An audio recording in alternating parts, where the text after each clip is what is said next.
Disregard and do not read aloud any text that acts as a technical or structural marker. Specifically, ignore and do not pronounce any phrases or lines that start with or contain vocal attributes, technique, chapter, or a standalone number at the very beginning of the input text.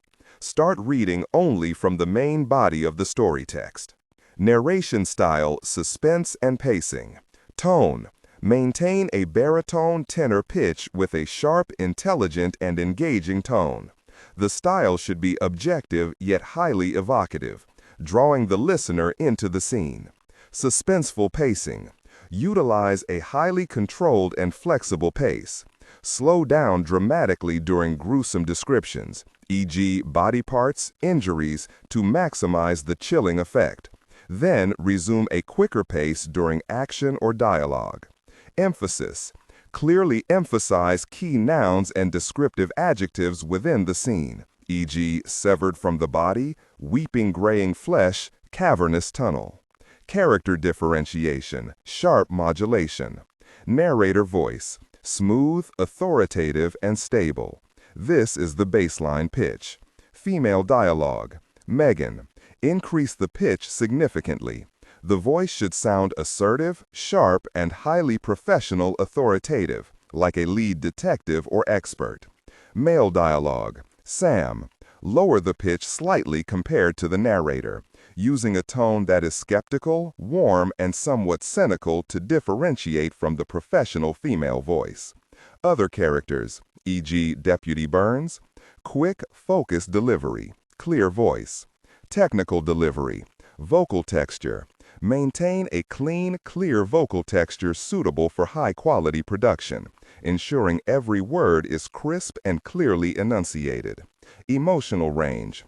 Focus on conveying emotions typical of a crime scene: disgust, professional detachment, intellectual curiosity, and underlying tension. Target emotion strength, 8/10. Emphasis on intellectual focus and underlying tension rather than outright screaming or crying. Dushanbe, Tajikistan, present day. That day, Artemis Aphrodite Proctor wound up in the penalty box. She awoke to darkness and the air clouded with a strange musk, teeth chattering like a clockwork toy. Her eyelids were heavy, reluctant to open. Hardwood chilled her skin. Proctor blinked through a spray of her curly black hair across the floor of a room she did not know. Then footfalls and a hairy-knuckled hand gently lifted forelocks of hair from her face. A man knelt and waved. "Good morning, Artemis," he said in cheerful Russian. Her mind swam and churned, thoughts lost in the murk. She took in the room, a table, 2 chairs by a window. Her pineapple print panties rumpled on the floor. A drained bottle of vodka tipped on its side, halo of someone else's purple lipstick along the rim. She sat up against a couch, stark naked and cold. The Russian went to an armchair by the window. He lit a cigarette. She bent her knees into her chest and shut her eyes because the room was spinning. "Quite the night," said the Russian. "I have seen things no man should ever see." Click of the tongue. "You monstrous little woman." "Who are you?" Proctor said, also in Russian. Her eyes were still shut. Light brought rotation, tilting. "Anton," he said. After a minute, she hobbled to her feet and looked around for her clothes. Other than the panties, she saw only her leather jacket and muddy Reeboks. And it struck that there was a hole blown clean through her memory. Pure black since ordering drinks last night.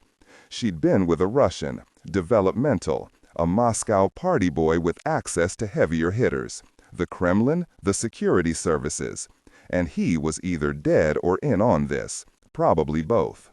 As her vision steadied, Proctor could make out the morning bustle on Rudaki through the window. A light rain pattered on the glass. The table in front of Anton was spread with platters of food, cups, and glasses for the morning 100 grams, the stograms of vodka. Proctor struggled into the Reeboks and panties, twice nearly losing her balance, and then paused for a breath before starting on the jacket. She felt along the front and discovered the pockets emptied of her phone, keys, and switchblade. Then she flopped into the chair across from the Russian. Anton chuckled. Artemis Aphrodite Proctor, CIA Chief of Station, underpaid civil servant, and, according to my sources, yet again bypassed for promotion to the Senior Intelligence Service. Quite the fall from Amman to a backwater like Dushanbe, and all due to unspecified discretions. My discretions, Proctor said, were quite specific. Anton clapped his hairy hands and laughed with the cigarette pinned in his teeth. Yes, the good Proctor. Sexual wanderlust, a deviant with certain, he fixed her with a grave stare, appetites. And hands wet with Russian blood, she said. A shadow fell over his eyes. He stubbed his cigarette into a brass ashtray and began to pick at his plate of salyatka, pickled herring with potatoes and onions. A liter of yeasty horse milk sweated in a glass bottle. Ruskies had done their research. Though more of a Kazakh or Kyrgyz delicacy, when granted the rare privilege in Tajik Dushanbe, Proctor partook of the horse milk. But when Anton poured her a cup, she dumped it on the floor.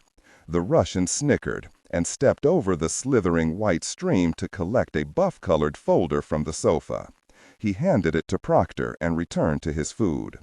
We have many more photos, of course. This is merely a teaser.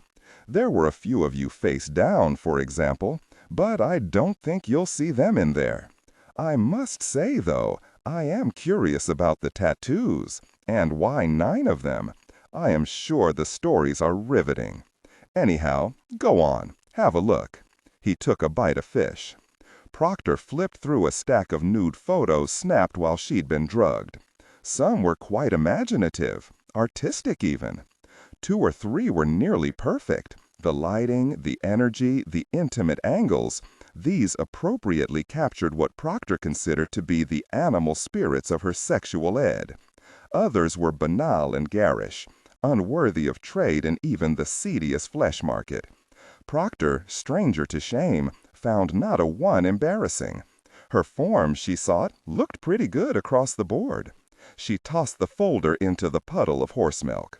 Go bother yourself. Anton lit another cigarette. Artemis, please. If you don't cooperate, well, then these unfortunate pictures will be posted online. And we will out you as CIA. You're going to do that anyway, Anton, aren't you? Now, where are my very pants? The world had stopped gyrating. Slowly, she got up and began wandering around the room. You'll be sent home, Artemis. Another black stain on your career. Your pitch is bad. Whole point of this is to send me home. You're after me because I like working Russians. You want me gone. In any case, you should invest in a better photographer, because some of those, she jabbed a finger at the milk-sopped folder, are terrible. My answer is this. Bother you. I'm leaving now to report this to Langley and the ambassador. Say, better idea. How about instead of writing up a cable that makes you look like a dumbass, why don't you spy for me? What do you say to that? Anton cast a jet of smoke across the food. Go away, Artemis. Proctor is smiling. I guess we understand each other. Now, where are my pants? She tossed a few couch cushions to the floor in a vain search. Pretty worked up about the missing jeans. A breach of the rules, she thought. Unprofessional. Nasty. She turned the place upside down for a few minutes while Anton smoked. Had they actually tossed out her pants? Come on, Anton. It's cold and I'm a decent woman. Can't roll out of here in pineapple panties and a leather jacket. She stood over him, arms akimbo, while he burned down his cigarette. His chuckle at the word decent sent dark fantasies cartwheeling through her mind. Artemis, think of your station. If you go home, they will have no chief. And I hear a colleague of yours recently departed. Unfortunate medical situation. 2 months earlier, Proctor's deputy chief of station and his family had awoken in their apartment with vertigo and headaches. Wife went blind in one eye. Russian-directed energy attack, Proctor suspected. Microwaves that fried your brain. Anton was smiling and examining her bare legs. Proctor was scowling and examining Anton's pants. A siren was ringing through her skull. Then Proctor had her hand down on the drained vodka bottle, and she'd shattered it against the table for a nice length of jagged neck. And before Anton could duck, she'd slashed him across the cheek and packed the glass into the meat of his left shoulder, and it just stuck there, purple-glossed rim pointing square at the ceiling. Anton howled, tried to stand and pull out the glass, but she kicked him in the chest, and he fell back into the chair. A run of blood washed down his cheek. She punched his nose, again, a third time, until she heard a sweet wet crunch, and a ragged moan escaped his lips. Then she snatched. He was much taller and wider, so she rolled up the pant legs about a foot and cinched the belt tight as it would go. The folder of nude photos disappeared into her jacket. Then she pulled it back out, rifling through until she found the one. A nice shot showcasing her flexibility and rugged femininity, her quiet strength. Crumpling the photo into a ball, she shoved it into Anton's underpants. Then she was out the door. The day continued its unraveling. At the embassy, there was a struggle session with the jerk ambassador. She sent a cable recounting the ordeal and received a nasty gram response from the director and the Langley mandarins. Then a clipped conversation with Deputy Director Bradley, words and tone evoking the reassurances whispered to a beloved dog moments before it is euthanized. Dinner time. The pictures appeared on several burner websites, the links amplified by Russian bot accounts across social media platforms. They also outed Proctor as COS Dushanbe. The formal cable recalling her to Langley arrived later that evening. End of tour. Get on the first flight out in the morning. Support officers would shutter her apartment and ship her belongings to Virginia. The assault had violated a bevy of Tajik laws and, more importantly, raised the specter of Russian kinetic retaliation for hospitalizing what CIA had since learned was a senior intelligence officer dispatched from Moscow. Doctors expected the Russian to recover, said a memo from a Tajik liaison officer who overshared with CIA for cash. But Anton would have residuals, namely a patchwork of scars, a permanent limp from Proctor's knee work, and, courtesy of a bottle of horse milk, the ever-present specter of diminished mental capacity. A few intrepid station officers organized a hasty send-off for the chief, complete with an improperly stenciled cake. "We will miss you, chef." When the station had cleared out for the evening, Proctor shut down her computer and put the hard drive in the safe. There was little to pack. Her sterile office boasted no family photos, no me wall of gifts and trinkets, no art, no decorations of any kind. Her one indulgence was a baseball bat autographed by every member of the 1997 Cleveland Indians World Series team. Proctor's secret managerial recipe for boosting station productivity. In Damascus, she'd kept a shotgun in her office, but in Amman there'd been complaints, and now she had the bat.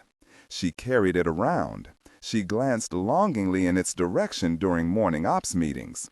It leaned against the wall in a corner, visible during video calls with headquarters.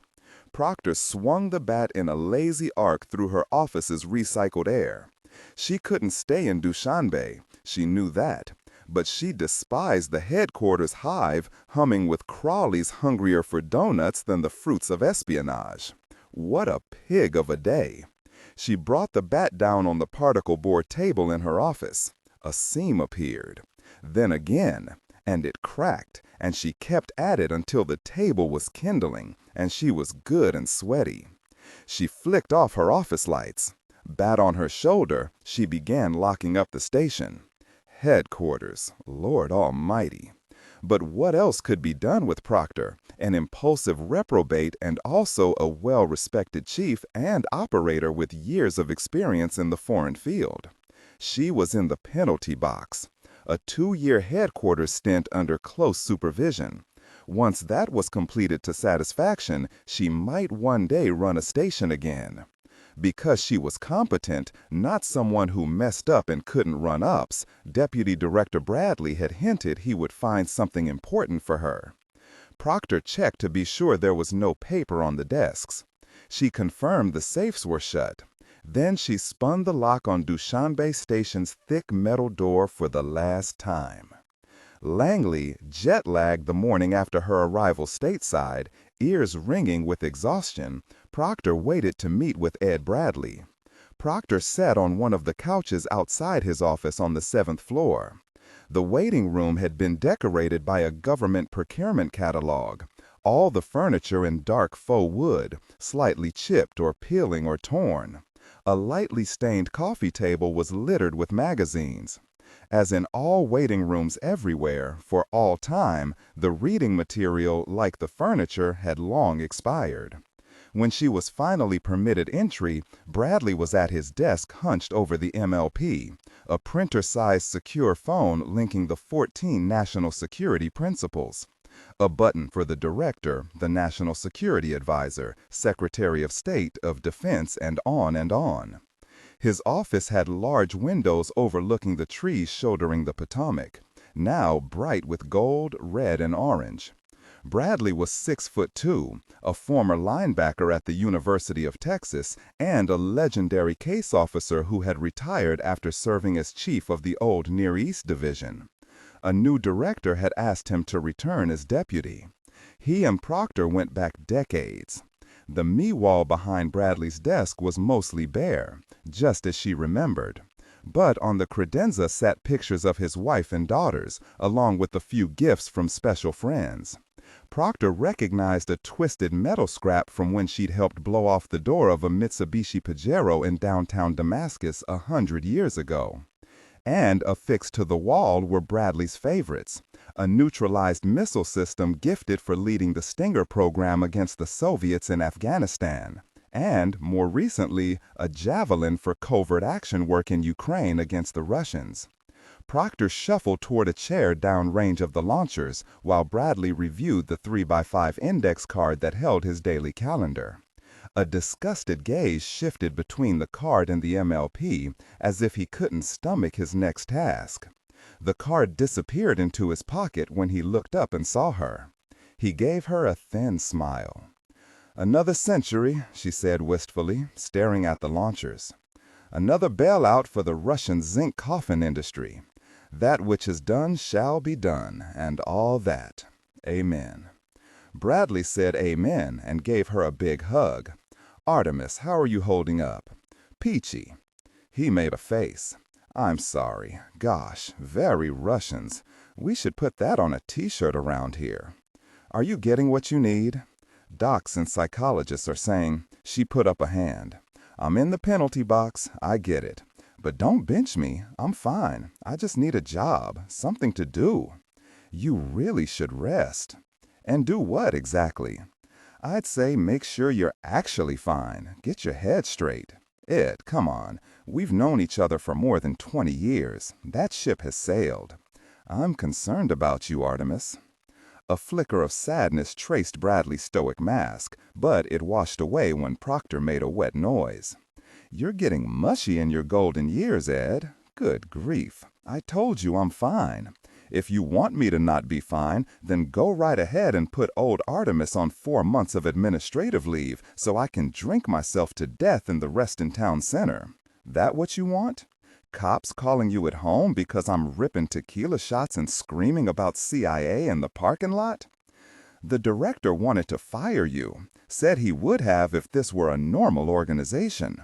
A normal organization would never employ me. Now, have the Ruskies lodged a protest? Not a peep yet. And what are we thinking on the response?" Bradley looked away, pumped his fist into a ball. "Geez, Ed, really? Nothing? Russians drugged me, took a bunch of compromising pictures. They hit my deputy with a directed energy attack.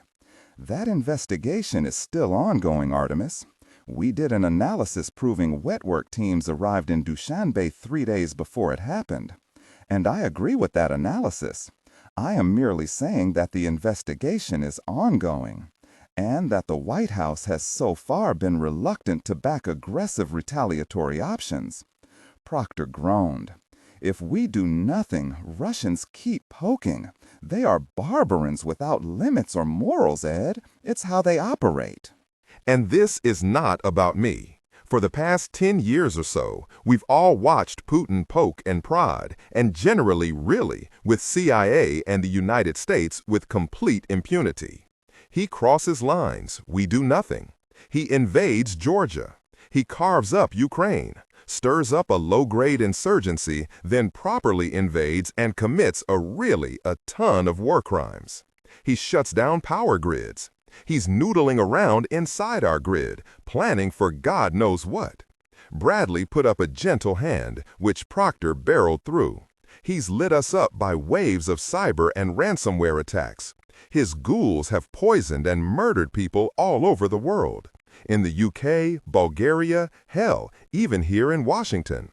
They tried to orchestrate a coup in Montenegro. Really, Montenegro, Ed. The Russians physically attacked our officers in Moscow. The really director of the FSB punched one of them in the head. In the head, Ed, after his arrest. Their militia shot down a Malaysian airliner over Ukraine. Ruskies paid bounties to the Taliban to kill U.S. soldiers. They have really, with our heads on social media here at home, they have scrambled the brains of dozens of CIA officers with directed energy weapons. And yes, they drugged me and took compromising pictures of me. And none of it, she cleared her throat, has resulted in more than a hand slap.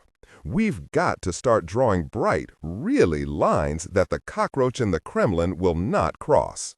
I agree with you, Artemis, 100%, Bradley said. I'm on your team. I want to be in the game, Proctor said. And I hear there is a vacancy. The new backroom shop running all the spooky Russia ops. Moscow X. The Moscow X job? Artemis, the director is not a fan of yours, not after the unpleasantness in Amman. And now Dushanbe. Right, the unpleasantness makes you a hard sell. Where else do you want to put me then? Bradley looked up at the launchers. I do want you working Russia. Well, then sell it. The fall morning was unusually hot and wet when Proctor crossed the parking lot of the original headquarters building. The Langley clock-punching crowd coursed around her like water. A 2-year sentence in this prison camp, she thought. Unbelievable. The upside was that if Bradley could convince the director to give her the Moscow X job, she'd have a better shot at wrecking Ruskies from Langley than just about anywhere.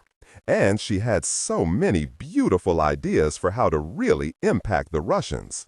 She motored her Prius out of the compound toward the Vienna Inn, the dive bar that had hosted countless happy hours, op celebrations, promotions, and even an Irish wake or two following funerals for agency comrades. Proctor planned to bed down there for a 2, maybe 3-day bender. Proctor sped through Northern Virginia, titillated by a lurid vision of chaos in Moscow set to the rich melody of Swan Lake. Had she been a religious woman, Proctor might have believed the hand of God had painted it on her mind. She didn't really know what to think about God, but she figured that by this point, any reasonable deity would have a bone to pick with the Kremlin. After all they'd done, God wasn't going to stop her from running a solid op sticking it to the Ruskies. St. Petersburg.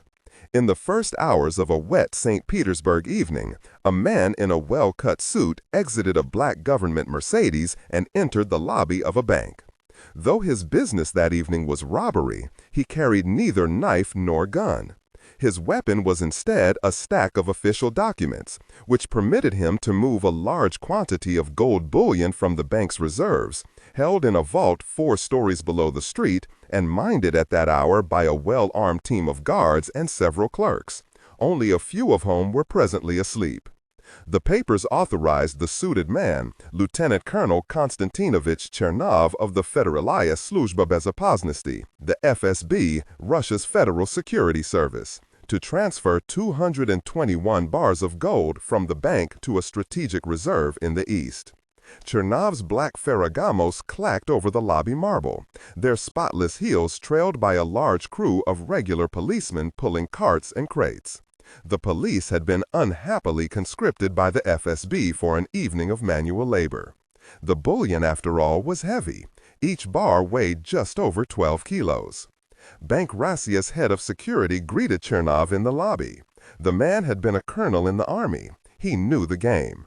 The FSB had dozens of spies inside the bank.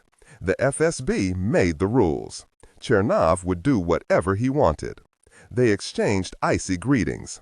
Chernov was dead-eyed and firm but polite. The paperwork was drearily official. And though the mood was tense, there was neither argument nor bickering, not a voice raised in anger. Chernov had once been soldier and priest, so he knew there was no law but God's, and that God spoke this law through Russia alone.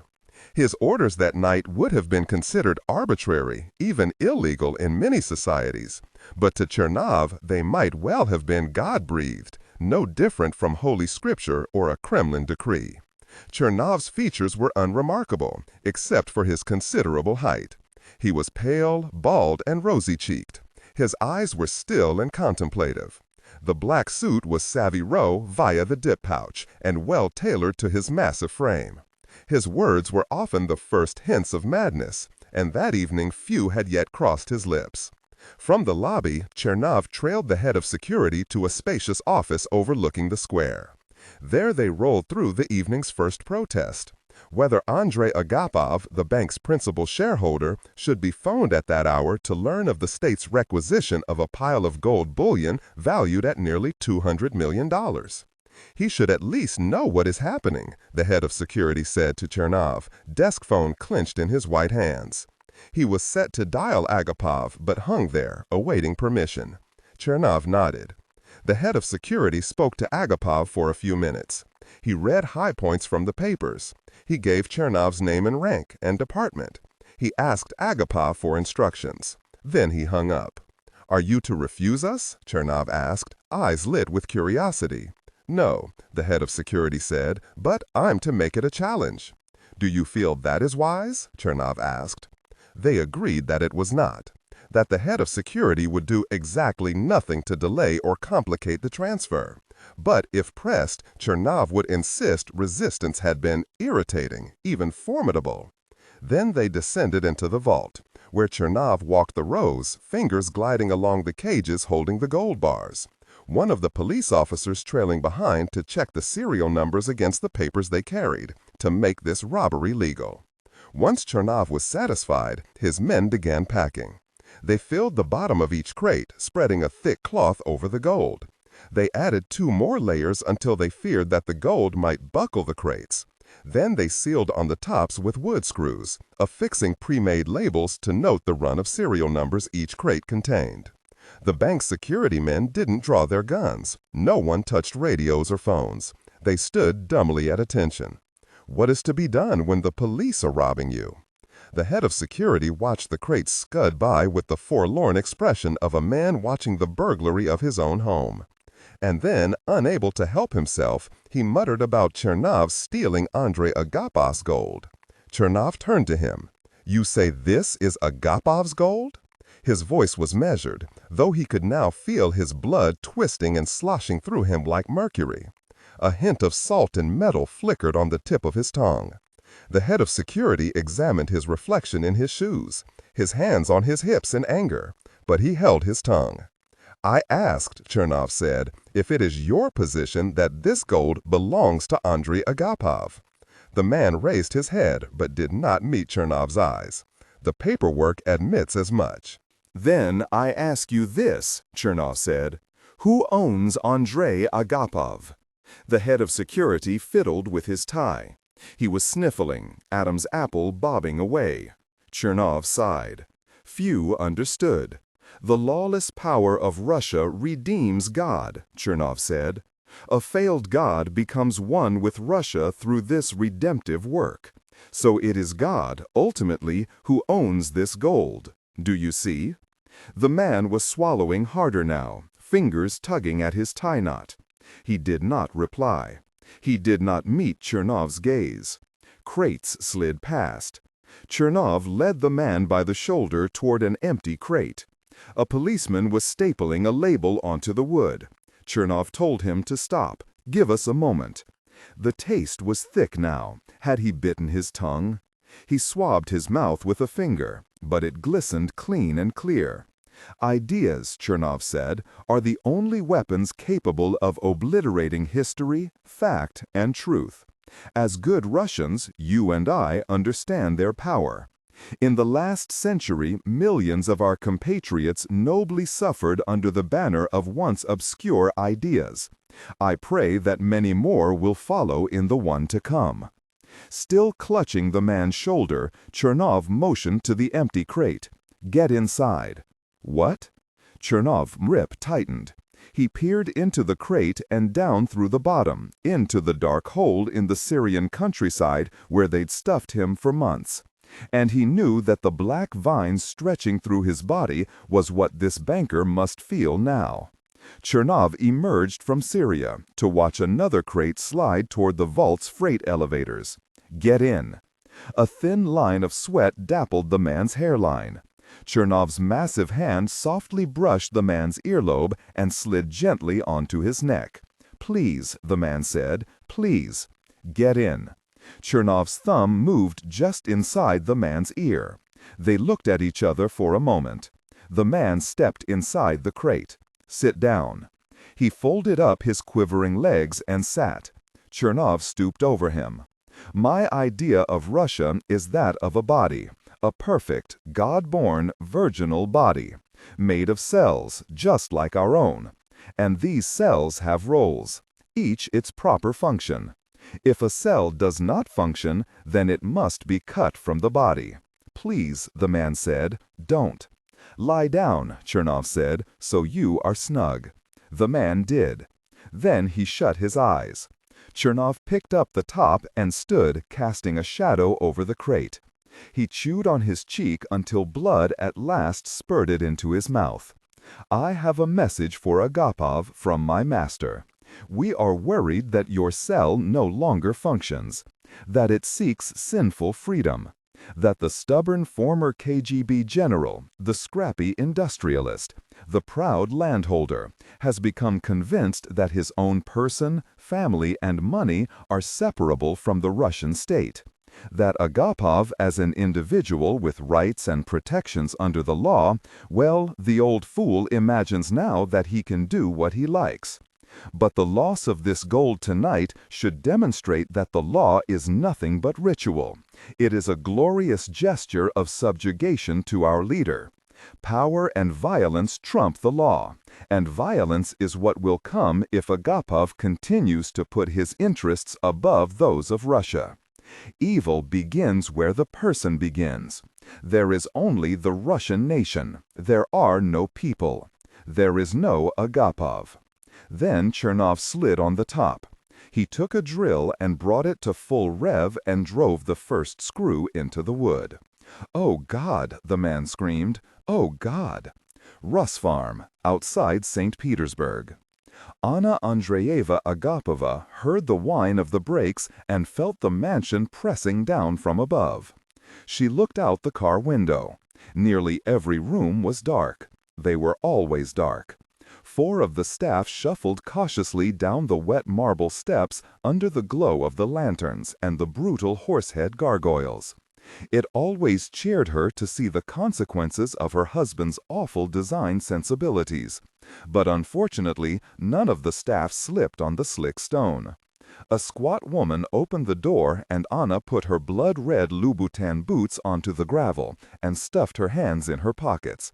She looked up at the house again, but now the sight of it made her angry, so she turned to squint at the lights illuminating the racecourse and the roofs of the stables beyond. How many horses out there now? Probably more than 100. Sleet was picking up, slivers in the quickening wind, and it was only October. God, she detested the St. Petersburg winter. Wet and frigid and gunmetal gray. The inspiration for a litany of suicidal Russian literature. Anna, like everyone else, simply called the city Peter. Eye still on the stables, she asked the woman, "Where is he?" "The office," the woman said, "but he's—" "My dear," her father's voice broke in. She turned to see Andrei Agapov emerge from the foyer. The staff stood silent and stock-still in his presence. His white hair was neatly combed. He was well dressed in trim slacks and a cashmere sweater, but his eyes looked exhausted. His face had the pallor of an ashtray.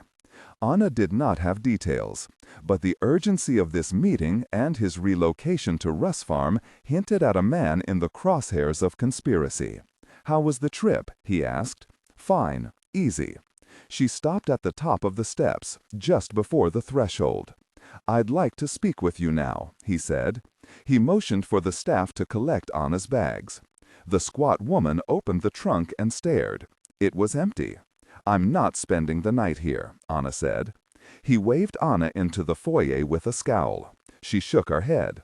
He tilted his to the side. "Just for a moment," he said. "It's cold. Come in.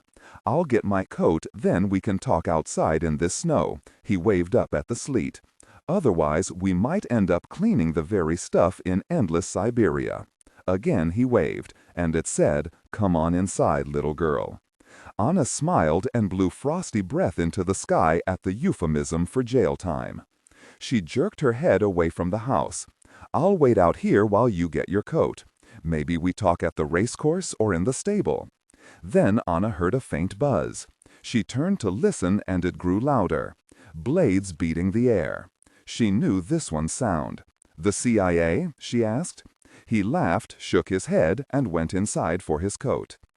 Papa's favorite helicopter had once been owned by the CIA. It was a Soviet-made twin-engine Mil M17 that Langley had flown in the opening days of the war against the Taliban in 2001. When the mullahs retook Kabul, they had captured this one and sent it to Moscow as a gift. Her father said he'd won it in a bet with the Minister of Defense. She'd never asked what he'd wagered. In the helo, they shared a flask of Papa's favorite Dagestani cognac. There were several gun cases and sheaths, some quite large. A crate groaning with ammunition. What looked to be a rocket-propelled grenade launcher spread on the floor. 2 silent pilots. The 2 Agapovs, father and daughter. This cargo hovered upward, bound for the shooting range on Russ Farm's southern edge. A tattered moon peeked through the clouds. They did not even try to speak over the rotors. The helicopter paused for a moment before it swung into a descent. Anna steadied herself on a handle. They stepped down through the wash of rotors and onto a gravel drive that led to the shooting range. The pilots unloaded the weapons. Her father sipped at his cognac while he watched. The sleet had grown into swollen snowflakes. "It's been a while since we did some shooting together, Anya," he said, hand on her shoulder. "I thought it might be nice." Papa clicked a switch and floodlights drenched the range. The pilots left the weapons on a wooden table behind the firing line and went to warm themselves in the helicopter. Anna examined the armory. There was an MP443 semi-automatic pistol, known as the PYA, or Pistolet Yarygina, the Russian military's standard sidearm. Too boring for Papa's collection. What was it doing here? There was an RPK-74 machine gun with the bipod, and a Kalashnikov grenade launcher. Where was her favorite? Had he forgotten? She saw an ADS amphibious assault rifle. Then an ancient AK-47 fabricated for the initial Soviet military trials in 1947. It still worked. Finally, she found it. And do not read aloud any text that acts as a technical or structural marker. Specifically, ignore and do not pronounce any phrases or lines that start with or contain vocal attributes, technique, chapter, or a standalone number at the very beginning of the input text. Start reading only from the main body of the story text. Narration style, suspense and pacing. Tone. Maintain a baritone tenor pitch with a sharp, intelligent, and engaging tone. The style should be objective yet highly evocative, drawing the listener into the scene. Suspenseful pacing. Utilize a highly controlled and flexible pace. Slow down dramatically during gruesome descriptions, e.g. body parts, injuries, to maximize the chilling effect. Then resume a quicker pace during action or dialogue. Emphasis. Clearly emphasize key nouns and descriptive adjectives within the scene setting, e.g. severed from the body, weeping graying flesh, cavernous tunnel. Character differentiation, sharp modulation. Narrator voice, smooth, authoritative, and stable. This is the baseline pitch. Female dialogue, Megan. Increase the pitch significantly. The voice should sound assertive, sharp, and highly professional, authoritative, like a lead detective or expert. Male dialogue, Sam. Lower the pitch slightly compared to the narrator, using a tone that is skeptical, warm, and somewhat cynical to differentiate from the professional female voice. Other characters, e.g. Deputy Burns, quick, focused delivery, clear voice. Technical delivery, vocal texture. Maintain a clean, clear vocal texture, suitable for high-quality production, ensuring every word is crisp and clearly enunciated. Emotional range. Focus on conveying emotions typical of a crime scene, disgust, professional detachment, intellectual curiosity, and underlying tension. Target emotion strength, 8 out of 10. Emphasis on intellectual focus and underlying tension rather than outright screaming or crying. Finally, she found it. A velvety black case the length of a pen. She clicked it open and smiled at the tube. A lipstick gun. The kiss of death.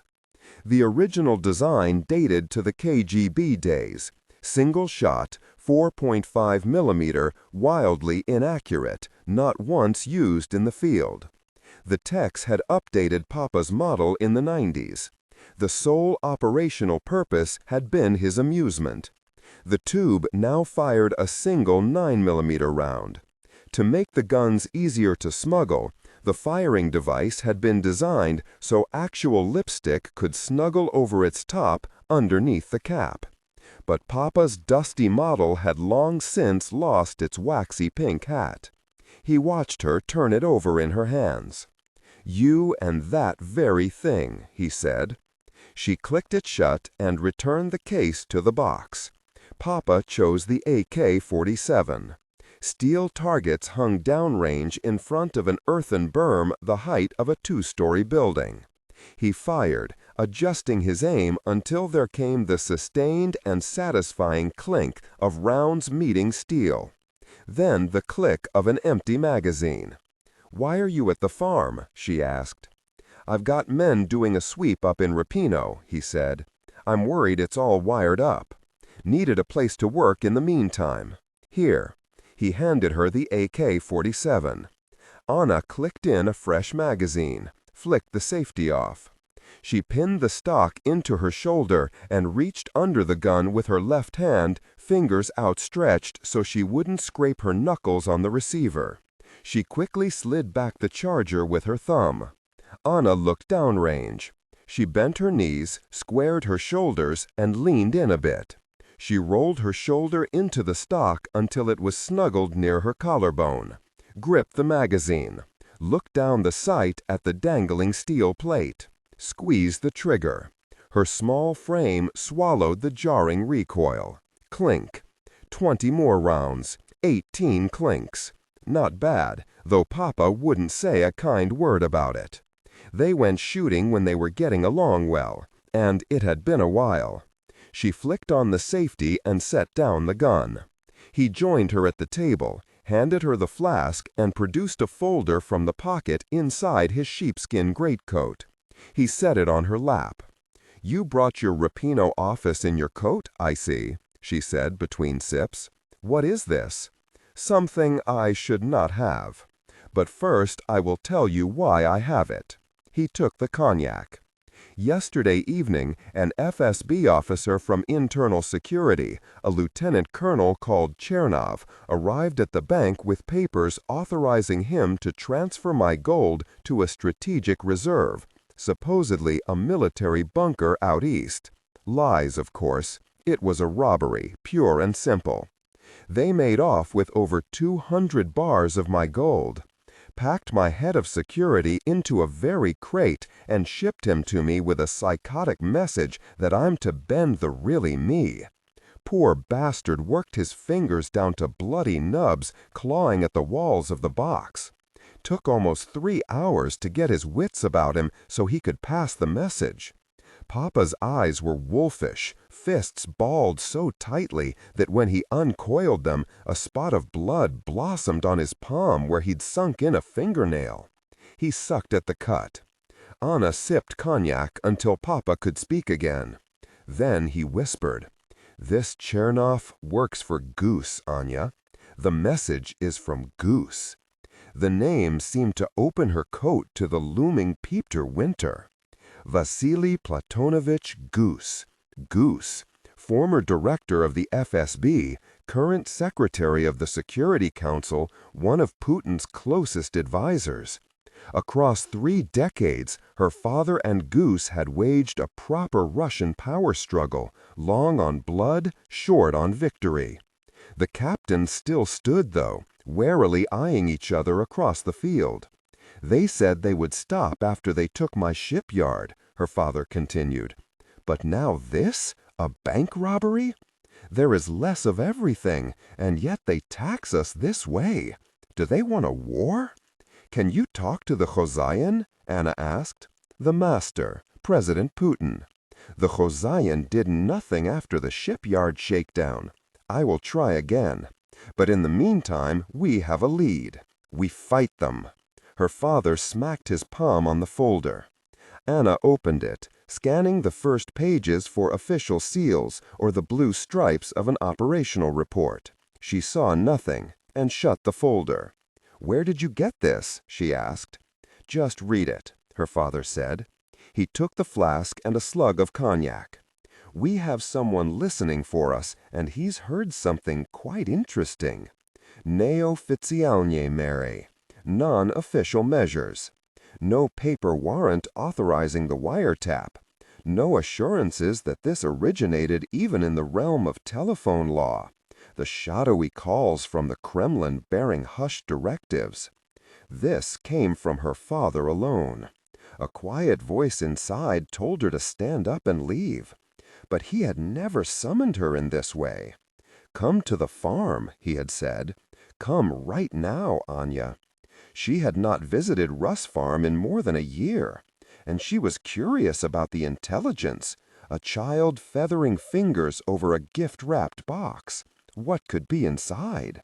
She opened the folder and leafed through the papers. Transcripts, a thick stack. "Here are the highlights," her father said. "We've been paying attention to a few of Goose's money men in Europe. London, Greece, Switzerland. And in one of the London transcripts, there is a gem of a slip-up, because 2 of them are talking about the shares and how they should have the lawyers organize things so everyone is square on their cut. They go through the usual names, and they say the Khozayan isn't on this one. This is for a separate, strategic fund." "Gosh," Anna muttered. Her father put a hand on her shoulder. "Goose stole my money, and he is hiding it from the president." Anna took the flask. She watched it curiously, as if she didn't own the fingers attached. She listened to her heartbeat, mind sewing together the strands. Maybe Papa made it all up. She told him that. "You are serious, Anya? My God!" He laughed. "Do you have the audio?" "Yes." She held out her hand, palm upturned to the sky. "Not with me." A snowflake fluttered into her open palm. He rolled his eyes and fished a USB stick from his pocket and slapped it into her hand. "Don't plug that into a computer that's connected to the internet." Anna slipped it into her coat pocket and stood to collect the lipstick gun from the box. She smiled as she clicked it open to load a round into the tube. Walking downrange, Anna was careful to keep the tube pointed away from her. A lipstick gun did not have a safety. She wanted to think, so she strolled until she came to a plywood target near the berm. You had to get in close with these guns. They were accurate only to a... He was now chairman of Razia Industrial, a conglomerate swollen with some of the state's most strategic assets, weapons manufacture and export, one of the oil champions, the country's second largest pension fund, a chain of bakeries, of all things. The price for her father's rise had been steep, though. He'd purchased loyalty through an alliance with the Kovalchuk family. Bankers, they managed much of Putin's money. He'd paid with Anna. Anna touched her bare ring finger. "I know what will happen, Papa. Goose will squeeze us to sell off more assets," her father said. "Maybe try to exile us with all the really artists and ballerinas and professors who packed up when the war got rough. Maybe chop up a few of these horses for God's sake." He spoke calmly into the darkness, prophesying with the certainty of a man who had done all of it to others. "You," she corrected, "he comes to gut you, not me."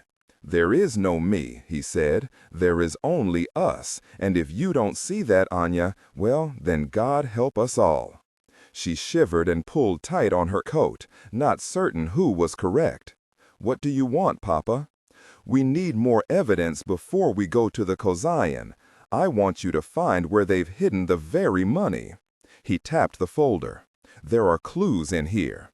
A London law firm, Hines Dawson, is involved. I'd start there. They will be the ones establishing the accounts. The lawyers will understand the full structure. They will probably have power of attorney on some accounts. Could help us steal the money right back. You'll dig through this, come up with an ops proposal. Time for us to fight back. Show him we won't really grovel." "I see," Anna said, her lips curling into a sardonic smile. His cheeks reddened. "What is so funny? For 6 years you've complained about my work, told me I should quit and have babies. And now you want me to put it to use. That's why I'm smiling, Papa." "Well, stop it, Anya. I am running other cases, one in Geneva, for instance. What should I do about those?" He did not acknowledge this. "Are you going to help me, or are you going to sit by and watch?" She knocked her knee into his, and he handed her the flask. She drank. "You have someone who can help with resources? You can speak with Maximov in Moscow." The silent birch forest prickled suddenly with the whump of rotors in the distance. She looked up. "Vadim's helicopter?" Her father nodded. "Your husband probably wants to check with the trainers before they put the horse on the plane to Dubai." And then she was moving, saying she would return to Moscow tonight. "Why not just stay the night, Anya?" Papa bellowed, still seated. "Fly back first thing tomorrow. I'll arrange another helicopter." The whump-whump grew louder. She looked to the sky, fresh sleet stinging her face. Vadim's chopper crossed over them toward the helipad near the mansion. She nudged her head at Papa's helicopter in the clearing ahead. "I'm going to have them take me back to Moscow now. Is that a problem?" "Anya, just stay the night. Do you want my help or not?" Papa smiled, sighed to the ground, and waved her along. London. As with all the best stories, Sia Fox first heard the one about Goose's gold from a drunk with a fabulous accent. The drunk was Mickey Lyadov, the accent a charming blend of the English of Eton mixed with the Russian of a Siberian concrete plant. They were in the wood-paneled private room at the Berkeley, where her law firm, Hines Dawson, entertained top-shelf Russians. Mickey was deep into his champagne, asking Sia about her own accent. "Well, love, what is it?" Mickey was saying. "Been meaning to ask since we started working together. The roll of the R's, fabulous. A bit delicious if you can take a compliment." "Afrikaans," Sia said. "Cape Town." "Perfect," Mickey said. "It's perfection." The evening was winding down, and Sia had long since shut off her own champagne spigot. But she'd sidled up to Mickey, pretending to drink with him, to poke around about the money. The Hines-Dawson partners had been fed the usual lines during the exhausting formal dinner, about Mickey's clients having decided, spur of the moment, naturally, to move a vast sum of money, provenance unknown, into a new Matryoshka doll-like structure of accounts, controlled by shell companies nested inside yet more shells. In the British Virgin Islands, Nevis, Switzerland, the Isle of Man. Locales with upstanding reputations for secrecy and discretion. Sia knew Mickey moved money for Goose. All the Hines-Dawson senior partners knew this, though no one spoke of it. What Sia wanted to know was where this tranche had come from. And Mickey, she thought, wanted to tell her. There was a story, and his eyes said it was a good one. She refilled his champagne. "It's quite a lot, Mix," she said, "even for you and your clients. $150 million on short notice. Quite substantial. Any juicy bits, or is it all terribly secretive and Russian?" "Well, it is terribly important to my people," Mickey said. "Terribly, terribly important." Then he said, "Zaya besis." Sia's brow crinkled, and Mickey laughed. "I'm sorry," he said. "I'm saying my work is so bloody important, the boss will really unch me if I screw it up." He laughed again, then drank more champagne and beckoned her closer when, perhaps too excited or too drunk, Mikhail Lyadov said that the money had once been gold. "Gold?" Sia asked, face brightening. "Wow, Mix, that's very incredible. And I say you're full of it." He laughed, then became serious. "No, I swear," he said, "gold, from a Russian bank." He'd heard rumors some of it was stolen, but that was probably too good to be true. Too bloody sexy. "The truth is probably boring," he offered glumly. "It's gold my clients need out of the country, smuggled through Europe, turned to clean cash by a few friendly Swiss dealers, and stashed properly on humid isles by Hines-Dawson and the bankers. The usual business, the grind for hard currency and all that." He took a swig of champagne. "But it began as gold," he insisted, hand to his heart, "from a bank vault in St. Petersburg." "Mix, how in the hell did they get all the bars out?" Sia asked. They were hunched over the long table, whispering conspiratorially. "Heard that they packed them into crates from the Hermitage," he said with a wink. "Sent them to Florence, a museum partnership, naturally, and then by lorry to God knows where. Probably Switzerland." His smile buckled in disappointment. "Though I fear that bit is also too bloody good to be true." She wanted to ask what the hell Goose planned to do with the money, but Mix wouldn't know. The question would make him fidget and ramble in that posh accent. "New subject," she said, leaning into the table, intending nothing of the sort. "I hear that your friends in Russia are having trouble with one of the businessmen. Is oligarch the right word? He doesn't own football clubs or yachts, I'm told, but he's positively glittering with cash. What's his name? Something." "Agapov," Mickey said. "General Andrei Borisovich Agapov, though he's retired, love." He was sliding his champagne flute around by the stem. "Agapov recently sold his shipyard at a savage discount," Mickey continued, "and now this business with the bank." Knowing shake of the head, more champagne. "The bank is Agapov's too?" Sia asked. "Agapov is the bank's principal shareholder," Mickey said. "The man, of course, has certain enemies. Rather clever ones, in fact. The sort that spin webs deep inside the Kremlin's keep." Grinning, he twirled the empty flute. They, Mickey, had drained the champagne. Sia snatched a bottle of brandy from the serving cart to top him off. "No snifter? My God, Sia, you are a barbarian," he said. "Visigoths pour brandy in champagne flutes, dear. Visigoths and Vandals. On to the gates of Rome, Mix." She poured herself a flute and snatched an insignificant sip. A waiter entered the room. She waved him off, folded her hands on the table, leaned in for another whisper. "You were talking about enemies, Mix. Andrei Agapov's enemies." Indeed, indeed. Content filtering, strictly for AI instruction.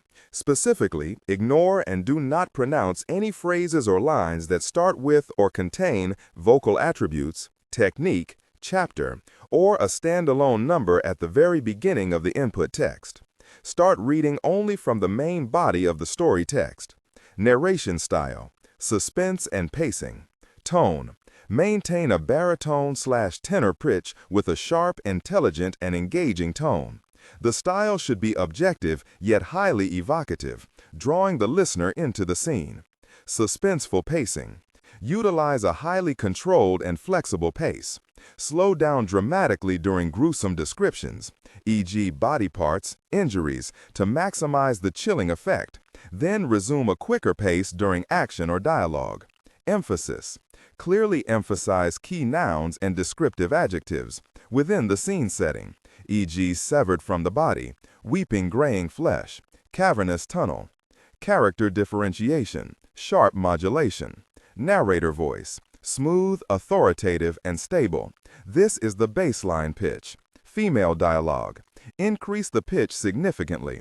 The voice should sound assertive, sharp, and highly professional or authoritative, like a lead detective or expert. Male dialogue. Lower the pitch slightly compared to the narrator, using a tone that is skeptical, warm, and somewhat cynical to differentiate from the professional female voice. Other characters, e.g. Deputy Burns. Quick, focused delivery, clear voice. Technical delivery. Vocal texture. Maintain a clean, clear vocal texture suitable for high-quality production, ensuring every word is crisp and clearly enunciated. Emotional range. Focus on conveying emotions typical of a crime scene: disgust, professional detachment, intellectual curiosity, and underlying tension. Target emotion strength, 8 out of 10. Emphasis on intellectual focus and underlying tension rather than outright screaming or crying. "Well, we've all got them, don't we, Sia?" Mickey said. "Look at your old Mix. At present, deep in his cups with a Visigoth, totally surrounded." He chuckled and then examined his watch as if he had places to be. "He needs a nudge," Sia thought, "a little help." "I only pick up the rumors that make it from Moscow to dreary London," she offered. "But I've heard that Goose is putting the hurt on Agapov. In the bad old days, Goose was head honcho at FSB, I think. Now he has an office down the hall from Putin. Hell, Mix, I read an article saying Goose was behind the shakedown of Agapov's shipyard. What gives? Something nasty slittering under the Kremlin sheets?" Mickey zippered his mouth, threw the imaginary key into the cognac, and downed his flute. Sia refilled it. "Well now, Mix, the key's back in your glass. You drink it, we might just unlock those lips." He shrugged and gave a thin smile after a long, slow sip, drummed the tablecloth. Then, as had become Mickey's preferred method of sharing secrets, he spoke in a selective, passive tense. The active would have required him to assign Goose responsibility for things he should not. Agapov's gold was purloined, one might say, for strategic purposes that are, of course, a mystery to your lowly old Mix. But his gold was snatched right up, his shipyard too, and a few of my little birdies back in the Radina are singing that old Andre is being punished because he doesn't play by the rules.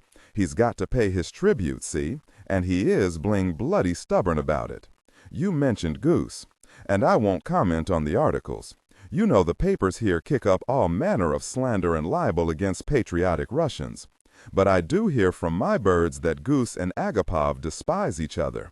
Both are legacy Leningrad KGB.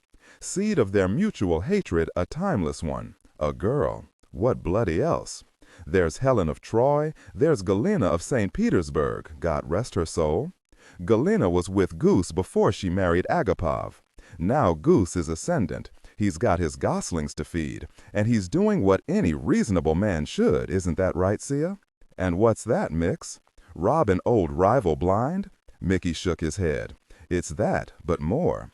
Agapov built a powerful alliance with the Kovalchuk family. Thick as thieves, Agapov and Kovalchuk were. Hell, it was Agapov who took the controlling stake in the bank when Kovalchuk Sr. passed a few years ago. Agapov has even married his daughter Anna off to the son Vadim Kovalchuk. One might wonder if the game here is both sweet revenge and good politics. Shake down an old rival, smash a powerful political alliance. 2 birds and all. Fascinating stuff, Mix, Sia said. Your clients are positively brimming with Stalinist intrigue.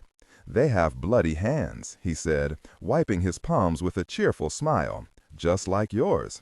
2 pecks on the cheeks for Mix, a short stroll through moonlit Mayfair, and Sia was back at Hines Dawson, where a pile of haggard associates careened into the 17th hour of their workday. She marched up the winding, creaky staircase and into her office, where she closed the door and stood staring out the dirty window onto the unkempt bushes lining the gravel courtyard below. The fountain was dry. She had never seen it work. Benny Hines, the firm's sole surviving founder and its emeritus managing partner, had insisted on the office's eclectic combination of premium real estate and tumble-down decor.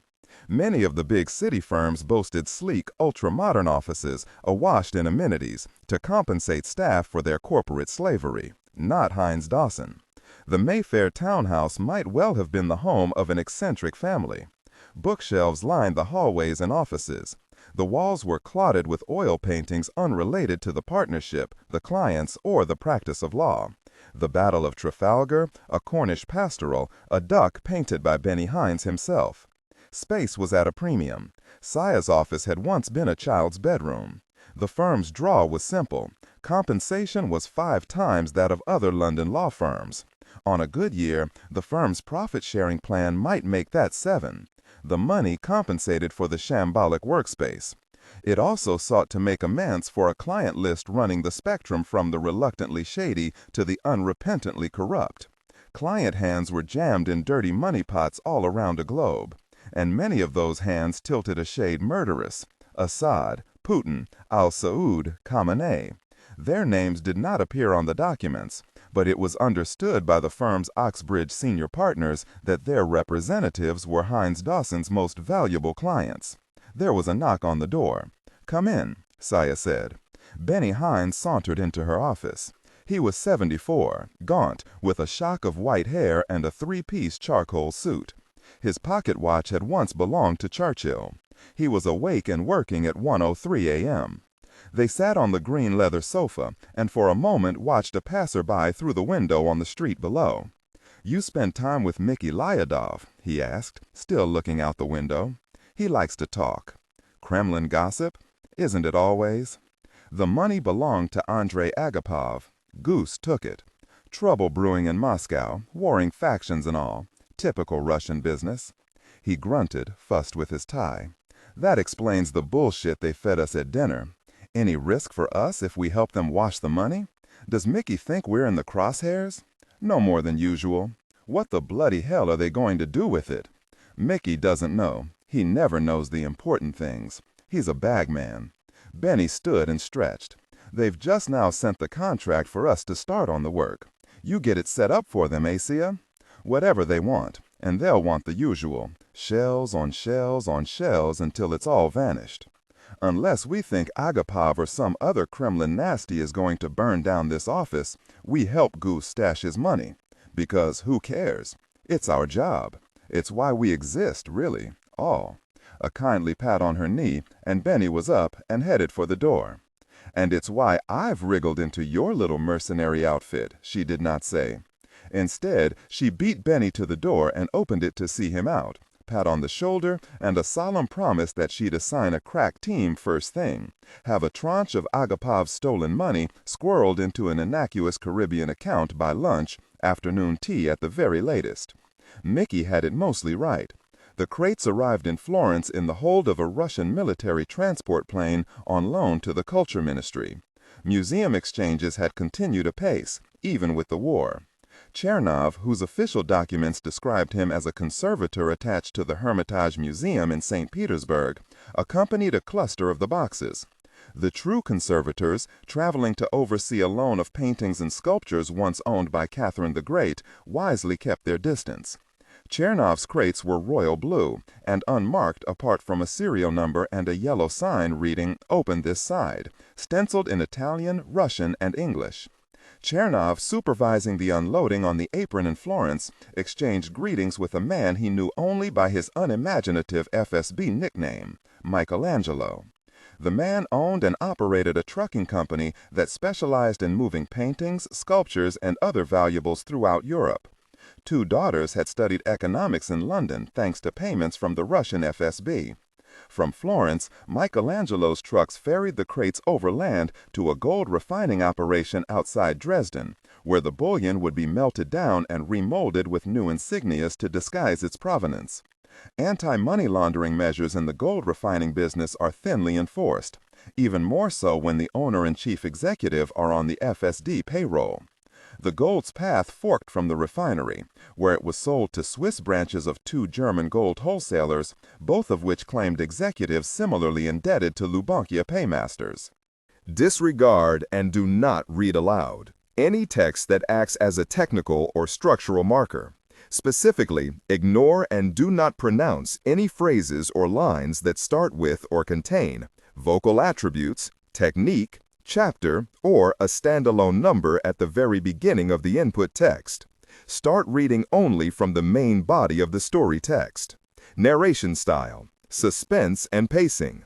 Tone, maintain a baritone, tenor pitch with a sharp, intelligent, and engaging tone. The style should be objective yet highly evocative, drawing the listener into the scene. Suspenseful pacing. Utilize a highly controlled and flexible pace.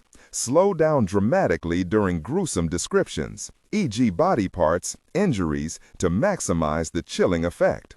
Then resume a quicker pace during action or dialogue. Emphasis. Clearly emphasize key nouns and descriptive adjectives within the scene setting, e.g. severed from the body, weeping graying flesh, cavernous tunnel.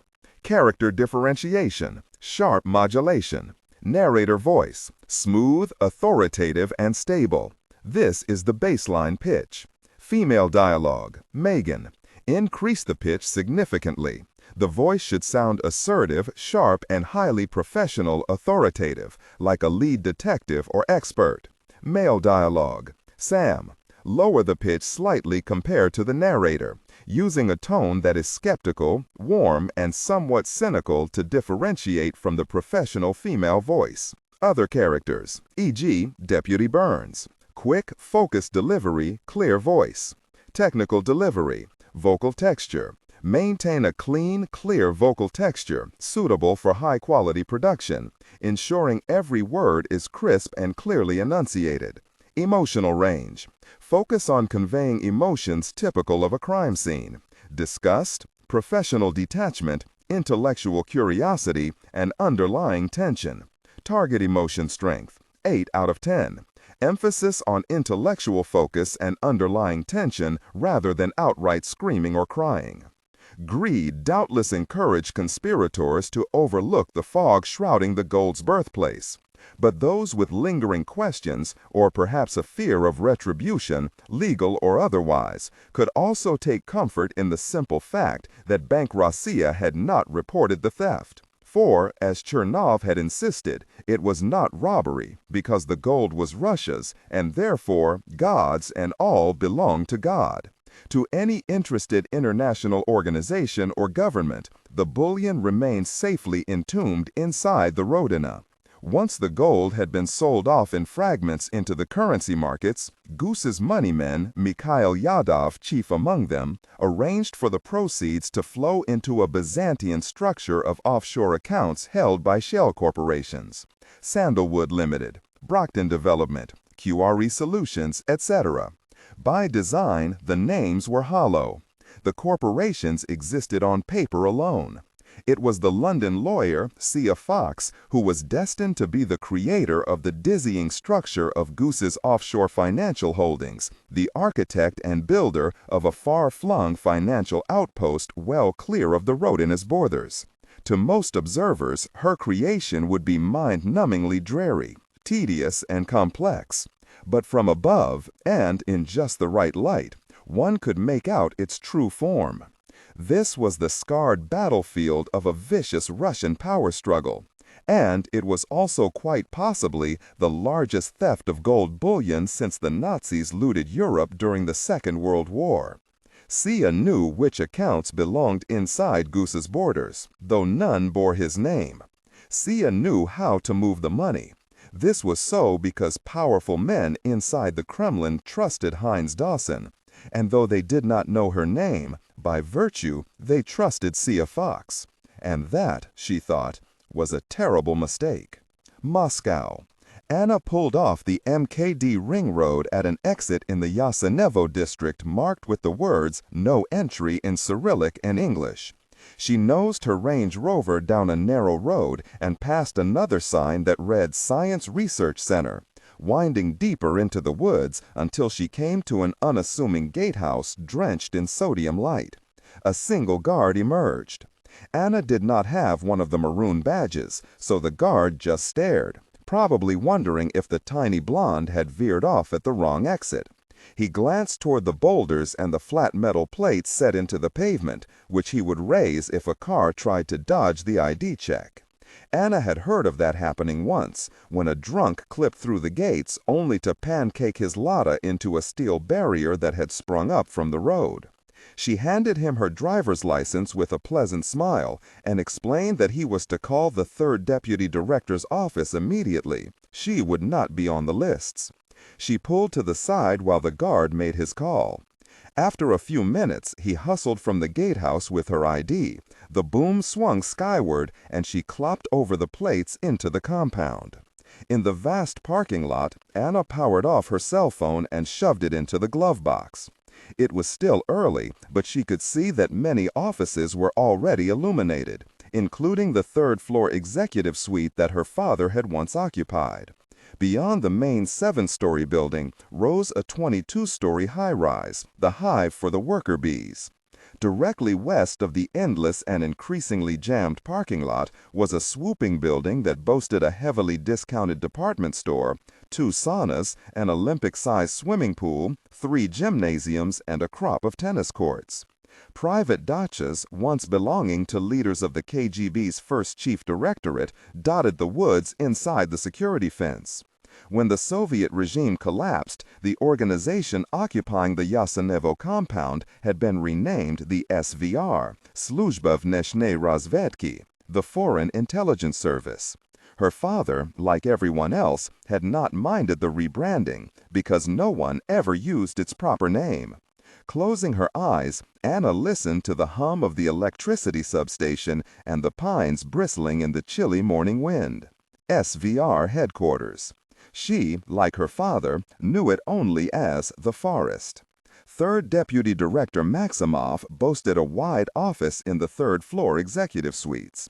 Picture windows overlooked trees parting the fog like ghosts in the morning haze. Maximov, like all of them, had a wall of pictures and memorabilia in a glass case atop the credenza behind his desk.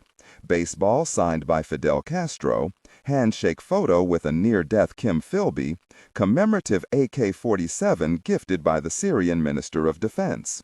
Head in a pile of papers, he mumbled for her to sit at the lacquered table running the length of the room, fashioned from pine planking that had once graced a ship of the line commissioned by Peter the Great in the wars against Sweden. At the end of the office, another table groaned under the weight of an ornate silver samovar, looted from Tarim Palace in Moscow during the Revolution.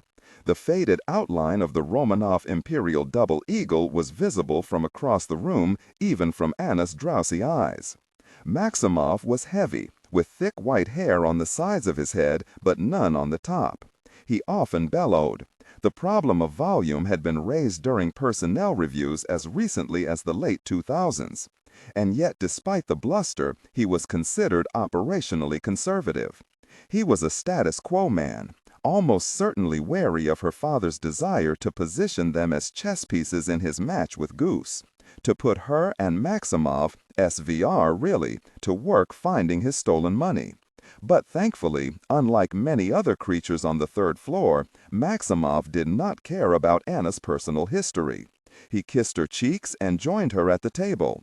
"I have an office in one of the outbuildings you can use for a few days," he began, "and a few line OT techs to help with the analysis. No paper, no operational accounting. Use your judgment. Of course. When you have a target, I don't want to know. I need some distance from this one. You agree on those details with your father. Understood. But inside SVR, you report only to me, Anya. You keep your other cases going through the normal chain, but not this one." She looked at him like he was an old fool for having to say that aloud.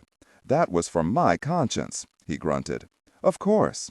Anna shrugged, patted the top, and looked over the treetops. "I may need surveillance resources," she said, "when the time comes." At the door, he brought her close and whispered into her ear, "Your father would be proud, Anya, is proud." She knew the old operations officer inside Maximov was working, little Anya, bucking her up, sewing her into this whole sordid enterprise so she would keep at it even when the going got tough, as things would if they were going to fight Goose. "That's a kind lie," she said. He smiled and opened the door and kissed her cheek to see her off. She locked herself inside the forest outbuilding for 3 days, sustained on an endless drip of tea. The planning team, trusted techies selected by Maximov, squatted in a dilapidated conference room with grimy windows that shoved onto the edge of the woods. Here she walked into the fog surrounding Heinz Dawson. On the first day, they found a London address in the UK company register, a Mayfair townhouse on a quiet street a few blocks from Hyde Park. The Google Street View revealed a shabby property with rusted fencing, peeling paint, and mineral-stained stone. It did not look like an enterprise wealthy people would use to hide money, which perhaps was the point. Combing through unofficially borrowed UK customs and Content filtering, strictly for SVR instruction. Specifically, ignore and do not pronounce any phrases or lines that start with or contain vocal attributes, technique, chapter, or a standalone number at the very beginning of the input text. Start reading only from the main body of the story text. Narration style, suspense and pacing. Tone. Maintain a baritone tenor pitch with a sharp, intelligent, and engaging tone. The style should be objective, yet highly evocative, drawing the listener into the scene. Suspenseful pacing. Utilize a highly controlled and flexible pace. Slow down dramatically during gruesome descriptions, e.g., body parts, injuries, to maximize the chilling effect. Then resume a quicker pace during action or dialogue. Emphasis. Clearly emphasize key nouns and descriptive adjectives within the scene setting, e.g., severed from the body, weeping graying flesh, cavernous tunnel. Character differentiation, sharp modulation. Narrator voice, smooth, authoritative, and stable. This is the baseline pitch. Female dialogue, Megan. Increase the pitch significantly. The voice should sound assertive, sharp, and highly professional authoritative, like a lead detective or expert. Male dialogue, Sam. Lower the pitch slightly compared to the narrator, using a tone that is skeptical, warm, and somewhat cynical to differentiate from the professional female voice. Other characters, e.g., Deputy Burns. Quick, focused delivery, clear voice. Technical delivery. Vocal texture. Maintain a clean, clear vocal texture, suitable for high-quality production, ensuring every word is crisp and clearly enunciated. Emotional range. Focus on conveying emotions typical of a crime scene. Disgust, professional detachment, intellectual curiosity, and underlying tension. Target emotion strength, 8-10. Emphasis on intellectual focus and underlying tension rather than outright screaming or crying. Anna also required a target that would fit with her SVR commercial cover as a Russian banker. And it was here that the team stumbled across a Heinz Dawson associate partner named Hortensia Rose Fox. A Guardian article detailing the impact of sanctions on the city and White Shoe London quoted her as a lawyer with a focus on Russia and Eastern Europe. They went deeper on Hortensia. The most recent picture Anna could find, dated 18 months earlier, showed a tall woman with black hair, hazy gray eyes, and an aquiline nose. She was a South African UK dual citizen.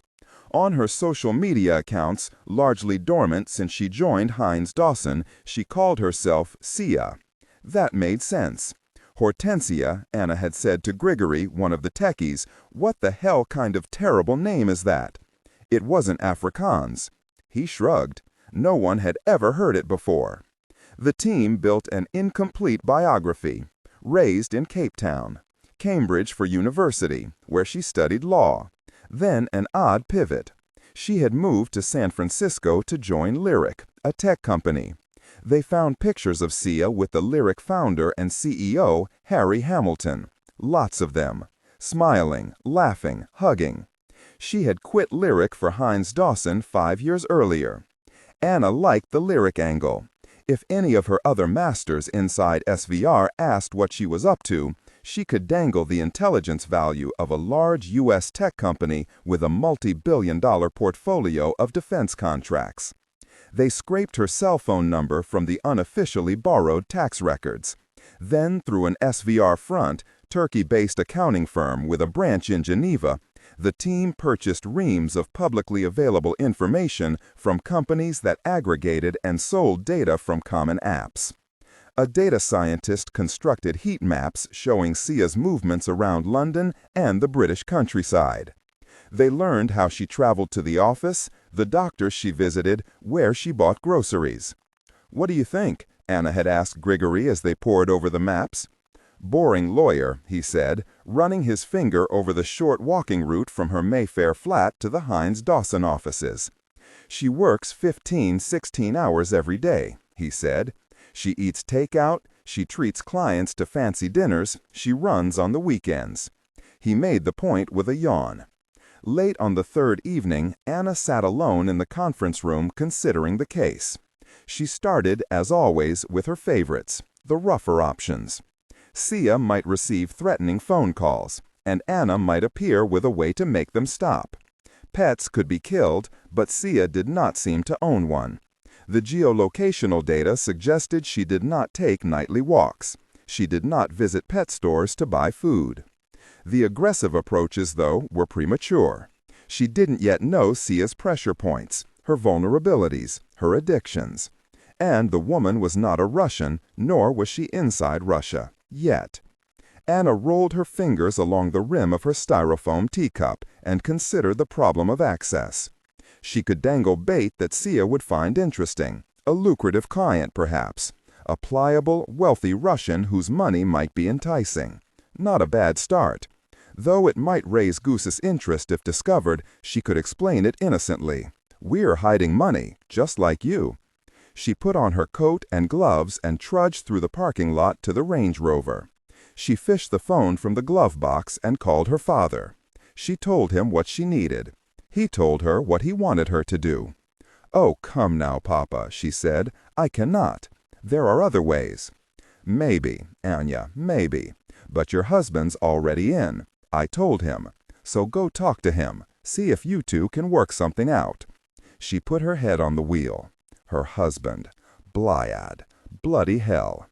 That night she topped off a middling bottle of Georgian wine with a few cognacs and mindlessly watched the talking heads on Time Will Tell in the shadows of her Ostazhenka apartment in Moscow, acquired in the first unhappy years of their marriage, and yet another place she did not like. Whenever her mind rolled toward the conversation with Papa, she drank more cognac. On the TV, a debate was raging over the bloodthirsty methods the Americans might employ to solve the Russian question, and the corresponding need for national self-purification, when Anna at last passed out. Next morning, Anna woke twisted in her robe atop churned bedsheets. She did not remember walking into the bedroom. She lay soaking in her headache, fighting to merely open her eyes, much less string thoughts together. Anna went to the club downstairs to swim. 2 slow laps and she was spent. She took a steam to sweat out the alcohol. She was nearer to 40 than 30, but with a flat stomach and muscular legs courtesy of her mother's side. The thought made her sad. In the locker room, she showered and lightly curled her blonde hair and did her makeup. Ignoring the puffy bags below her eyes, Anna smacked bright red lips together and smiled to confirm she had not dredged lipstick over her teeth. It was time. Anna had not spoken to Vadim in 4 weeks. She had not seen him in 6. She was grinding her teeth just looking at the name in her contact list. She stretched and cracked her jaw and rode the usual emotional jumble that her husband conjured. Anna gripped the marble countertop, and when she let go, she watched the damp outline of her fingers slowly evaporate. Then she dialed his number. "Hi," he said, picking up just before it went to voicemail. Like her, she knew, Vadim would sometimes stare at the phone, contemplating whether to answer. Anna said she needed to see him. Could she come to Peter if he was in town? "I am in Peter," he said sadly. "Should we have dinner?" "Yes, we have business to discuss." She imagined him scowling at that. "I'll have my assistant make a reservation. What night is best?" "How about tonight?" "Fine," he said. "Will you stay at the apartment?" "Where else would I stay?" He coughed. "Where else would I stay?" she repeated. "With your father?" "I am not a child, Vadim." "Is one of them living with you now?" "Anya, please, there is no one here. Of course you can stay in the apartment. It is fine." "I was just asking." "But why? Why are you asking?" she screamed silently. "Why are you asking, Vadim?" They circled in silence, listening to each other breathe. She clamped her teeth. "I'll see you tonight," she finally said. As always, he hung up first. St. Petersburg. The apartment was in one of the few residential buildings on the Kutuzov embankment of the Neva, occupying 3 floors of a mansion that had been the French embassy when Peter was the Romanov imperial capital. She'd taken the Sapson high-speed train, a comfortable 4-hour trip from Moscow. Anna stood outside in a clump of Chinese tourists, gawking at the fortress of Peter and Paul across the river. But she was gazing the opposite direction, up toward the ornate stone facades of their building, glowing pink in the draining mid-afternoon light. Beautiful prose had been written about this place. Historians mulled the implications of a Fabergé-studded imperial capital springing forth in incredible violence from swampy frontier marshes. But Anna had never escaped the simple truths that the poetic language could not capture. Here she had been born, raised, loved, sold, married technically, ignored, and here in Peter, here she must endure. She lowered her head and went inside.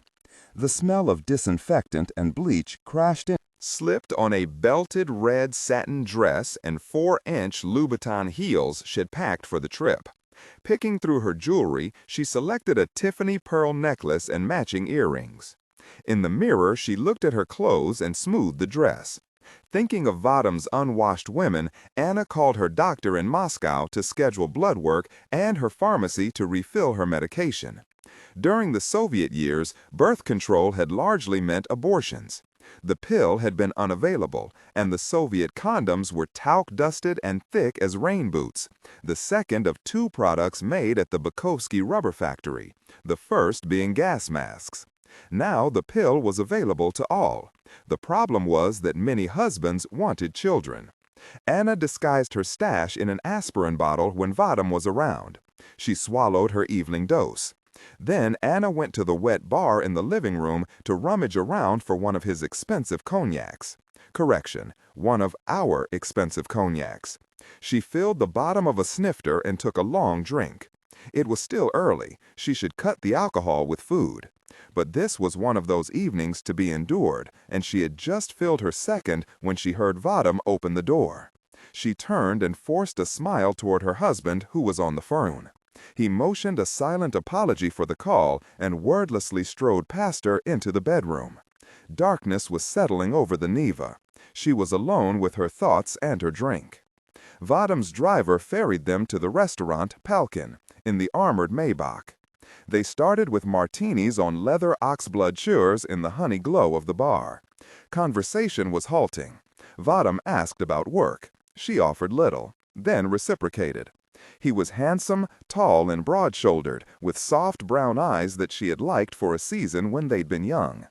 During one of the many lulls in conversation, Anna found herself wishing she could at least tolerate the strange confines of this pseudo-arranged marriage. They mostly lived apart, which made things easier. To fill the silence, she asked about preparations for Dubai. "Trainers can't really get their act together," Vadim said, tongue sliding along the bottom teeth, face darkening.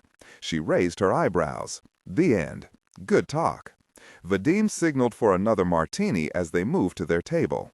The Art Deco dining room's glossy parquet floor clacked pleasantly under her Louboutins. The table sat in a quiet alcove next to a window overlooking the bustle on Nevsky Prospect. The silky green drapes were sashed open, the blaze of the streetlights glittered on the silver and glassware. A slim brunette marketing her cleavage from a bar seat eyed Vadim when they shuffled by. Anna fitted it with her pearls. Her Peter was the second city of the new Ruski Mir, a Russian world battened down against a hostile and degenerate West. But the trenches, the bloodletting, the air raid sirens, well, to Anna that night, they were faint thunderclouds on a faraway horizon. The special military operation in Ukraine, the war, had twisted deep into the Russian soul, but it had been slower to disfigure the body. Apple and Nike stores were gone, McDonald's had been renamed Tasty and that's it. Parts for Western-made cars now had to be purchased through online dealers. There were occasional and limited shortages at the grocery and department stores.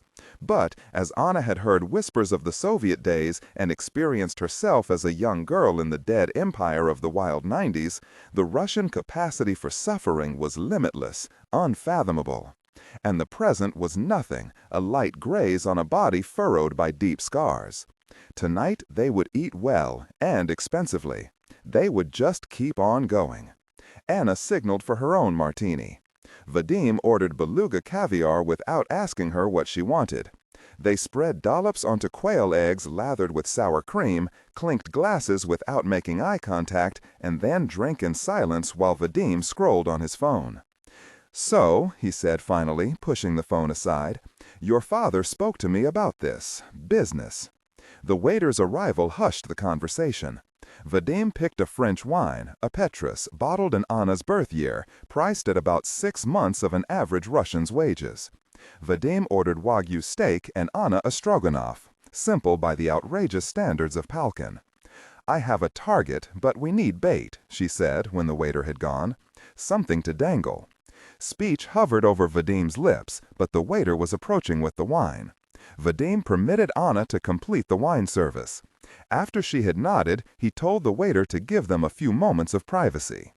But then Goose walked straight into Anna's sights, past a maitre d' begging for time to finish readying the table. His security detail fanned out through the room.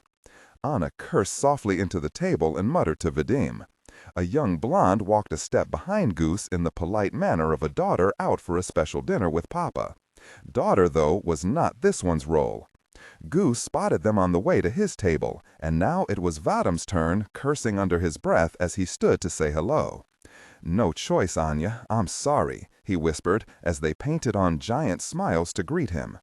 Goose shook Vadim's hand and introduced them to the doe-eyed Irina. Anna remembered that Irina had also been the name of his second wife. Anna shook Irina's hand and, accustomed to being shoved toward wives, girlfriends, mistresses, and hookers so the men might speak, simply turned from Irina back to the men. Goose arched an eyebrow at her, then said to Vadim, "We are looking forward to watching what happens in Dubai. We've spent so much on that farm. When do you expect to start winning races?" Vadim did that thing with the tongue sliding across his teeth, and he was starting to explain how it took time, but Goose was looking at her instead. She'd met him several times and always sensed that her presence agitated him. She was a walking reminder he'd not had a child with Galina, that she was Andrei's. Anna smiled at him as Vadim spoke. "It will be nice to gut you," she thought. "I might enjoy this." They were arguing stupidly now, Vadim losing his temper, Goose smirking at the ease of the boat rocking. Anna stopped listening.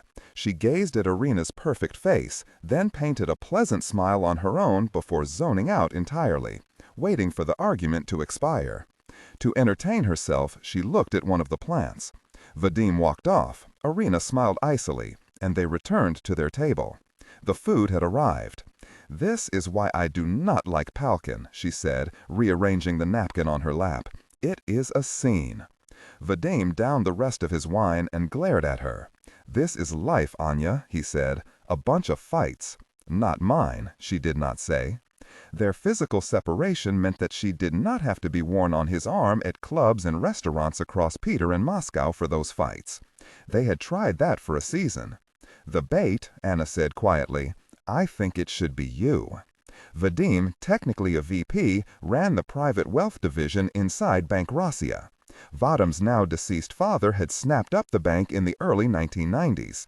In the Putin years, Rossiya became one of Russia's largest banks, eventually sprawling into a state-backed conglomerate ruled by an alliance between the Agapovs and Kovalchuks.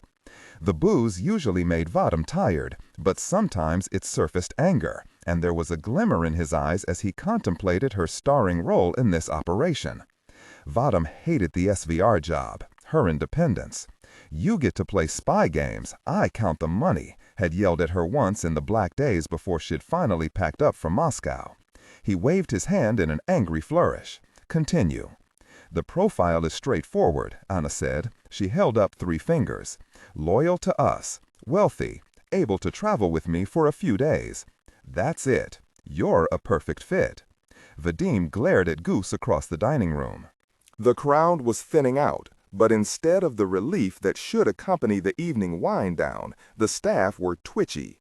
They were trapped until Goose and Irina finished. "Fine," Vadim said. "Fine.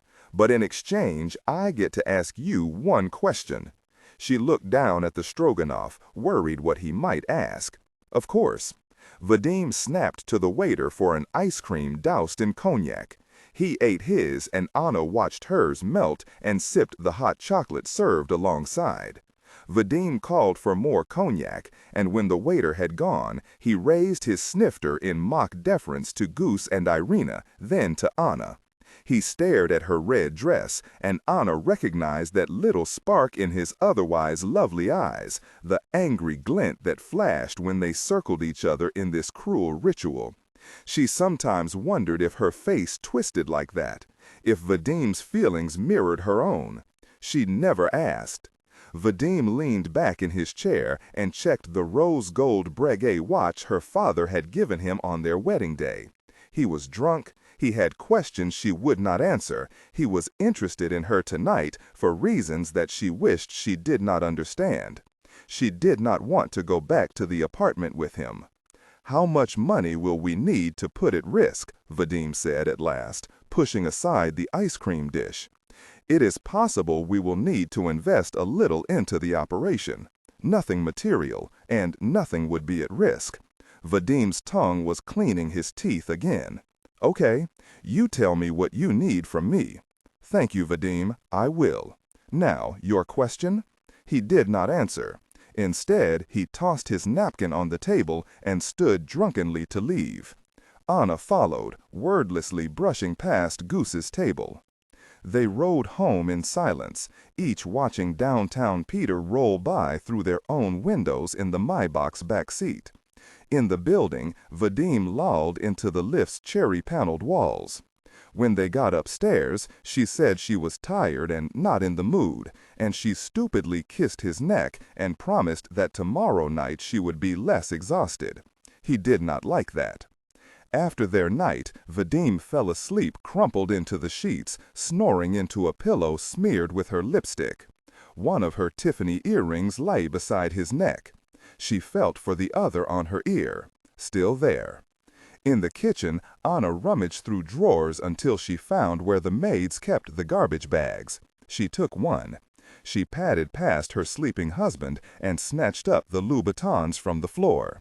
In the bathroom, she turned away from the mirror toward the window. She slid off the dress. She removed the straggler Tiffany earring and the necklace. She slipped out of her bra.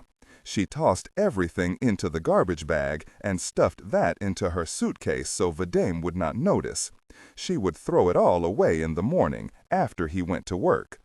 Anna took a hot shower. As the water coursed over her hair and back and shuttered eyelids, she imagined herself at a full gallop, warm sun on her face, golden hair flapping in the wind. They were riding fast. Anna was encouraging the horse, and she promised that everything would be fine if they just rode on. Rapino, St. Petersburg, London. Anna stopped the car outside the high iron gates of her father's villa and honked because the guard was sometimes asleep. Nestled outside the seaside resort town of Rapino, her father called the place a dacha, but it bore no resemblance to the farmhouse on the old collective he had purchased in the 90s, the land that had become Russ Farm. That farmhouse had been small, scarcely 100 square meters. This villa was more than 1,000. From his hut on the far side of the gate, the guard pressed a button and the gate swung slowly inward. Nosing the car up the long birch-lined driveway, she parked and collected her purse, which held the document bag. Her hand stuck on the door handle for a moment. She listened to the fountain spit and gurgle. She took a breath. Then she went inside. She found her father lounging in the living room, a leopard reclined on a suede chair, watching a Premier League football match. She announced her presence with a cough. The old dacha would have nestled comfortably inside this two-story room alone. The vaulted cavern made her feel like a supplicant in some vast cathedral, reminding all who entered that they were but specks of dust in the face of a mighty and gigantic God. The cough's echo lingered, bouncing along the walls and stone floors. "Papa," she said as he approached the foyer. They embraced, and she followed him up the floating stone staircase into the second-floor office. He took up behind a large mahogany desk in front of two sparkling trapezoidal windows that met to form a peak. Beyond him was a large balcony that jetted into the birch and pine. "How is Vadim?" her father asked, hands folding into an arch. Anna crossed her legs and flicked dirt from the side of her black leather boot. Her jaw clicked. "He is fine," she said. Her father grunted. "Good." She plopped a folder from the document bag onto her father's desk. "We have a target," she said. She briefed him on Hines Dawson and Hortensia Fox. Her father, enjoying the ops talk, bobbed his head as she spoke. Sometimes he got up to look out the window. He cut her off after 10 minutes. "I'm convinced," he said. "Tell me how you play it." "It's all in there," Anna said, jabbing a finger on the folder. "I know, very Anya," he grunted.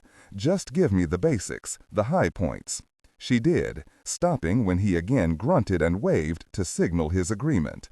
What if Goose's people are indeed watching her, or have her comms flagged, or hell, if she reports everything back to one of their worms? What's the cover? Why in the hell would I need cover, Papa? He sat back in his chair, beginnings of a smile creasing his face. She continued, "They are using Hines Dawson to hide money, and so are we. If they squeeze anyone, it will be the lawyer for showing bad judgment by taking on other Russian clients." She shrugged, reached down to wipe flakes of dried mud from the other boot. She'd chosen a dark red nail polish to match her Chanel eyeglasses, which she now twirled in her fingers. They were non-prescription, but she sometimes wore them to look more serious for crusty men like Papa. Her father quickly flipped through the rest of the folder. She rearranged her skirt and slipped the glasses back on her face. "Good," her father said. "When do you make the call?" "Tomorrow." He nodded. Approved. She slipped the folder back into the bag, turned the key to lock it, and placed it in her purse. The papers would be fed to the shredder in the apartment. Papa stood. She remained seated, lowering palms to the floor. He hesitated, then complied and sat. "Have you been able to get time with the Kozyain?" she asked. "I am working on it," her father said. The mention of Putin set his fingers rapping on the desk. Goose controls access. He controls the gatekeepers. "Right, Papa," Anna said, puckish grin unveiling teeth. "How could I forget?" Her father bit his lip. She knew he wanted her to stop, but she kept going. "We need the FaceTime, Papa. Once we bag the lawyer, we will need to bring the evidence to the president." How can we get around Goose to enough? Her father smacked his fist into the mahogany. I am working on it. You can be such a very pest, Anya. You do your part, I'll do mine. He pointed toward the door. Very these old men, keeping her in the dark and milking her all the same. Still, why fight when you could not win? She perched her glasses atop her head and slipped her purse over her shoulder. I will debrief you immediately after London. A prim smile, and she was out the door. Anna's role as an Apparat Prekommanderani Sotrudnik, an APS, or member of one of the SVR's group of attached employees inside the bank, meant she had an office at Rossiya headquarters on Rastrelli Square. Though her work for the SVR was a state secret, most of the employees inside the private wealth division knew it. Their fear of Anna, which she enjoyed and cultivated, meant they left her alone. Anna swung open her office door and turned on the lights. Anna looked around, then double-checked the nameplate. It read, A. Kovalchuk, Managing Director. Gosh, not my last name. Gaudy Baroque furniture, all new, crammed the floor. Anna sank into a chair with gilded bronze legs, running her fingers over the bacchanalia engraved on the armrests. Vadim, the division's VP, had apparently redecorated, and he had a particular taste. Purple tassels dangled from the chair's seat. Anna was playing with one of them when teacups clattered in the hallway. Anna's secretary, Katerina, a virginal waif with an unpredictable stammer, appeared with a tray, clanging it onto a table. When did this happen? Anna blew on her tea and motioned around the room. 2 weeks ago. My husband brought all of this here? A nod. Anna stood and set down the teacup. I am going downstairs to collect a guest for my next meeting. When I return, I want this garbage furniture stacked in the hallway. Do you understand? Yes. 3 bobbing nods. On her way out, Anna ripped the nameplate from the door and slammed it in the trash. Fix it, she called to Katerina. 20 minutes later, Anna and Grigori, the line I-techie, reappeared outside her office. Tables and chairs were piled in the hall.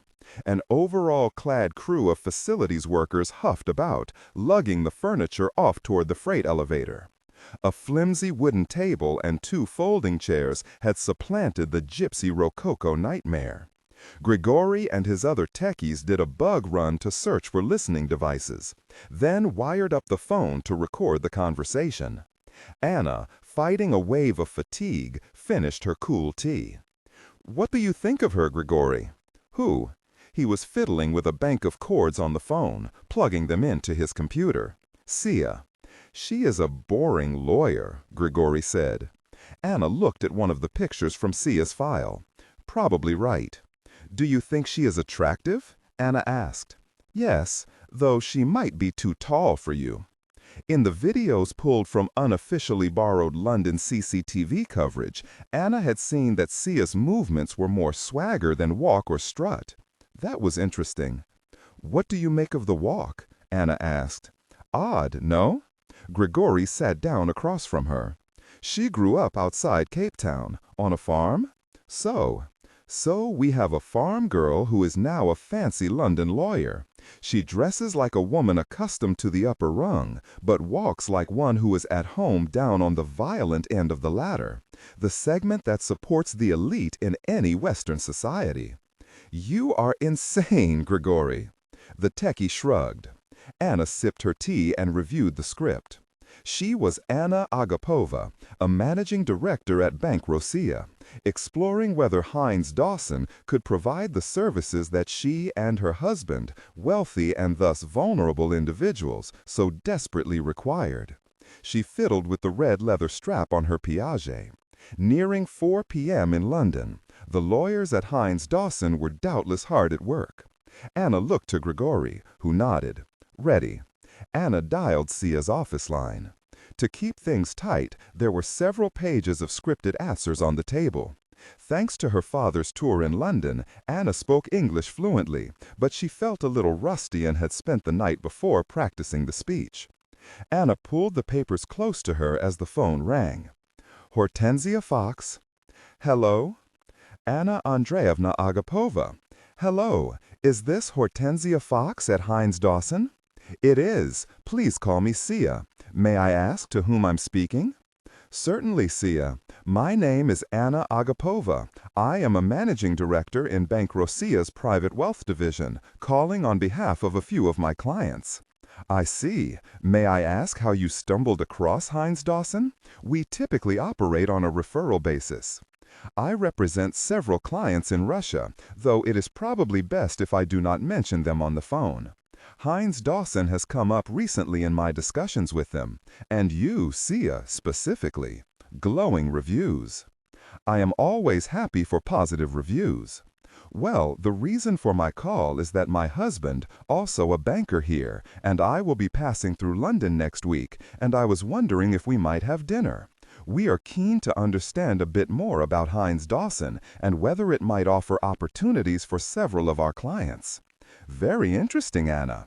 Well, face-to-face is certainly ideal for these initial discussions. I find those awful video calls to be terribly impersonal. I could not agree more, Sia. What do you say to dinner? Perhaps on Wednesday or Thursday? Well, I say lovely. Why don't we have the assistants coordinate? My email is hfox@heinzdawson.com. Perfect, Sia. I look forward to our dinner. Likewise, Anna. Cheers. Anna Andreevna, cheers. Sia put the phone in the receiver, energy rippling from a hammering heart to serene hands.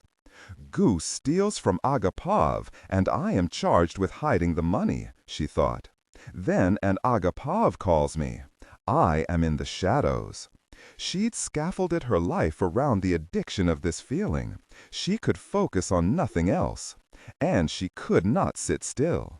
Cinching the belt of her cashmere coat, Sia creaked down the circular staircase and outside into a dreary fall afternoon, charting a winding route to her flat so she could think. Pale sun was filtering through the clouds. Sia screened phone calls from 3 harried associates as she strolled past the rows of stucco townhouses, glittering jewelry boutiques, and an art gallery hawking a Balmoral watercolor painted by the king. That caught her wandering eye, until a sales associate with a barcode tattoo on her wrist appeared and Sia begged off. She bought a chicken dinner from a high-end grocery in Belgravia and went home. In her flat, Sia opened a bottle of white wine and, as she took most meals, ate alone on her couch. She topped off the wine and padded to the leather chair in the corner of her bedroom, glowing under a reading lamp. Sia did not know precisely how, but the chair had found its way into the shipping container that had ferried her earthly belongings to London when she left Lyric in San Francisco for Heinz Dawson. She removed the cushion and used her left thumb to find the right spot on the frame. Applying pressure, she then found a second spot under the armrest and worked her right thumb around until she heard a soft pop and the concealment device, the CD, inside the seat opened. In the CD, Sia stored $45,000 in cash, evenly split between dollars, euros, and pounds. 3 clean alias passports, a prosthetic nose and jaw piece, disguise eyeglasses, a laptop, and a .38 special handgun and a box of ammunition for which she had no paperwork. She removed the laptop and shut the CD. The laptop had been issued by Heinz Dawson, but had spent a few days with a technical team during one of Sia's first business trips back to the States. Sia typed out a long sequence, numbers, letters, symbols, compressing multiple keys simultaneously, until a blue screen flashed to indicate she had successfully accessed the laptop's second partition, which was staged online. A generous sip of wine, and she logged in to the cable writing software. Communicating with Langley was a difficult person, as a knock, an officer under non-official cover. She operated alone, which she liked, but the comm's isolation was miserable. She would lob a message to Langley, they'd lob back, and around it went. Sia topped off her wine and felt a rush of adrenaline as she considered the case. She was swimming in a pool of Russian fish, targets of clear and immediate interest to Moscow X. These were the varietals of Russian scalp-moneyed, corrupt, connected that might pave the way for her promotion to GS-14, finally put in the rear view some of the lackluster performance appraisal reviews from her prior inside officer, who had accused her, rightly, of filtering information from her cables that would give Langley pause about approving her operations. She finished writing up the Agapova phone call and submitted trace requests to Langley. She noted the wonkiness of her surface area with two rival groups of filthy rich Russians, but spun it as an opportunity, which it was. Sia hit the same keyboard sequence and saw her normal laptop screen appear. The Wi-Fi was connected, clandestinely pumping encrypted blobs from the partition back to Langley. She tossed back the rest of the wine. Pleasantly drunk, she shut the laptop in the CD and fell onto the bed. She was asleep in seconds, her last waking thought that she should probably take off her blouse, or at least wriggle under the comforter. San Cristobal, Mexico. Maximiliano Castillo could feel the thunderstorm rolling down off the mountains. The pressure, the change in the air, set a dull pain knocking inside his skull. And the coming rain was nothing you'd want an Emirati royal to suffer through, even if His Highness Prince Saeed bin Maktoum bin Hashir al-Maktoum was a minor player, a vagabond third cousin of the Sheikh of Dubai. The Emirati wanted to ride, though, so be it. Max wanted to break the Emirati, and the rain might help if it came to it. The good prince had been around horses all his life, he said so anyhow. He'd been dispatched to San Cristobal to consider the horseflesh, but Max didn't think he knew much about horses, and probably didn't know much about rain, and Max was tired. 2 days with the prince, and the smile was difficult to hold, the jokes impossible to summon. It felt like booting a mare to gallop that's got nothing left. Freakin' Arabe, really Emirati. He stood from his bed and went to the window and looked out across the western reaches of the hacienda. The room had been his mother and father's, and his father's mother and father before that. And it went back 5 more generations until you got to a villa outside Toledo he'd visited once with Papa when he was 10. You could trace the Castillo name from there, and the last living one was here watching a roan mare canter through his western pasture. The mare was Valeria, a 4-year-old brood mare out of his senior sire Rex, and a mare, La Duena Elena. The air was dampening, and the horses could feel the storm, so he could feel it. He wanted to walk the barns alone, shoot pool and drink, and then talk to Roberto about horses. But the very Emirati. His eyes skipped quickly over the stucco capella that was now Papa's living tomb, and drew up to the western horizon. The sun was filtering out. Max got into his pants and a white shirt, hanging in the bathroom and still warm from Martina's iron.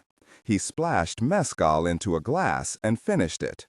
He picked up a pair of dark alligator leather boots given to him by Alejandra Garza on their last night together before her wedding. He sat and got half his right foot in there and stopped. He still could not believe she'd gone through with it.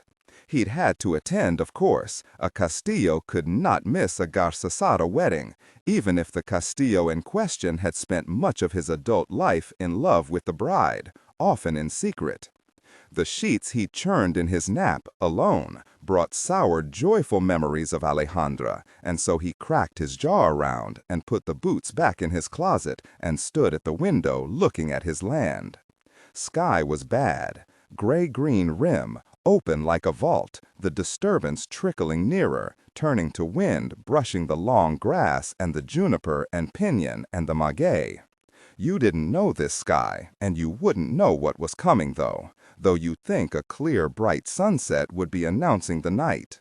He slid on the anteater leather boots and belt that had been Grandpa's, and the gold chain with the cross that had come across the Atlantic in 1782, from Toledo to Seville, to Veracruz, and up to Monterey.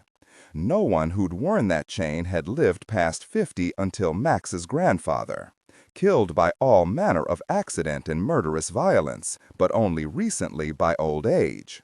Looking down at that old converted Capella, and he thought old age maybe wasn't so kind a murderer.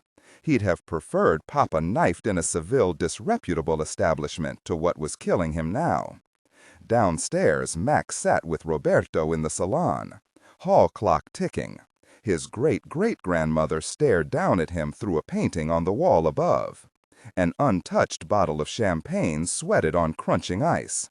In the privacy of San Cristobal, the prince had taken to drinking without limit, like a priest in a disreputable establishment. Tick, tick, tick. He looked to Roberto. "We ride the pass after the business, patron? It will be very wet, and that will take us well past dark. The prince said he wanted an experience, and he's late." With a snap, Max sent one of Roberto's men into the hall for a look.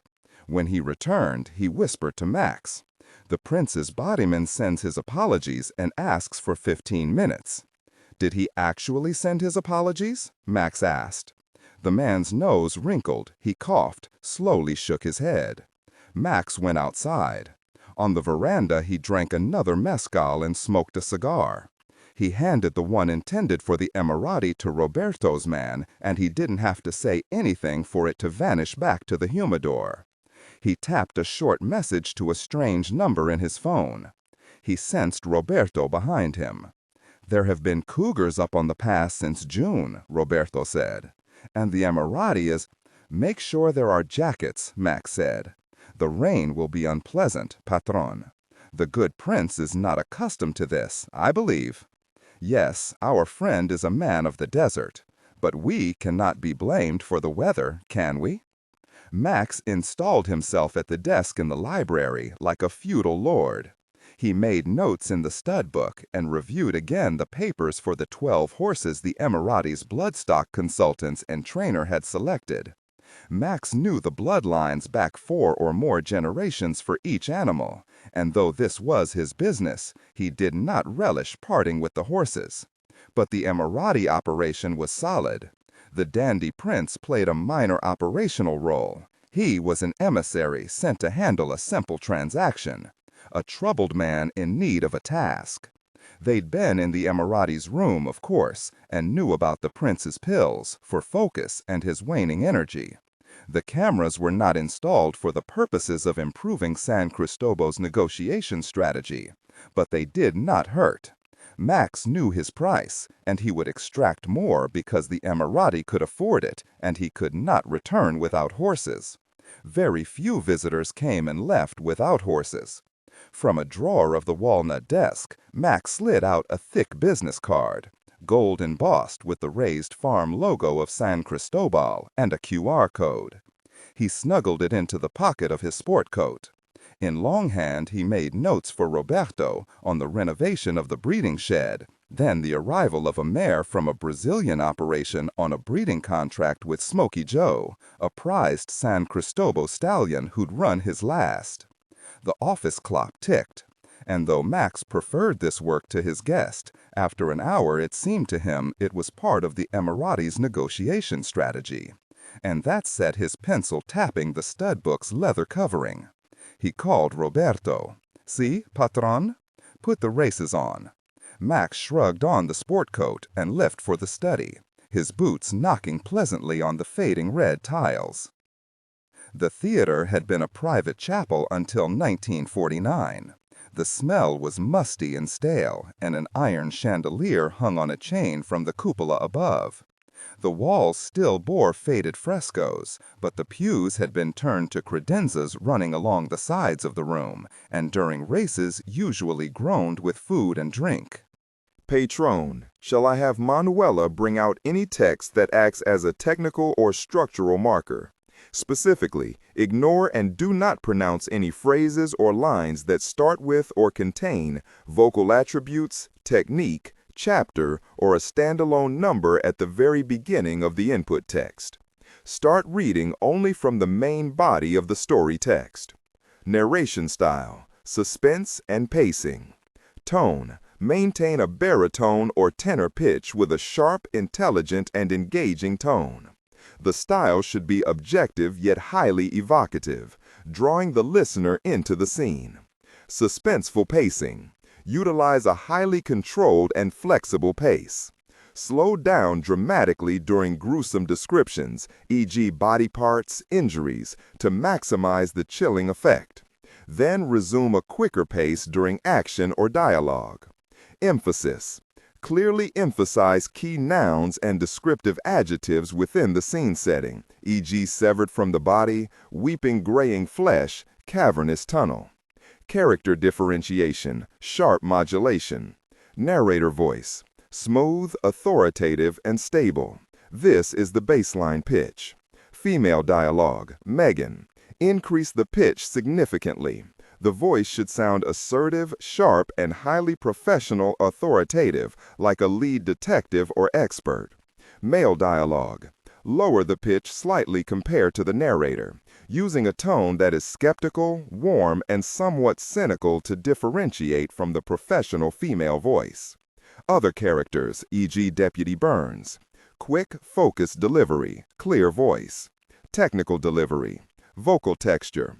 Maintain a clean, clear vocal texture suitable for high-quality production, ensuring every word is crisp and clearly enunciated.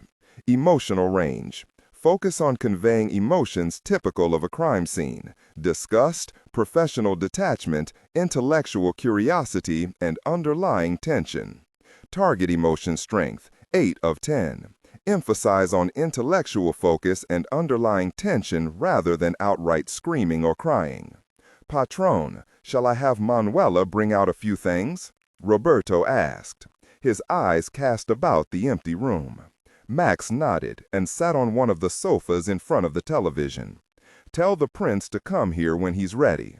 The pre-race coverage rolled on the television above. Max fetched another cigar from the humidor, and when he'd returned, the prince was sitting on the sofa scrolling on his phone. "Your Highness," Max said. He took a seat next to the prince and puffed smoke upward. Manuela wheeled in a cart of bottles and mixers and glasses. She set a tray of nuts and popcorn and tortilla chips and salsas alongside and left. "Business at home?" Max asked. The emeriti hungrily eyed his cigar, awaiting an offer that did not come. Then he said, "A few pressing matters." "Well, I trust you've settled them. Our business now needs a bit of settling. Your numbers do not work. Too low." He leaned the cigar on the lip of a brass ashtray shaped like a galloping stallion and stood to fix a drink. A scratchy noise registered in the prince's throat. "What would you like?" Max asked, turning bottles here and there, brandishing labels.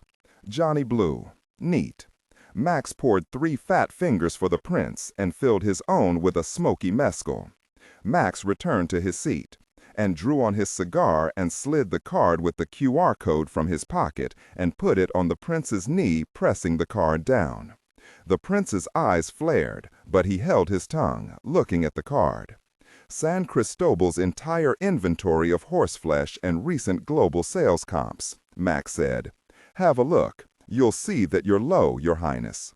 The prince's extended family ran Dubai, and someone had doubtless explained to him the folly of what he was now considering. But His Highness was an empty-handed emissary in a heathen land, agitated at the calculated disrespect and prone to foolishness. So he took the iPhone from his pocket and framed it over the card, and pressed the little flickering blue button, and Max counted slowly and silently, 1, 2, 3, 4, 5, and the prince was reviewing a report on 12 horses. But something, deep and unseen, was burrowing into his phone, a gift from Max's more unconventional friends. He was treated to a familiar tingly jolt running clean through him. On the television, Max watched a jockey wearing white, blue, and red racing silks trot a colt toward the starting gates. "Russ Farm?" Max asked, pointing the cigar at the screen. The prince looked up from his phone. "My cousin felt the Russians should be invited. Horses are above international squabbles. Why should the Russians not race just because of the war? And Russ Farm is a private stable after all. I've actually been there once, he said in his English accent. Dark, very woodsy place, but the facilities are top-notch. The talent they've acquired is excellent, and from a pedigree standpoint, they were making progress before they stopped buying in the US and the UK. The prince wrinkled his nose. Very sanctions. I hear Putin owns it. Max let the comment hang in the air. Now, nasty rumors. And who very cares about the owner? It's about the horses in the end. Max raised his glass. The prince clinked his. They drank. The starting gates flung open, and Max watched the Russ Farm horse move. The chestnut thoroughbred judo master banged into the metal, quickly slipping into the 9th position. The horse remained well off the fence and galloped with what Max could see were strides far too short for his height. Rattled from smacking into the gate. By the first turn, he'd fallen into 12th, 15 lengths off the leader, a horse owned by the racing stables of Sheikh Mohammed bin Rashid Al Maktoum, ruler of Dubai and the host of the race. A third cousin to Max's current guest, as the prince pointedly reminded him. Through the television, Max tried to look the horse in the eye. You could see a horse's heart through its eyes, and he wanted to see what kind this one had. Judo Master was an impressive physical specimen, well-muscled, tall, with long legs and nice conformation, but heart was what won races, and by the second turn Max knew that the horse did not have it. With the leader halfway down the backstretch, Judo Master had slipped into the 13th slot, and the jockey was uselessly working the whip to avoid an embarrassing last-place finish. Max didn't count, but he was pretty sure that by the time they rounded the far turn onto the home stretch, the jockey had reached or exceeded his 12-strike limit. In Dubai, you could only smack the horse 12 times during a race. With Putin's horse now trailing by more than 20 lengths, Max turned his attention to the showdown between Sheikh Mohammed's horse and one owned by a Japanese billionaire. With 50 meters left, the Sheikh's horse tapped an extra reserve and began to pull in front, crossing the finish 3 lengths ahead. Judo Master straggled in dead last, nearly 30 lengths back. 9 million even for the whole lot of 12, the prince said, and not $1 more. There was a ring of hesitation in his voice, and they had the room wired anyhow and knew the prince could go higher. Max crushed his cigar in the ashtray and tossed back the mescal. I find that I want to get on a horse after watching a race. Let's take a ride, continue this discussion in the fresh air. What do you say? A trail runs from the pastures up into the mountains. Beautiful country. Back by dark. I'm out of time, I'm afraid. So no, thank you. Next time. This is the final offer, Castillo. They are fueling the plane, and I am expected in Dubai tomorrow. The prince stood and stretched and feigned a yawn, and met Max's eyes, but he could not hold them. Anything to say? The prince said. His tone had stiffened. Another man might have relented, might have wondered if he'd overplayed his hand negotiating against one of the world's premier thoroughbred stables. But another man would not have access to intercepted communications that revealed the prince's bluff. It was true that he was expected in Dubai tomorrow, with horses. No, Max said. No, I don't suppose there is. Max leaned onto the pickup's hood on the runway apron, watching Roberto's men load bags into the Emerites G800. The prince had said goodbye and disappeared into the cabin, and the flight attendants, 2 slender Slavic blondes in 2 tall heels and 2 tight uniforms, were chatting with each other and reviewing Max with undisguised interest. When he met their eyes and smiled, they smiled back and giggled and turned away and shared a secret. Someone called from inside the aircraft, and they climbed the steps and disappeared into the plane with a flirty wave. The door shut. The engines rushed. Lights blinkered to life. Max spat on the concrete. The plane crawled forward, stopped. Engines died. For a moment it sat there. Then the door cracked open, stairs descended, and the prince's body man emerged, trotting down to meet him. Later that evening, with the prince in the skies bound for the Gulf, Max unsaddled his favorite mare Penelope, brushed her, and saw to her evening feed. He took a long hot shower and retrieved an iPad from the safe in his closet. He took a mescal to the chair in the bedroom where he'd been read to as a boy and now sat alone as a man. On the iPad, instead of his standard 6-digit passcode or fingerprint, he entered a 26-count alphanumeric sequence to unlock a partitioned hard drive hidden on the device. He opened an app, identical to the Notes app preloaded on every app. The Castillos didn't do this for the money. Not now, at least. Not since the first years back in the 60s, well before his birth. And though he understood why the money was necessary for everybody to feel good, he didn't want to look it in the face and think about that. He deleted the message. He punched out a sparse note summarizing the prince's visit. Then he put down another glass of mescal, and, relishing the white-hot fire flooding his throat, he held a specific combination of buttons until the message vanished. He locked the iPad, then entered his usual 6-digit passcode to check that everything was normal. He found Roberto eating a steak on the veranda to the whine of crickets and the piddling watercourse of the pool fountains. Max sat. Manuela brought arrachera, blackened flank steak, sliced over a bed of charred green poblano and onions, a stone bowl of her red salsa, and a warm plate with tortillas shrouded by cloth. She squeezed the juice of half a lime over the meat and uncapped a bottle of Tecate, and Max kissed her cheek and held the veiny pallor of her hand for a brief moment. She left them. When he'd taken his first bites, Roberto slid an envelope across the table. Max had known the Emirati's handwriting since reviewing the footage of his room, and he'd known that slight curl in Roberto's lips since he'd helped the man break horses, once when he'd been much too young. Langley Artemis Proctor had once involuntarily participated in a consultant-led focus group on the topic of CIA modernization. The consultant explained the concept to Proctor, describing the wholesale reorganization of CIA using terms such as organizational health, business process improvement, and enterprise agility. He chattered of openness and information sharing, which rang to Proctor's ears of outsiders inviting her to loosen up, get her agents killed and dragged through the streets with their ears and whatnots hacked off. She had found the focus group experience on par with that of a difficult and invasive experience, and she wrote that on the feedback form. Proctor had decided she would stop modernization's march at the gates of Moscow X. Her reign as chief would be characterized by decidedly pre-Enlightenment rules.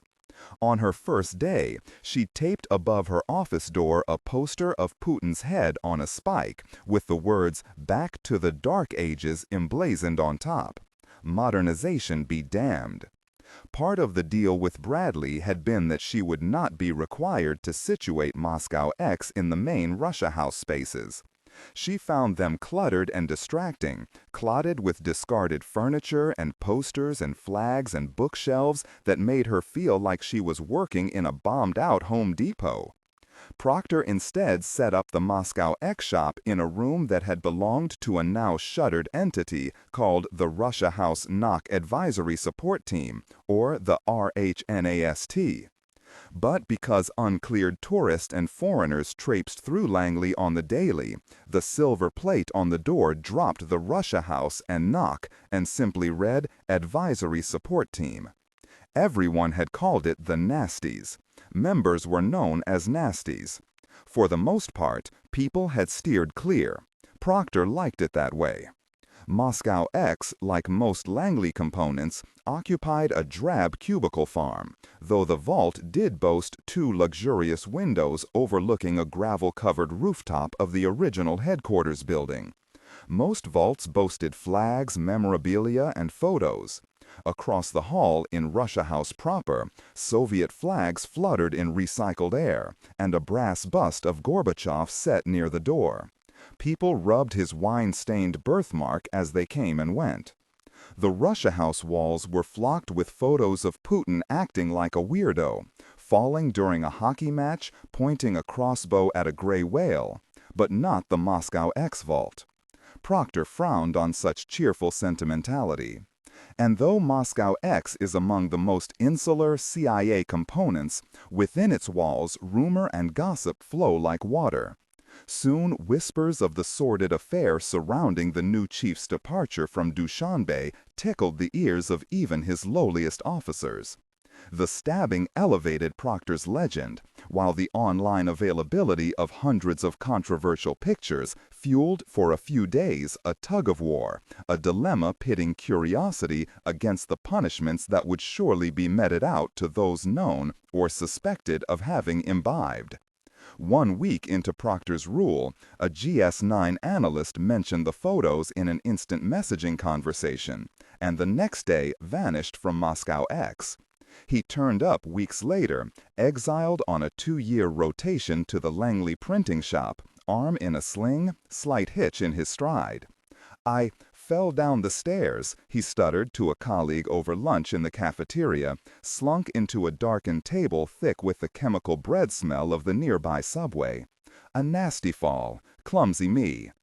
The matter was settled in favor of punishment, and the photos, though not forgotten, would never again be mentioned.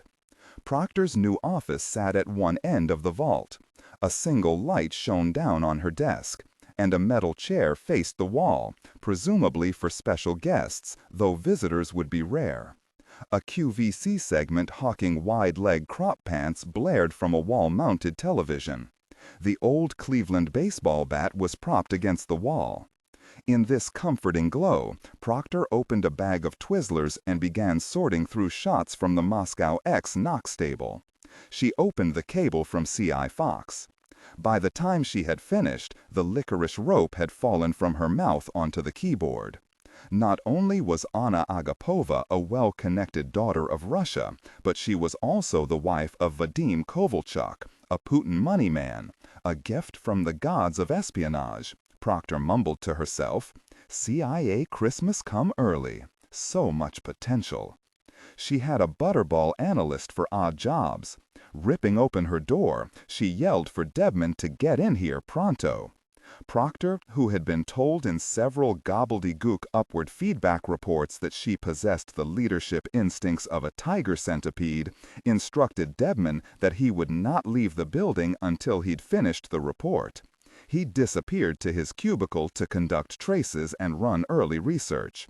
Returning to her office late that evening, Debman placed the results in front of Proctor as if it were a burnt offering, and took the extravagant liberty of sitting in her guest chair while she read. Proctor cracked back open the Twizzler bag and got to it. 1. CI traces on Anna Andreevna Agapova reveal that subject is 36-year-old Russian national and current employee at Bank Rossiya. Born in Leningrad, Petersburg, in 1987, to retired KGB SVR Major General and current chairman of Rossiya Industrial, Andrei Agapov, and Galina Timofeevna Petrova, deceased 1998. 2. Subject is graduate of Lomonosov Moscow State University, 2009. Ref a collateral indicates subject worked at Bank Rossiya in Geneva, 2010-2014. 3. Subject married Vadim Yurovich Kovalchuk, son of former Bank Rossiya chairman and CEO Yuri Kovalchuk, deceased 2017, in St. Petersburg civil ceremony in 2011. 4. Vadim Kovalchuk is the principal owner and operator of Rus Farm, a thoroughbred horse operation. Ref B collateral indicates farm is backed by a consortium including Andrei Agapov and the Russian president. Leaning back in her chair, Proctor realized Debman was still there. "Holy hell, man," she gasped. "You scared the gosh out of me." Shooing Debman from the office, Proctor ate a few more licorice ropes and extinguished the lone desk lamp. She lay down on the floor. To any observer, it would have appeared as though Proctor had entered a liminal space in which her body remained prone in the office, her mind long evaporated. Her eyes were shut, her palms faced the ceiling, her chest rose and fell slowly, as if she were in a coma. Her adductor muscles were scorched from afternoon thigh work in the gym. An hour later, the idea first tickled. 2 hours after that, Proctor thought she had enough to get to work. She sat up and do not read aloud any text that acts as a technical or structural marker. Specifically, ignore and do not pronounce any phrases or lines that start with or contain vocal attributes, technique, chapter, or a standalone number at the very beginning of the input text. Start reading only from the main body of the story text. Narration style, suspense, and pacing. Tone. Maintain a baritone or tenor pitch with a sharp, intelligent, and engaging tone. The style should be objective yet highly evocative, drawing the listener into the scene. Suspenseful pacing. Utilize a highly controlled and flexible pace. Slow down dramatically during gruesome descriptions, e.g., body parts, injuries, to maximize the chilling effect. Then resume a quicker pace during action or dialogue. Emphasis. Clearly emphasize key nouns and descriptive adjectives within the scene, e.g., severed from the body, weeping graying flesh, cavernous tunnel. Character differentiation, sharp modulation. Narrator voice. Smooth, authoritative, and stable. This is the baseline pitch. Female dialogue. Megan. Increase the pitch significantly. The voice should sound assertive, sharp, and highly professional authoritative, like a lead detective or expert. Male dialogue. Lower the pitch slightly compared to the narrator, using a tone that is skeptical, warm, and somewhat cynical to differentiate from the professional female voice. Other characters. Deputy Burns. Quick, focused delivery. Technical delivery. Vocal texture. Maintain a clean, clear vocal texture, suitable for high-quality production, ensuring every word is crisp and clearly enunciated. Emotional range. Focus on conveying emotions typical of a crime scene: disgust, professional detachment, intellectual curiosity, and underlying tension. Target emotion strength. 8-10. Emphasis on intellectual focus and underlying tension rather than outright screaming or crying. She sat up and wiped the corners of her mouth. Somewhere along the journey, she'd fallen asleep for a bit. She ate more licorice and wondered if she should get Bradley involved. Nope. We're still very deep in the operational soup, Proctor thought. No need to worry the boss man. She opened a database and entered a cryptonym, TX Mancub, into the search engine. Nearly all CIA assets are foreign citizens. The TX digraph denoted the oddity that Mancub, true name Harry Hamilton, was an American, the founder and CEO of the technology company Lyric. Harry allowed the CIA to use Lyric to build cover for some of its NOCs, and he typically played ball when Proctor asked for help. But this time, Proctor expected, would be different. Alone in her office, she scanned a database of auction prices for thoroughbred racehorses and chuckled aloud. Harry had zero interest in horses. He did not own a horse. He did not attend horse races. He may have never sat on a horse. Harry was not going to like this. Palo Alto, Max walked across a stretch of apron at Palo Alto Airport, moving past the CIA Air Branch loadmaster as he reached the top of the stairs to enter the Gulfstream G5050. The interior's prodigious use of faux wood and its cud-colored carpeting indicated that this aircraft was owned not by a celebrity or a billionaire or even his ranch, but instead by a government bureaucracy whose procurement machinery, despite the benefit of a corporate cutout, had failed to update the upholstery to anything more contemporary than Hawaiian avocado. Across the tarmac sat his own jet, San Cristobal's G650. He understood from the cables that Proctor had a proposal for him, and that a knock lawyer, Hortensia Fox, was somehow involved. He also understood the request to be unconventional. Artemis had included so few details in her message that there could be no other explanation. Max shuffled over the stained carpet toward Proctor, who stood to shake his hand. Hortensia Fox trailed into the plane. Her walk was assured, even aggressive, and in her slipstream hung a scent of floral and citrus that transported him to San Cristobal's gardens. The rough pads on her offered hand ran pleasantly against his own. "Max Castillo," he said. "Pleasure to meet you, Hortensia."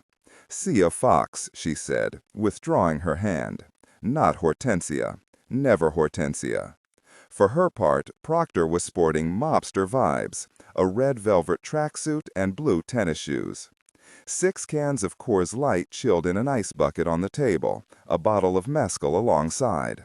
Sia sat across from him, next to Proctor, who cracked open a beer.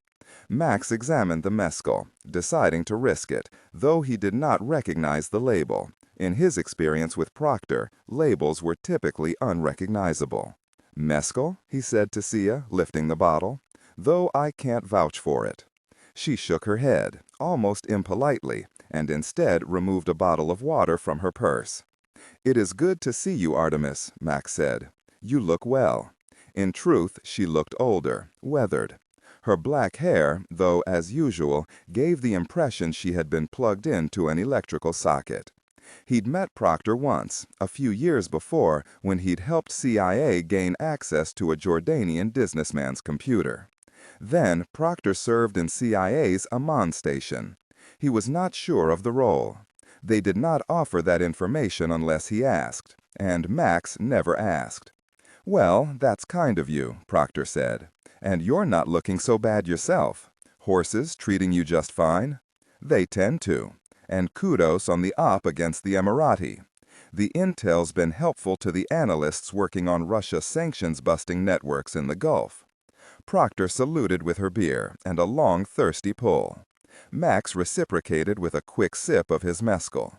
"And Sia," Proctor said, "you look swell, too. Nice to see you, hon. Thanks for popping across the pond for this."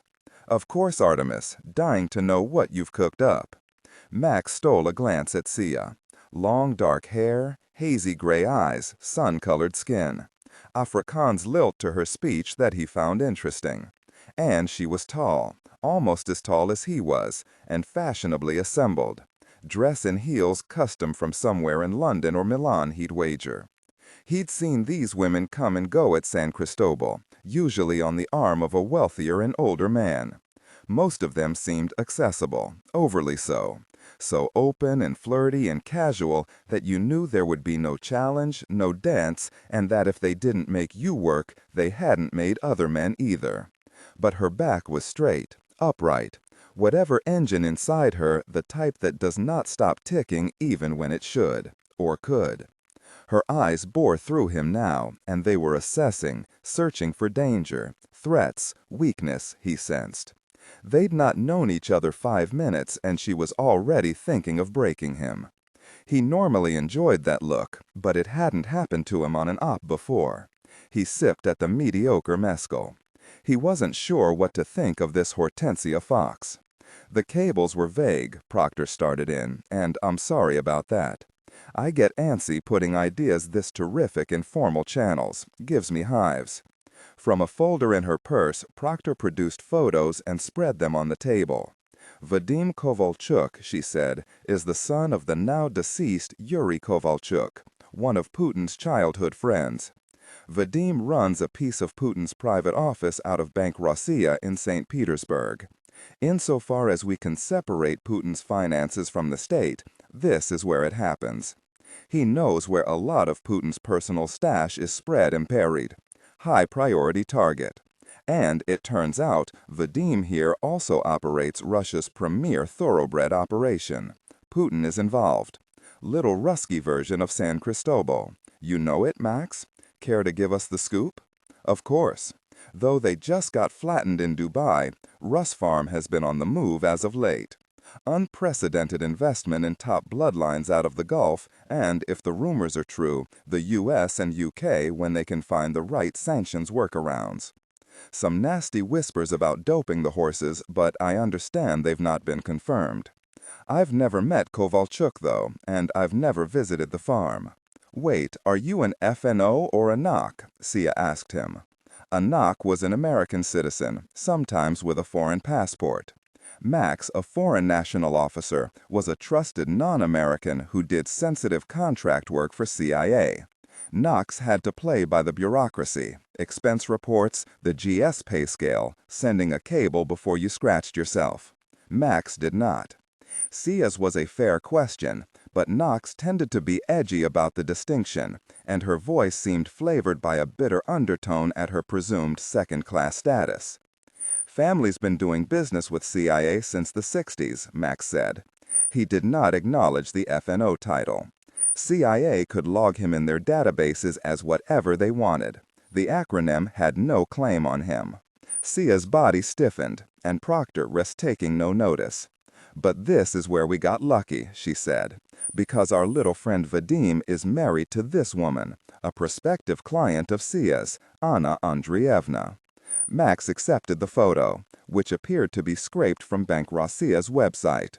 She had flaxen hair and chilly blue eyes and high cheekbones. Her face told the camera to go away. He liked her already.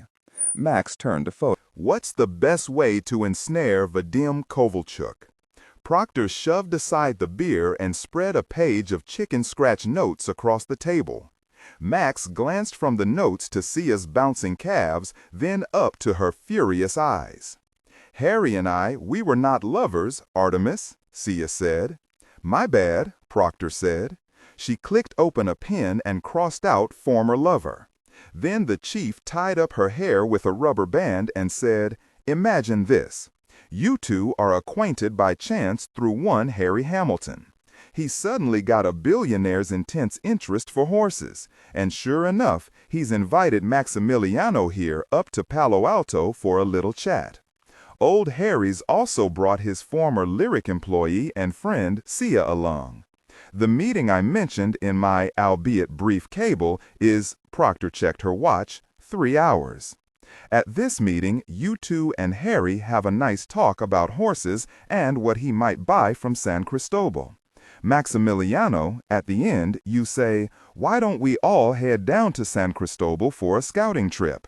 You both also happen to think the other is peachy. You all go down Old Mexico way. Wine, tequila, tacos, bareback horse riding, whatever the really. And then Sia comes up with a great idea. Anna and her husband should come down to Mexico for dinner instead of visiting London.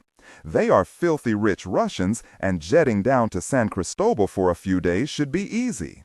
Hell, it's gotta be easier for them to get documents to visit Mexico than the UK these days. We're doing them a favor. Plus, unlike everything else Sia does in London, this way I won't have to read in the Brits." Proctor opened another course. "You two play Romeo and Juliet, and we access Vadim's tech, Max, according to the usual playbook.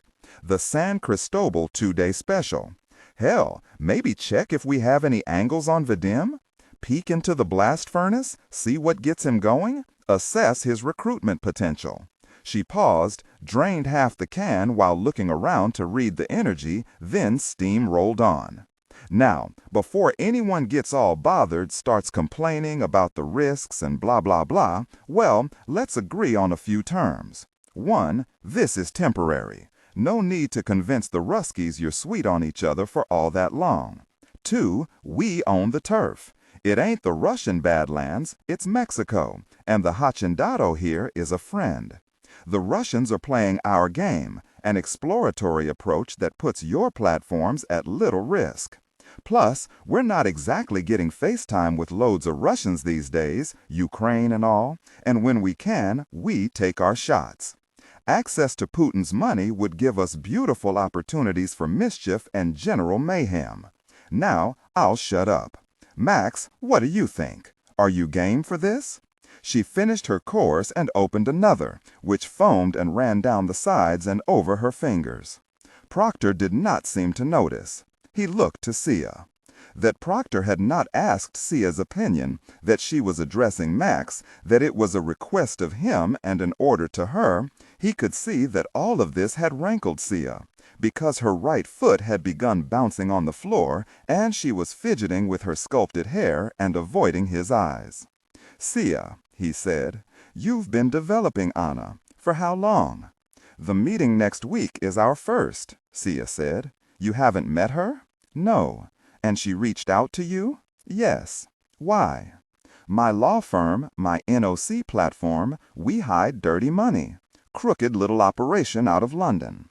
Anna's interested in our services for a few of her clients. And probably for Vadim. But why you? A good deal of my business is filthy Russian money. Her tone was sharpening with each response. And what was going to be your angle? To develop Anna. Or Vadim. This time she gave only a glare.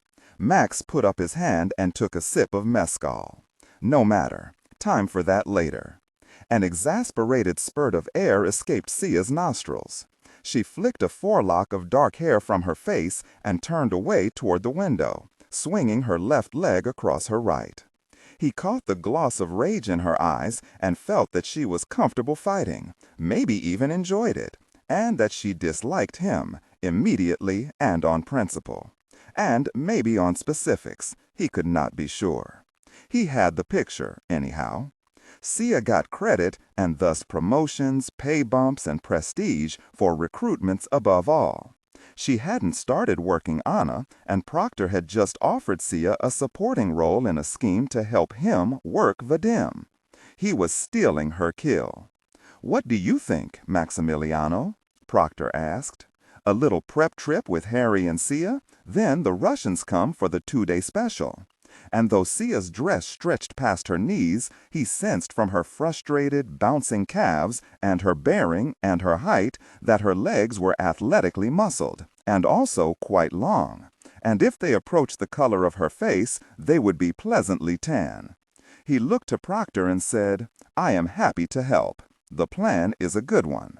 He turned back to Sia in time for another audible sigh from her flared nostrils.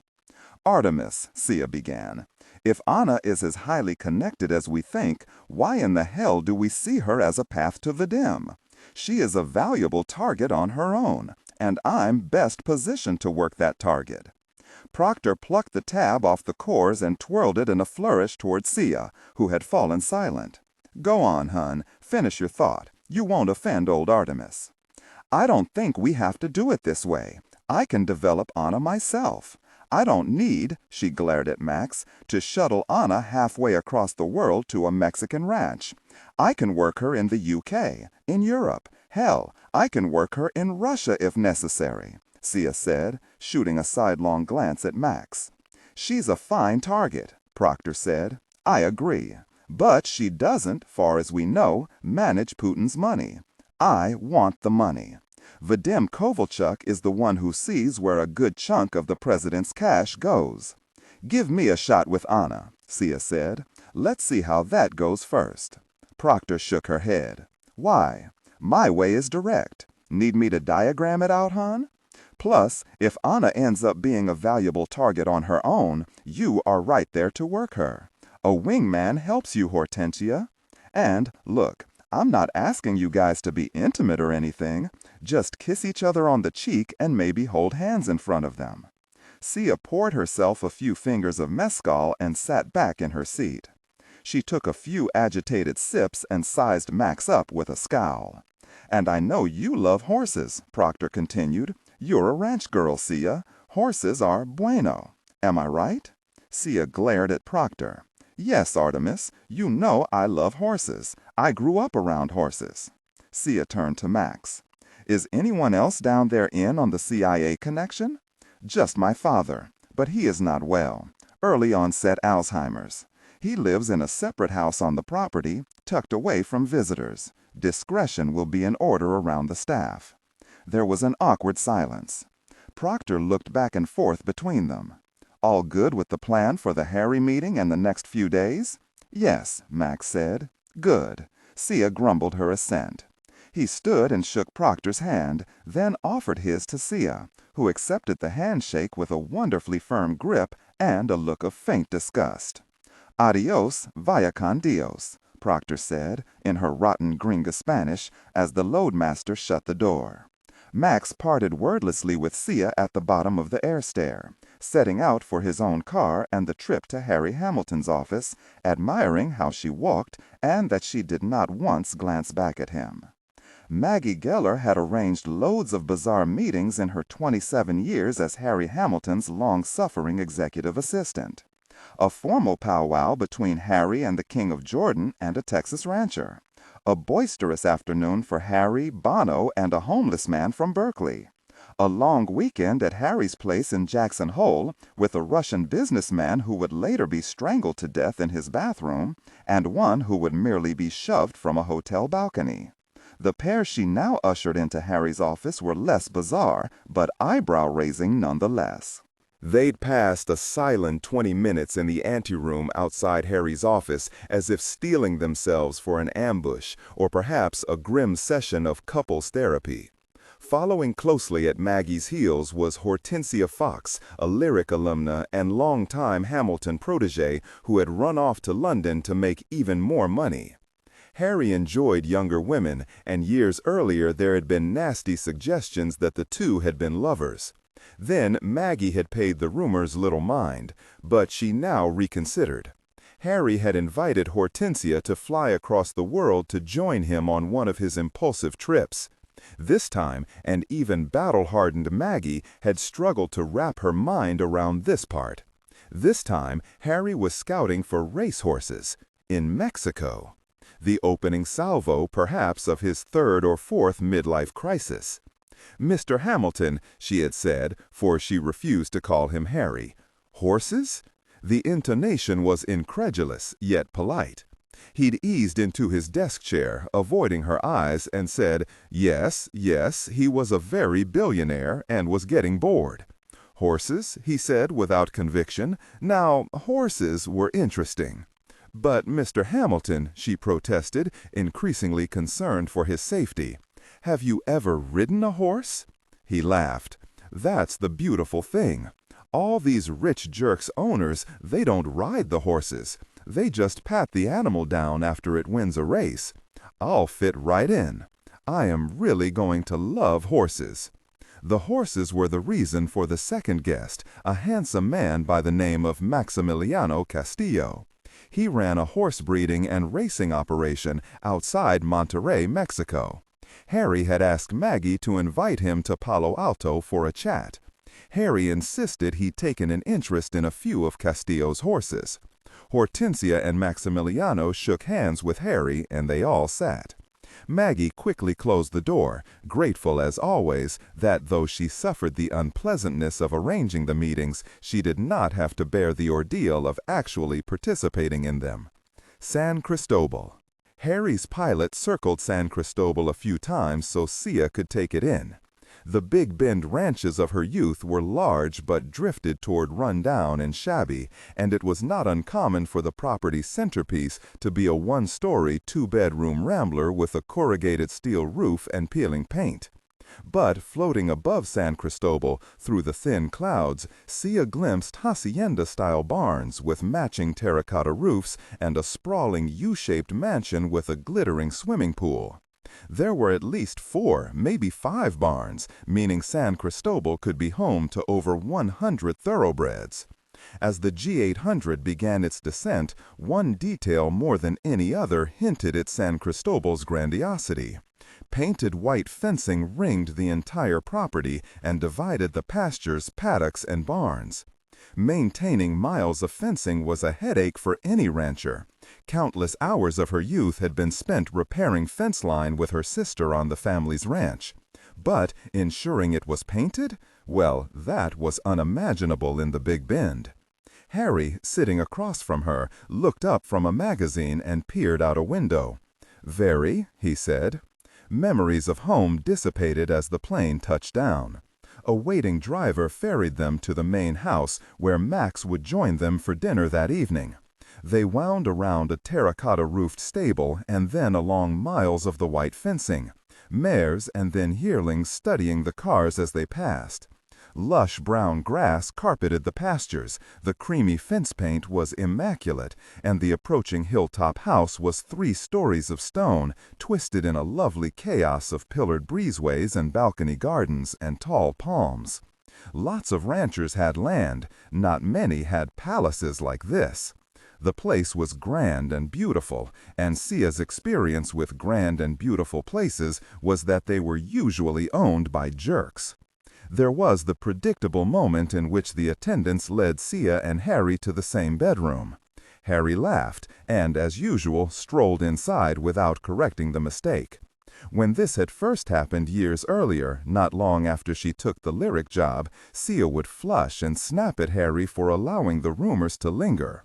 Now she calmly explained the error, and the rosy-cheeked attendant led her to a stately bedroom with vaulted ceilings, exposed oak beams, and a fireplace the size of a car. She walked into the bathroom, marble, ornate tile work in the steam shower, a dial that controlled heaters in the floor. She held one of the towels and smiled. Her dad had liked to say he was going to steal the towels when they stayed in nice places.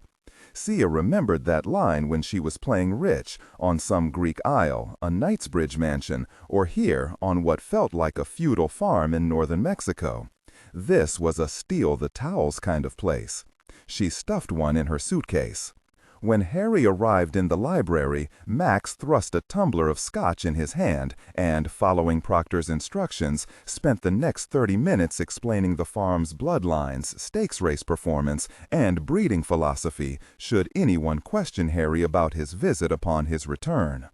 Max produced a thick leather book emblazoned with San Cristobal's crest to show the pedigree charts for the yearlings he was so generously offering to Harry, instead of taking them to the sales in Keeneland and Saratoga.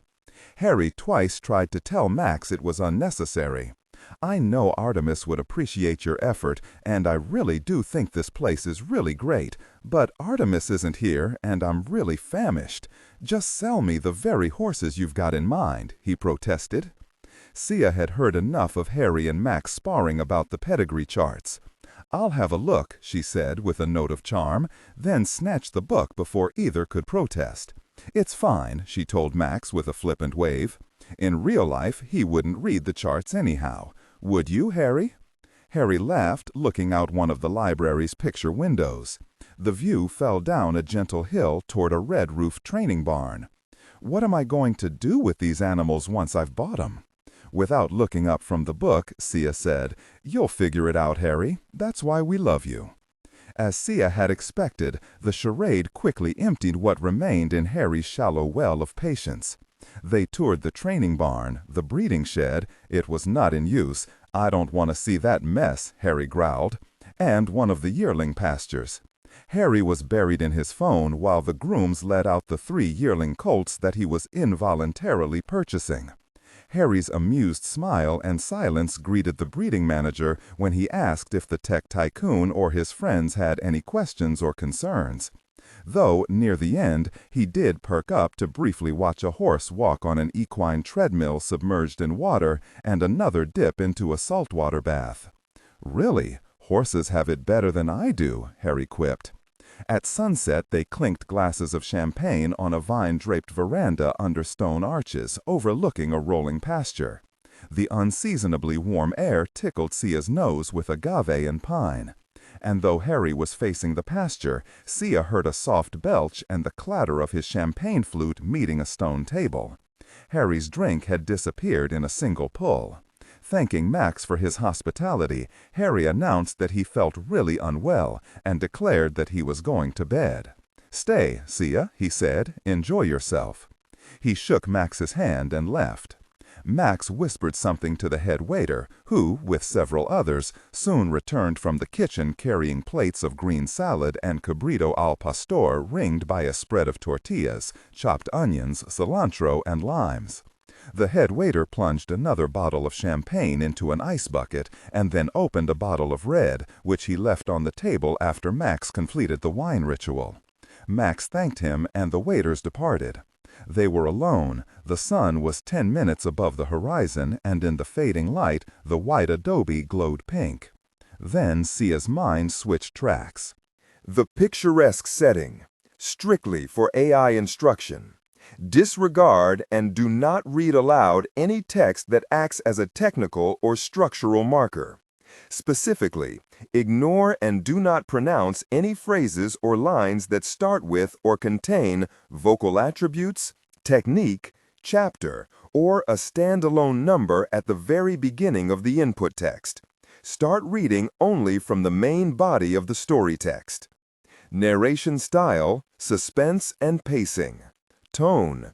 Maintain a baritone tenor pitch with a sharp, intelligent, and engaging tone. The style should be objective yet highly evocative, drawing the listener into the scene. Suspenseful pacing. Utilize a highly controlled and flexible pace. Slow down dramatically during gruesome descriptions, e.g. body parts, injuries, to maximize the chilling effect. Then resume a quicker pace during action or dialogue. Emphasis. Clearly emphasize key nouns and descriptive adjectives within the scene setting, e.g. severed from the body, weeping graying flesh, cavernous tunnel. Character differentiation, sharp modulation. Narrator voice, smooth, authoritative, and stable. This is the baseline pitch. Female dialogue, Megan. Increase the pitch significantly. The voice should sound assertive, sharp, and highly professional, authoritative, like a lead detective or expert. Male dialogue, Sam. Lower the pitch slightly compared to the narrator, using a tone that is skeptical. Other characters, e.g. Deputy Burns. Quick, focused delivery, clear voice. Technical delivery. Vocal texture.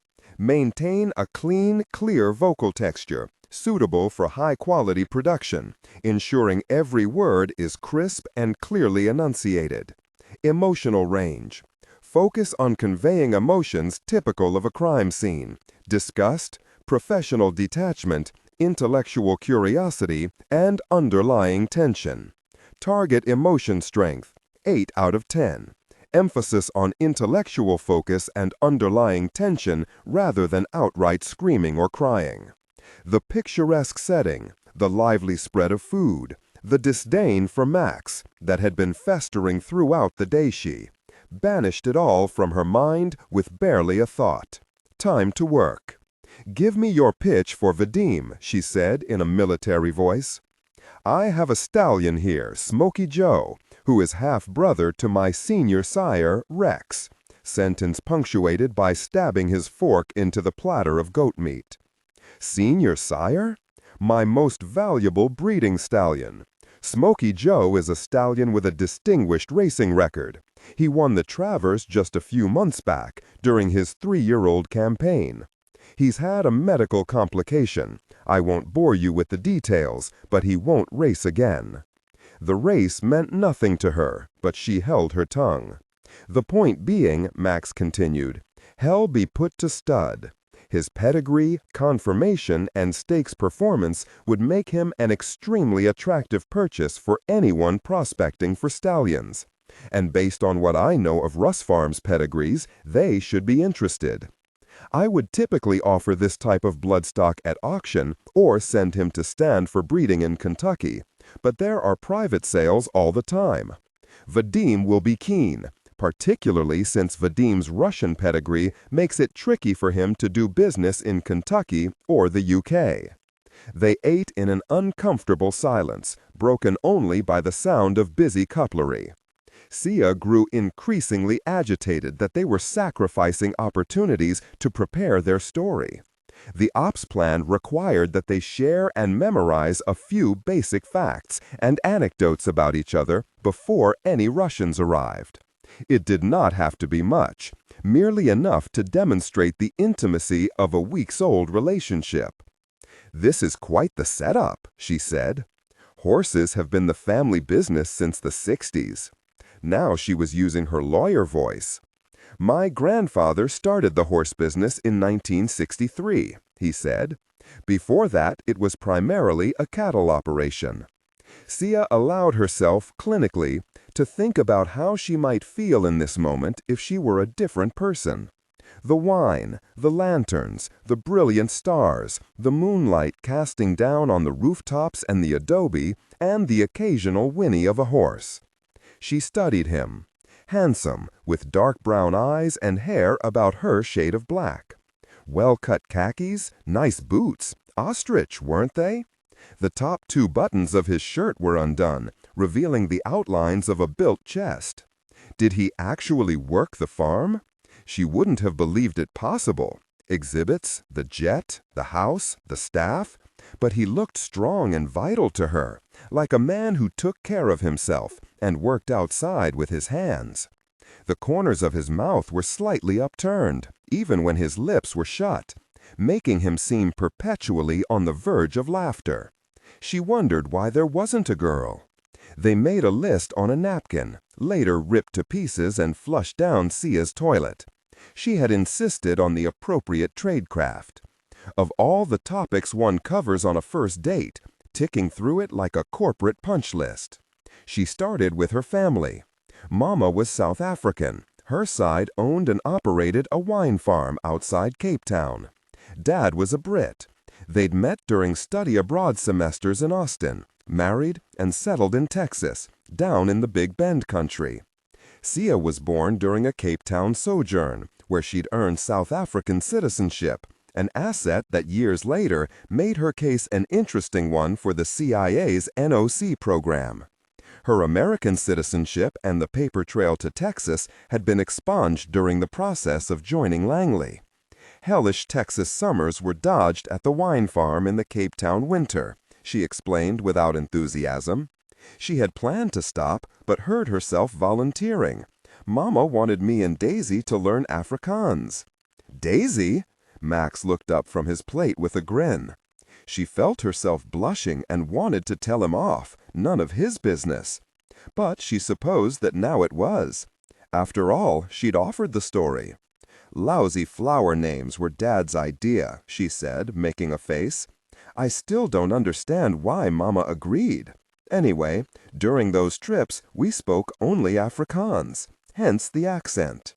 When it came time for university, Grandpa, who had gone to Cambridge, said he would pay for me to go there if I studied law, and I did, because I didn't have any better ideas.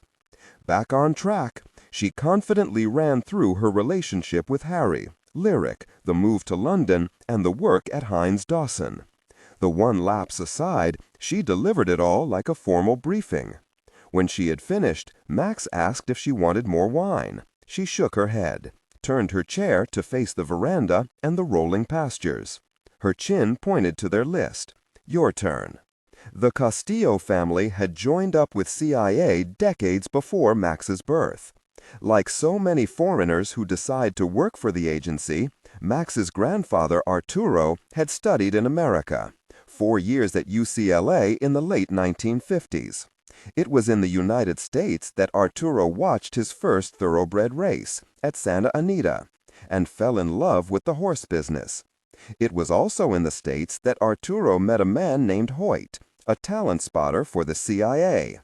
At first, Arturo had no clue of Hoyt's true employer. By the early 1960s, Mexico's dirty war had begun. Guerrilla groups, many Marxist-inspired, were recruiting peasants and farmers. Armed groups appeared in the mountains outside San Cristobal. They harassed the ranch, stole cows, burned barns. In 1963, they shot 2 ranch hands repairing broken fence. The Mexican regime cracked down. Cycles of violence and repression ensued, and the cattle operation was struggling. Threatened by bandits and bankruptcy, Arturo feared for San Cristobal, and Hoyt pitched him. Work for CIA, help us keep tabs on the inroads made by the communists in Coahuila, in exchange for weapons and cash. Arturo took the deal, thinking it would last a few years. But the Castillo family and the CIA, it seemed, were natural partners. And everything, in the end, would be bound up in the land itself. San Cristobal's present 23,000 acres had once been part of an even vaster Mexican hacienda, a sprawling estate granted to the Castillo family by Charles III of Spain in 1781. By the middle of the next century, it would be one of the largest private landholdings in the New World, and would run north to south for more than 100 miles through mountains, grasslands, and Chihuahuan high desert. The lack of mineral wealth made the land suitable for few profitable activities, save for the raising of livestock and horses. And the arid climate meant that the tracts of land had to be immense to support the animals. Just like your neighborhood to the north in the Big Bend, Max said. Anyhow, the hacienda shrank with the strictures of the colonizing legislation following Mexican independence from Spain, and again with an appropriation in 1866. It was a minor miracle. Max's father, Angel, was now in on the CIA connection. Hoyt put the question to him and Arturo. Would they take CIA seed money to start an operation? If it failed, as most thoroughbred operations do, fine. But if it grew, they could build a global Rolodex Wangley might flip through. That was 1982, 2 years before Max's birth. In the end, they succeeded, for 2 reasons, money and luck. CIA pumped in seed capital, and the Castillos acquired top-of-the-line pedigrees at the big U.S. auctions. They built a stable of high-quality bloodlines. Over time, they won races. Then they sold breeding rights for their stallions. The virtuous circle spun around, and all the while Arturo and Angel worked for CIA. When you were living in Texas, Max said, with a glance toward her hand clasping the wine glass, did you work the land yourself, or did you hire it out? We had help, of course, but I did all of the jobs, Sia said. I fixed water tanks, I strung up fencing. Ours was just a barbed wire hung on knobby cedar, not this stuff. I hunted coyotes and snakes and hogs. I cleaned the barns. Her hands were indeed veined, and her grip had been strong, but she was an English lawyer with an Afrikaans accent, and he wondered if this might be pleasant mess. Same, he said. I was raised on the land. I awoke before dawn to work in the pastures and stables. I fed and groomed the horses. I fixed miles of broken fencing and painted it too. I've frozen in midnight pastures waiting for mares to foal. My earliest memories are of running through the stables and watching the horses on the training track. My mother taught me to ride. There are owners in this business who keep their distance from the animals. The Castillo family does not. We are horsemen and ranchers. Sia glanced at the glowing pool and gave him that smirk again. Horsemen and ranchers, eh? I am a simple man, Hortensia. She put up a hand. Do not call me. He mocked surrender. Of course, I'm sorry. He tracked her angry gaze, searching around the veranda, the pool, and the house. The marriage of this place with CIA, she said, is not what I'd call simple. I would. None of this would exist without CIA. The hacienda would have been picked apart, the land sold off. This house, built mostly between 1783 and 1787, would be a hotel for rich gringos and chilangos up for a weekend in the country. This place is a joint venture. The business is horseflesh. And when CIA asks for help, I try to accommodate. Simple, as I said. Our ranch almost killed my dad, she offered. He said it felt like a prison. That didn't strike Max as a mess. That's because the land is alive. San Cristobal might as well draw breath. And living things have their demands, don't they? When I was young, it felt like it might swallow me. I wanted to study at UCLA like Grandpa, maybe go to New York after school. That never happened. When did they break the news about the CIA to you? Sia asked. I know I'm out of character here for our little date. Just curious. Seems like a complicated conversation. He drank more wine. You want the story? Sure. On the night of his 16th birthday, Max told his mother and father he wanted to go to L.A. To his surprise, there was no fight, no resistance. Clenched teeth from Papa, but no words. The next morning, Max's father woke him early. Before dawn, they were riding in silence through the western pasture. They stopped at a creek to water the horses. Max had not asked why they were here. Mouths were best kept shut around the old man. "We are taking a trip in a few days, Maximiliano," his father said, "to Washington. You, me, and your grandfather. Why? To learn." When his father pulled the rental car off the GW Parkway, Max yelled for him to turn around. "Sign said this was the CIA. A mistake, Papa." "We have business here," his father had said. Max looked to his grandfather in the passenger seat. The old man put a hand on his and nodded. It would be Max's first and only trip inside CIA headquarters at Langley. There was a closed-door award ceremony with the director. The talent spotter Hoyt, wearing the green badge of what Max would later learn was a contractor, shook his hand. He gave Max's grandfather a framed copy of the assessment cable he had drafted on Arturo in September 1963. His grandfather had been encrypted J.Y. Cowboy. His father, J. Mustang, in 1978. The director presented them with a plaque that could not leave Langley. From the windowless events room, they were whisked to the agency dining room, which had been emptied for the celebration. For most of the day, he felt as though he were watching a movie. This was someone else's father and grandfather. When Max had managed to focus during the ceremony, he felt proud, mostly. But on the way to lunch, scudding his two big dress shoes along the Langley marble, the lies blossomed in his gut, and that pride swelled to anger. They had betrayed him. Hoyt sat next to him in the dining room, which Max later realized was a setup. Max and his father did not get along. Hoyt was the perfect delivery man for a message from 2 generations of Costellos and the CIA. At first, the rage made him comfortable ignoring the guy. Max picked out a salad and an overdone steak and mostly stared at the treetops out the window. "Pissed off at your old men?" Hoyt finally said in perfect Spanish. "I'd be too. You should be. They made choices a long time ago. You're the one who will live with the consequences." Max chewed his steak and said nothing. "It seems to me," Hoyt said, "that you've basically got 2 options. Run away or make it your own."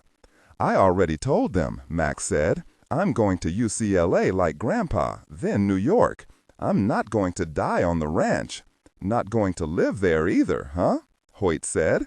"Sounds like the running away option." "I'm not running away." "What would you call it then?" "Leaving."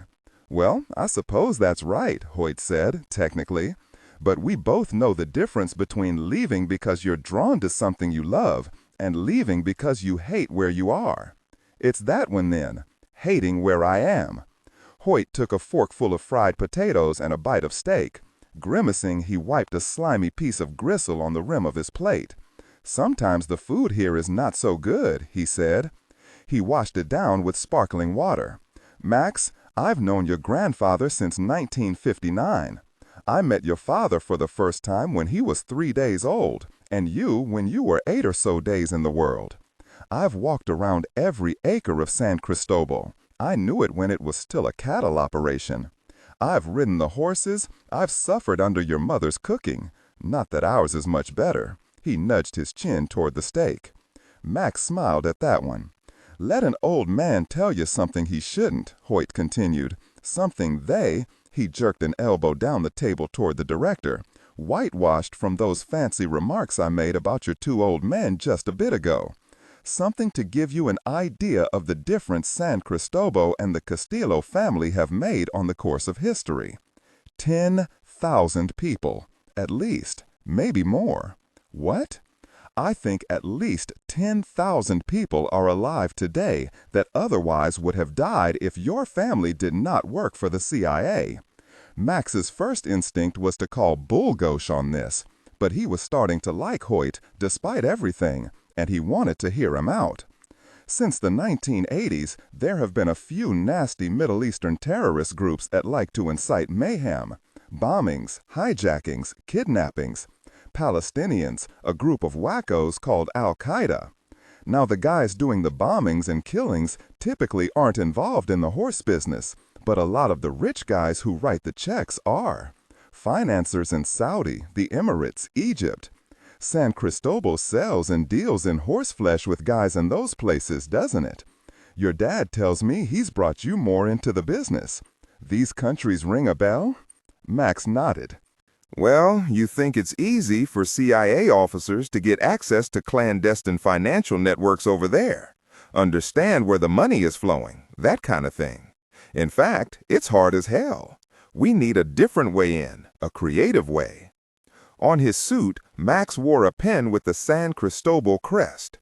His grandfather had given it to him in the CIA lobby. Hoyt gently poked it. "Now this is creative," he said. "Imagine a Saudi is interested in touring a first-rate horse operation outside Kentucky. He might be invited to San Cristobal. Or you might visit him and spend time in his home, at his facility. You might learn about his family, his friends, his beliefs. He leaves a phone in his room at San Cristobal, and we have ways of getting inside. You see where I am going?" Max nodded. Hoyt again poked the pin. "It would seem to me, Max, that we're back to our original choice, run or stay. You run, I think, to make something for yourself. You stay to be part of something bigger than yourself." After lunch, they met a few of the officers who had used the intelligence Papa and Grandpa had provided. Max sidled up next to Hoyt in the hallway afterward. "Did Papa and Grandpa spy on Mexico?" he asked. Hoyt shook his head. "When the CIA's relationship with San Cristobal started, yes. We talked with your grandfather about some of the groups targeting the ranch and the government. But since the early 1970s, so almost 30 years, we've had an arrangement in which we do not ask your father or grandfather to provide intelligence on Mexico. What would happen if the Mexican government found out? They wouldn't like it, because we are traitors." Hoyt put a hand on his shoulder. Max spotted his father looking at them. When their eyes met, his father turned away. 10,000 lives, Hoyt said. "Remember that. But hey, here's an idea. Don't take my word for it. Try it out for a while and see if what I'm saying makes any sense. Your old men brought you here today because they want you in the tent. They wanted you to see the San Cristobal legacy and get the information you need so the decision makes sense here." Hoyt pressed a finger into his forehead, and here, then his heart. "I should try being a CIA agent, and if I don't like it, I quit?" Well, yes, basically. What's wrong with that? But the words are important, Max. It is true that when I started working with your grandfather, he was a CIA agent, or asset, either works. He did things on our behalf. But he was not a CIA officer. He was not an employee of the CIA. Make sense? Yes. I am suggesting something different in your case. I want to bring you into the family, as it were. We have decades of history with the Castillos. We know your family better than most of our own officers. CIA has a group of people, like your family, that work for us. We can teach you everything our officers get. You learn the business inside out. What happens if I say no? Nothing. We part ways as friends. You go to UCLA and New York, make a new life for yourself.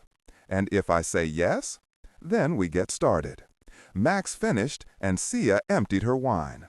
If Proctor hadn't vouched for you, she said, I would assume that story was horse gosh. Sometimes I wish it were. Max stood up. Then, with his hand outstretched, gestured for her to follow, guiding her around the pool toward her room. She'd offered no openings tonight. Her guard was up. She was working, focused, edgy. As they walked, he said, Proctor mentioned you still ride horses.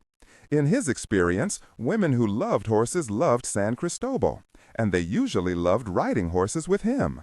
And he had only loved women who knew their way around horses. Yes, it has been a while, though.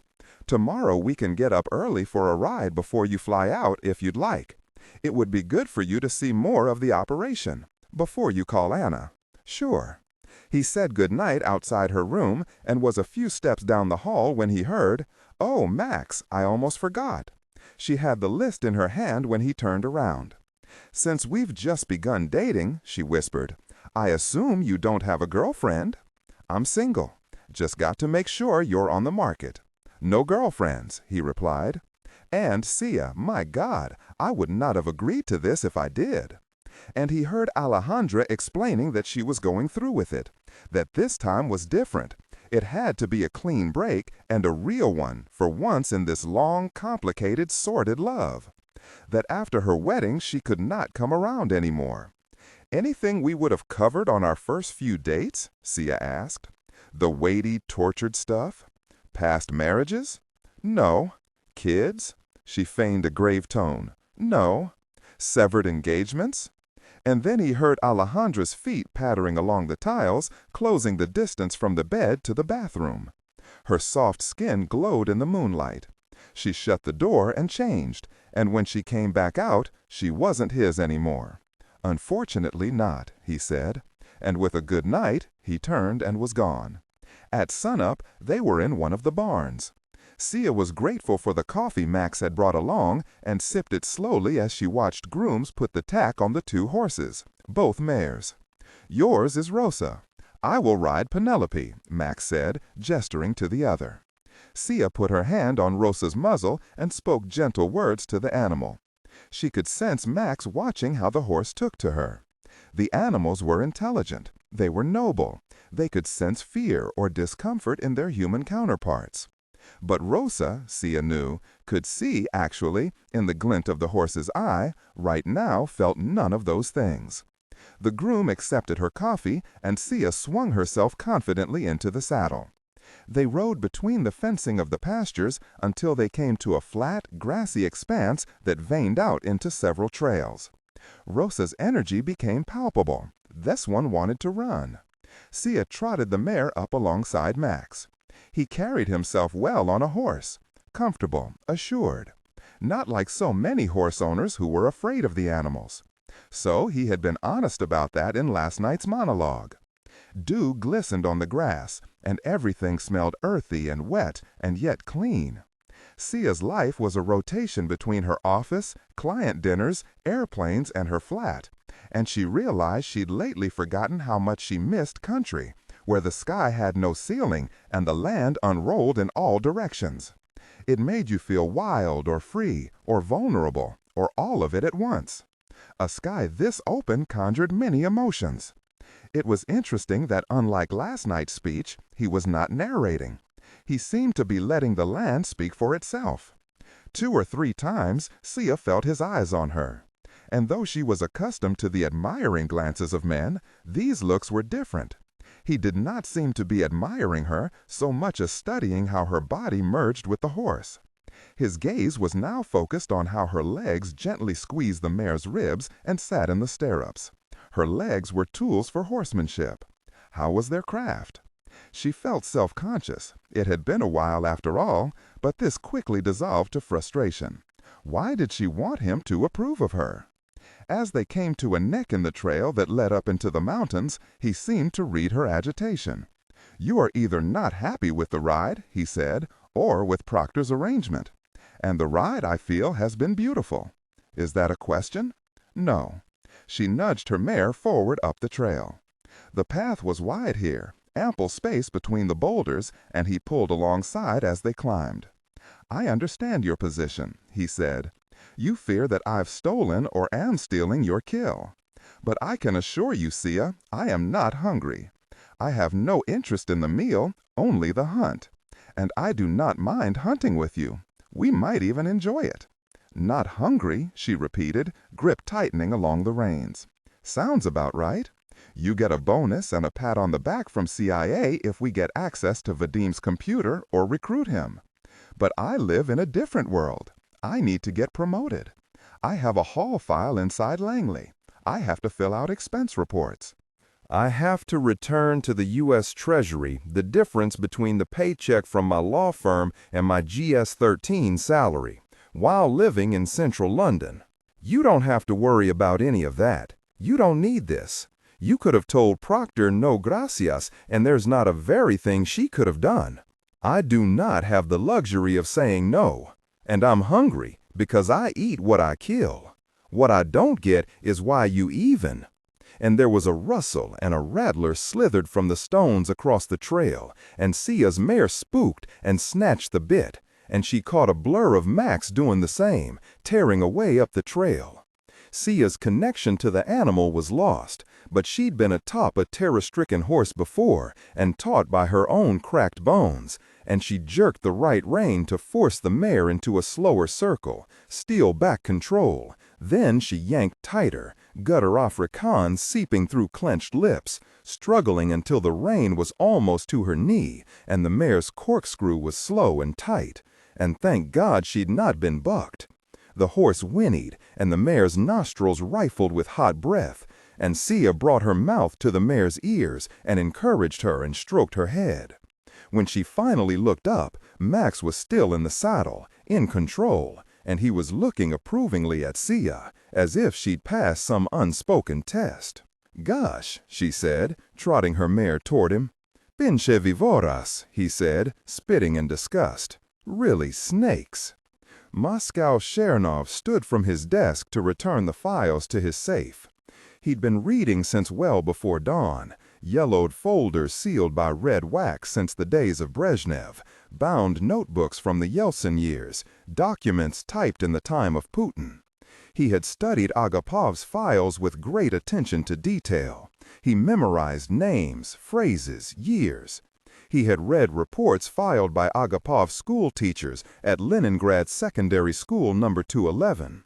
He had reviewed the full slate of tests, psychological exams, and party evaluations from the higher school of the KGB in Moscow.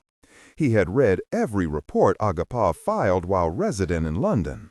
He had reviewed pictures of Agapov's family: daughter, Anna, deceased wife, Galina, son-in-law, Vadim, no grandchildren. Odd. Chernov's office had a window overlooking Lubyanka Square. In the center stood the statue of Felix Dzerzhinsky, returned from the leafy park where it had been retired after the Soviet collapse. The blood spent in Ukraine had tugged back some reminders of the old ways, and Iron Felix, happily, was one of them. The professional revolutionary and founder of the Cheka was dusted in snow.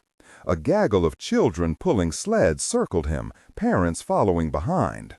But Chernov was not paying attention. He was spinning off the dial on the safe, gathering his coat, collecting his thoughts for the battle with Agapov that would take place behind the Kremlin ramparts that afternoon. There are 2 metro systems in Moscow. One, official and Phrenik, boasts cavernous stations piled with arches, patriotic friezes, stained glass, statues, and marble, each a chandeliered testament to the Soviet Union, a people's palace filled by warm, oily air. The second, D6, unofficial and quiet, boasts merely secrecy and the privilege of access. 7 stories below Moscow, occasionally parallel to the official lines, sometimes running through tunnels first carved in the time of Ivan the Fearsome. D6's 5 lines connect the most sensitive installations in Moscow: airfields, VIP bunkers, an underground city, the headquarters of Russia's military and security services. Unused for decades, the war has breathed new life into the bunkered world of D6. Now its lines are running. One of those makes the short trip from FSB headquarters to the Kremlin. The elevator doors open to the spacious D6 station below the Lubyanka. Chernov's black shoes squeaked over a mosaic of 6 flinty-eyed men in uniform, each celebrating the glorious evolution of Russia's security services: Leninist Cheka, Stalinist NKVD, Stalinist OGP, Stalinist MGB, Putinist FSB. They'd had to skip a few iterations. The floor simply was not large enough. Chernov eased into one of the quiet train's red leather seats. Less than 5 minutes, and he was at a station just northeast of the Kremlin, near Staria Plashad. Chernov shuffled up the stairs and escalators. He skipped the metal detectors, but left his cell phone in a locked cubby. He showed official credentials to 3 different gatekeepers, all sturdy, unsmiling women in their 40s and 50s, the foundation of all Russian bureaucracies, who dutifully checked them against their lists. On the third floor, he entered a warren of offices comprising the presidential administration. Like an imperial court, Russian power spreads outward in rings, with Putin's Kremlin office at its center. Though in the twilight of his reign, he is often absent, preferring instead his estate on the Black Sea at Idokapas. Goose, however, is not often absent. Goose is eternal. Goose had summoned Chernov to his office, a vaulted room with heavy wood-paneled walls and a ceiling caked in elaborate floral plasterwork. A long lacquered cable sat in the middle of the office, ringed by chairs upholstered in gold fabric. 2 Russian flags flanked the massive desk, forming the official roost of the Secretary of Russia's Security Council. An aide, watering the ferns while Goose worked, excused himself and ducked out. Chernov took a seat at the table to wait. Goose removed his reading glasses and rolled up a report. His face was craggy, bony fingers rolling and unrolling the papers, lost in thought. The aide reappeared with a tray of teacups and a platter of Pryoniki. He set the tray on Goose's desk and scurried out. Goose picked several of the glazed honey spice cookies, tapping his foot on the plush blue carpet as he ate. He licked his finger, then wiped it across the plate to gather crumbs. He put another Pryonik in his mouth. "Tell me, how do you think Agapov will play it?" Goose said at last. "He will refuse," Chernov said. "Of course. Then he pays." "Yes. Then it depends how he pays." "No blood." "Then I think we have the daughter to deal with. He trusts her. He will hand his affairs over to her if he's sidelined." "Good," Goose said. "The very fool." He took 3 frustrated sips of his water, then thrust his jaw at the door and asked, "How long has he been waiting?" Chernov looked at the wall behind Goose's desk, a clock for every one of the 11 time zones in Russia, plus Washington, London, Berlin, Damascus, and Beijing. 3 hours, Chernov said. Goose returned to his papers. "Let's give him one more." Chernov made phone calls and smoked cigarettes in an adjoining office. When Agapov's hour had expired, he returned to find Goose still poring over papers. Chernov slid a single chair in front of the desk, the one with the stubby legs they used for guests. Snatching up the brown secure phone, Goose barked at an aide to send in Agapov. Chernov took a seat at the long table. Goose remained at the desk. Agapov flung the door open, pushing past a startled aide, who immediately slinked from the room. Agapov approached the desk, eyed the chair, and stayed standing. The man was coiled up, fingers dug into palms, jaw set, a bluish vein rising on his splotchy neck. "You keep me waiting 4 hours, Goose, you jerk! We may hate each other, but we can be decent about these things. We're all busy." Goose steepled fingers over his mouth and looked beyond Agapov to address the plants at the office's far end. "Why do you want to see our president, Andrei? That's my business." "Is it?" Goose said with genuine incredulity. "My God, why don't you sit? Some tea?" Agapov tapped on the short chair's wood back. He smiled at Goose. Goose smiled crookedly at Agapov. Chernov smiled to himself. "Well, I'm going to have a cup," Goose said. Agapov remained standing as Goose called for tea. He stood waiting for the aide to arrive with the tea. He stood while Goose steeped the tea. He stood while Goose stirred in the sugar. He stood while Goose set down the spoon and wiped his hands. He stood while Goose took his first tentative sips. Agapov was still standing when he turned to Chernov and said, "You are Konstantin Konstantinovich Chernov, yes? The one who stole from my bank. That you?" "I am," Chernov said. "And as I told your man at the bank, it was not theft. We all belong to Russia, Andrei Borisovich. The gold is Russia's, and Russia will do with it what she must." Agapov laughed sadly, shook his head. So did Chernov. He smoothed his tie, waited for the boss to jump in. He felt pity, not anger. Agapov was blind. Soon he would be severed from the Russian body. And there was no worse fate than being torn from Russia's embrace. "Why do you want to see our president, Andrei?" Goose repeated. "Let's just get down to it," Agapov said. I've spent 4 really hours groveling in your waiting room. I have things to do, so tell me, what do you want? What are the terms of your next shakedown? Goose brought his fist to the desk. His cup teetered and spilled. Tea ran into his papers and off the side. The corners of Agapov's mouth curled upward, as if he might laugh. Shakedown? Goose said, wagging a finger. No, no, no. We are asking all patriotic Russians to contribute to the war chest. And what angers me, my old friend, is that you know how this works. You know it well. For God's sake, you and I did our part to break the old oligarchs 20 years ago. And now you, Andrei Borisovich, are acting like one. You are withholding wealth and resources from the state. It's a very capital call, Andrei, and you're not answering. Who is asking, Goose? It's not the state, it's you. You said you needed my shipyard. I sold it to you for 10% of its value. Lies, Goose yelled. All that rust wasn't worth half of what I paid. You mean what your son paid, eh? And you're out of your mind, Goose. We had bankers and consultants put a price on it, and you gave me 10% of that. Bankers? Goose sneered. I'm supposed to trust a pack of European bankers to tell me the right price? Agapov released the stubby chair, folding his hands at his waist as if worried he might break something if they got loose. You took the shipyard. You sent this one, he freed a finger to jab it at Chernov, to steal my gold. Goose stood and pointed across the desk. Andrei Borisovich, that gold was moved from your bank as part of a security precaution. It's in bunkers out east with the rest of our strategic reserve. Agapov laughed again. Still in Russia, is it? Not squirreled away in nameless shell accounts in the Caribbean by your crooked bankers and lawyers. You're telling me the money is in the Rodina, and that the Khozayan approved of the transfer? Goose righted the teacup.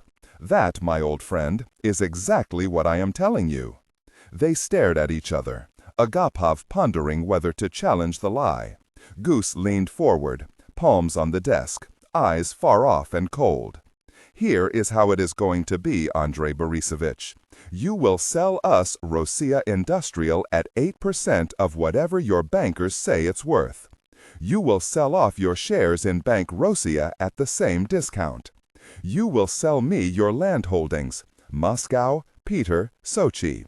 As part of that, I want the horse farm. You will convince your son-in-law to participate in that sale. You will sit quietly somewhere like a good boy. That's the offer. That's the final word. Agapov took a step toward the desk and began yelling. What does the Khozayan think about this, Goose? If he approves, why keep me at a distance? I could be down in Itakopus tonight. I could hear it from his own lips. Goose again pounded the desk. I have been charged with collecting from our boyars, Andrei Borisovich. You are a boyar. You will pay your share. Final slam of his bony fist. I cannot help but notice, Goose, Agapov said softly, that none of the others are receiving punishment quite this severe. Am I suffering because I took Galina from you, made her happy so she didn't spend her years getting knocked about in your kitchen? Goose's lips curled into a wretched smile. He laughed. He pointed the sugar spoon at Agapov. You, my old friend, are a fool. He clanked the spoon on the silver tray. This conversation, cheery though it's been, is done. What's your answer? And my God, man, you know what happens if you say no. So say yes. Say yes and be done with it. Agapov buttoned his suit coat, smoothed his tie, ran fingers through his white hair. Galina would say no. I say no. The answer is no, Goose. No. Goose put his forehead on the desk and spoke to his shoes. Galina's dead, you stubborn fool. And if she weren't, she wouldn't have you committing suicide like this. She'd be sensible. She'd see reason. The way she did when you'd smack her? Agapov said.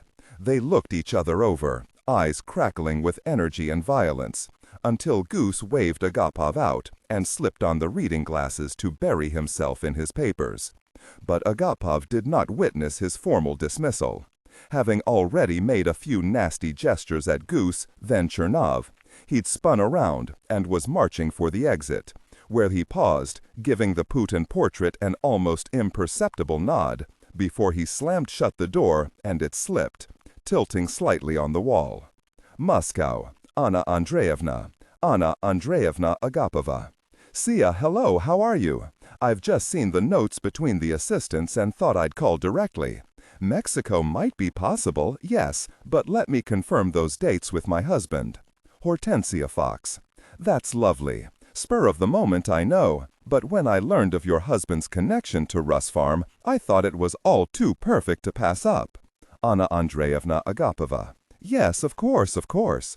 Your boyfriend, Max, he runs this San Cristobal that you mentioned in your email. Yes, Maximiliano Castillo. We met through a friend who convinced me to come down to Mexico to help him scout horses. Anna Andreevna. San Cristobal seems quite the place from the photos. Yes, it is. And I must say, I spend most of my life in dreary offices and stuffy London restaurants. The fresh air's a tonic. And the weather right now is a bit better in Monterey than it is in London. To say nothing of Moscow or Petersburg. Spot on, spot on. So, what do you say? We ride horses in Mexico, make a weekend of it? Schedules are always challenging, but I will see. More to come. Fingers crossed. Talk soon. Anna sank deeper into the bathtub of her grand, soulless Ostojenka apartment, flicking bubbles from her nose, staring at the crown molding. Pastoral scenes of trees, deer, a fox. The woman had beaten her to the punch with the Mexico invitation, which both maddened and intrigued her. Maddened because it delayed the inevitable squeeze inside the Rodina. Intrigued because Russ Farm, not the offices in Peter, might actually be the best place from which to do the squeezing. She let more scalding water into the cooling tub, and replayed it again and again, until she felt she could defend her performance to her father. Anna rinsed the suds from her body in a cool shower, and toweled off, wondering if she might be able to keep Vadim out of this. She did not so. Her father would insist that Vadim join. She wanted brandy for the next part. She poured a glass of Labide, aimlessly flipping through a magazine to put it all off. It was sad to treat fine brandy so shabbily, but she did, downing it too quickly and waiting on the bed's edge until she could savor the airy, disconnected feeling. She had debated doing this in person, but she was impatient. And he would be less dodgy and disagreeable on the open line. He would not ask so many questions. She called Vadim. It went to voicemail, which she rarely left. But this time she did, and she said it was urgent. Please call back. He did 10 minutes later. What's the problem? He said. Nice to hear your voice too, she said. A sigh. Content filtering. Strictly for AI instruction. Disregard and do not read aloud any text that acts as a technical or structural marker. Specifically, ignore and do not pronounce any phrases or lines that start with or contain vocal attributes, technique, chapter, or a standalone number at the very beginning of the input text. Start reading only from the main body of the story text. Narration style, suspense and pacing. Tone, maintain a baritone tenor pitch with a sharp, intelligent, and engaging tone. The style should be objective yet highly evocative, drawing the listener into the scene. Suspenseful pacing. Utilize a highly controlled and flexible pace. Slow down dramatically during gruesome descriptions, e.g., body parts, injuries, to maximize the chilling effect. Then resume a quicker pace during action or dialogue. Dialogue. Emphasis. Clearly emphasize key nouns and descriptive adjectives within the scene setting, e.g., severed from the body, weeping, graying flesh, cavernous tunnel. Character differentiation, sharp modulation. Narrator voice, smooth, authoritative, and stable. This is the baseline pitch. Female dialogue, Megan. Increase the pitch significantly. The voice should sound assertive, sharp, and highly professional authoritative, like a lead detective or expert. Male dialogue, Sam. Lower the pitch slightly compared to the narrator, using a tone that is skeptical, warm, and somewhat cynical to differentiate from the professional female voice. Other characters, e.g., Deputy Burns, quick, focused delivery. Technical delivery. Vocal texture. Maintain a clean, clear vocal texture, suitable for high-quality production, ensuring every word is crisp and clearly enunciated. Emotional range. Focus on conveying emotions typical of a crime scene: disgust, professional detachment, intellectual curiosity, and underlying tension. Target emotion strength. 8 out of 10. Emphasis on intellectual focus and underlying tension rather than outright screaming or crying. What is going on? We've been invited to Mexico for the weekend. A laugh, a real one. I'm serious, she said. To San Cristobal. The horse operation. The lawyer's boyfriend is apparently the owner. Makes good sense for the things we are working. Dear, someone down there tried to get a meeting with me maybe a year or so ago, he said. Didn't happen, but San Cristobal has a reputation. I would like to see it. Can you get out of Peter for the weekend? I will see, he said. Anna had wandered from the bedroom. For her birth control, she filled a glass with water, clanking it on the countertop. I'm sure she won't mind you leaving her for a weekend. What's her name again? The one you set up with the Camini apartment and the French bulldog. Leona does PR for the bank, he said. She works for me. Well then, how can she afford Camini? He just moved on. It's this weekend? Yes. I'll join you in Peter and we can go from there on Friday morning. What else? He said. That's it. He hung up. Anna, I need blankets, she said. I can see my breath. On her tippy toes, Anna searched shelves in a musty closet. Luca's touch became intimate, and he tried to slide down her jeans. She playfully swatted his hand away and said, "You could reach up here, you know that. It would be easier." The corner of a blanket peeked at her from the top shelf. As Anna strained for it, their intimacy deepened.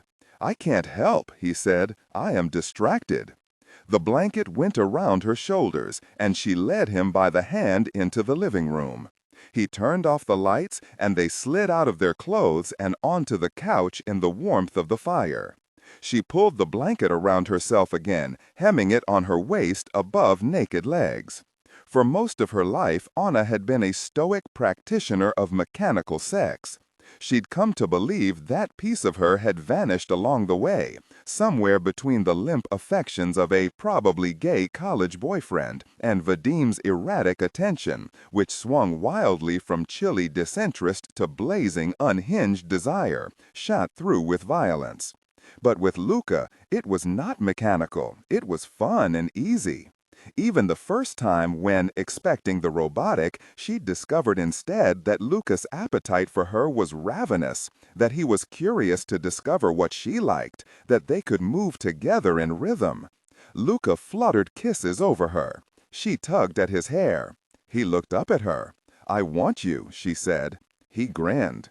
"Not yet."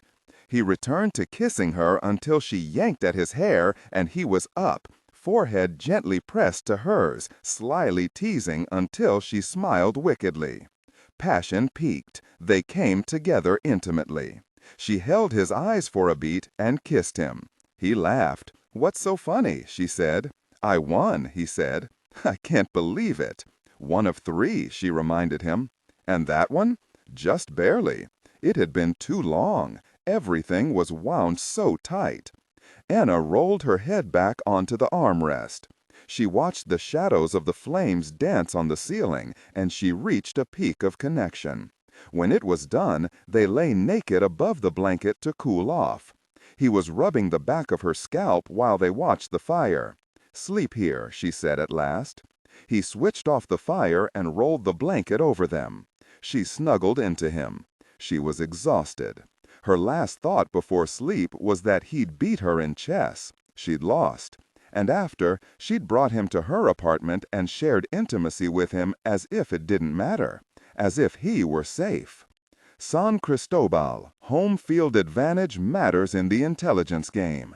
On its own turf, a spy agency can wire a target's hotel room for audio and video. It can own his laptop and phone. It can break into his room, perhaps even lawfully, to search his possessions.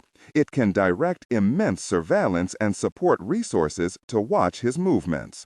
And so, when a ClanCom clandestine message from Sia Fox landed on Proctor's desk at Langley, relaying that Anna Agapova and Vadim Kovalchuk had agreed to visit San Cristobal, Proctor's hoot of excitement carried to the most distant corners of her Moscow ex-fiefdom.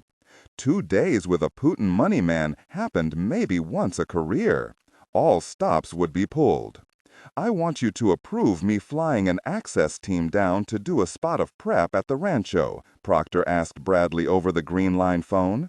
Most of the place is wired up, of course, but we've got Russians coming, and, color me crazy, but they'll run a shade more suspicious than our recent Emirati guests. They didn't need the lockpickers. It was Max's house after all. No, they needed the access guys that prepped rooms for the breaking and entering ops. Most of San Cristobal's full-time employees paid little attention to the flurry leading up to the arrival of the serious Russian buyers. The chef designed the menus and sent the staff to shop for the food and alcohol. Max summoned the ranch manager, the vet, the trainer, and the breeding manager to the library for a discussion on Vadim's interest in Smokey Joe, which had been relayed to San Cristobal by a team of Russ Farm agents and lawyers. The stallion, cared for more intently than most humans, did not see his grooming, breeding, diet, or exercise regimen change in the slightest. Amidst a hubbub, the only person who noticed that Max held a face-to-face meeting with an American AV consultant was the farm's bedraggled IT manager, who defiantly sniffed at the slight, but was privately saddened at his exclusion. 2 days before the Russians landed, the new girlfriend, Sia, arrived. One of the housekeepers gritted her teeth at the sight of that foreign woman wheeling her suitcase into Maximiliano's bedroom. If the old haciendado still had his wits, he would slap Maximiliano across the face and send this temptress packing, disgraced. Sia watched the Russian's jet slide through the clear blue sky and kiss the runway. Vadim emerged first, smile and a wave in their direction. Max and Sia waved back. Anna appeared next, then a man Sia did not recognize. Perhaps one of Vadim's bloodstock consultants. The couples greeted with handshakes and kisses on the cheek. Sia had seen a handful of pictures of Vadim and read the thin biographical information the CIA possessed. But as she met him, feeling his handshake, his eyes on her, absorbing the garrulous, almost authoritative persona he adopted around Max, these few seconds in the flesh offered more than any of the desktop research ever could. Vadim Kovalchuk, she thought, recalled several of her wealthy clients, a profile she called the high school quarterback. Handsome, comfortable, patriotic, authoritative, able to develop political relationships to advance his own standing, successful in business. Anna, she thought, was colder, aloof, a challenge to read. The attendant scurried into the plane for the luggage. Anna, Sia said, perhaps you and I ride together. Give the boys time to get acquainted. Of course, Anna said. Max and Vadim hopped into the lead G-Wagon and set off for the house. Sia waved Anna into her vehicle and they sped off, following Max. This will be such fun, Sia said. How was the flight? Easy, thrilled we could make it. Anna was looking around the farm. Beautiful, she murmured. Absolutely beautiful. When the convoy came to the fork in the gravel road, Max turned left toward the barns, instead of right toward the house and dinner. Huh, okay, Sia mumbled to herself. Their driver followed. Vadim is impatient, Anna remarked casually. He has his eye on a stallion, and I believe made this known to your boyfriend. The G-Wagons parked outside the training barn. Because of the change of plan, the trainer, the vet, and the grooms were absent.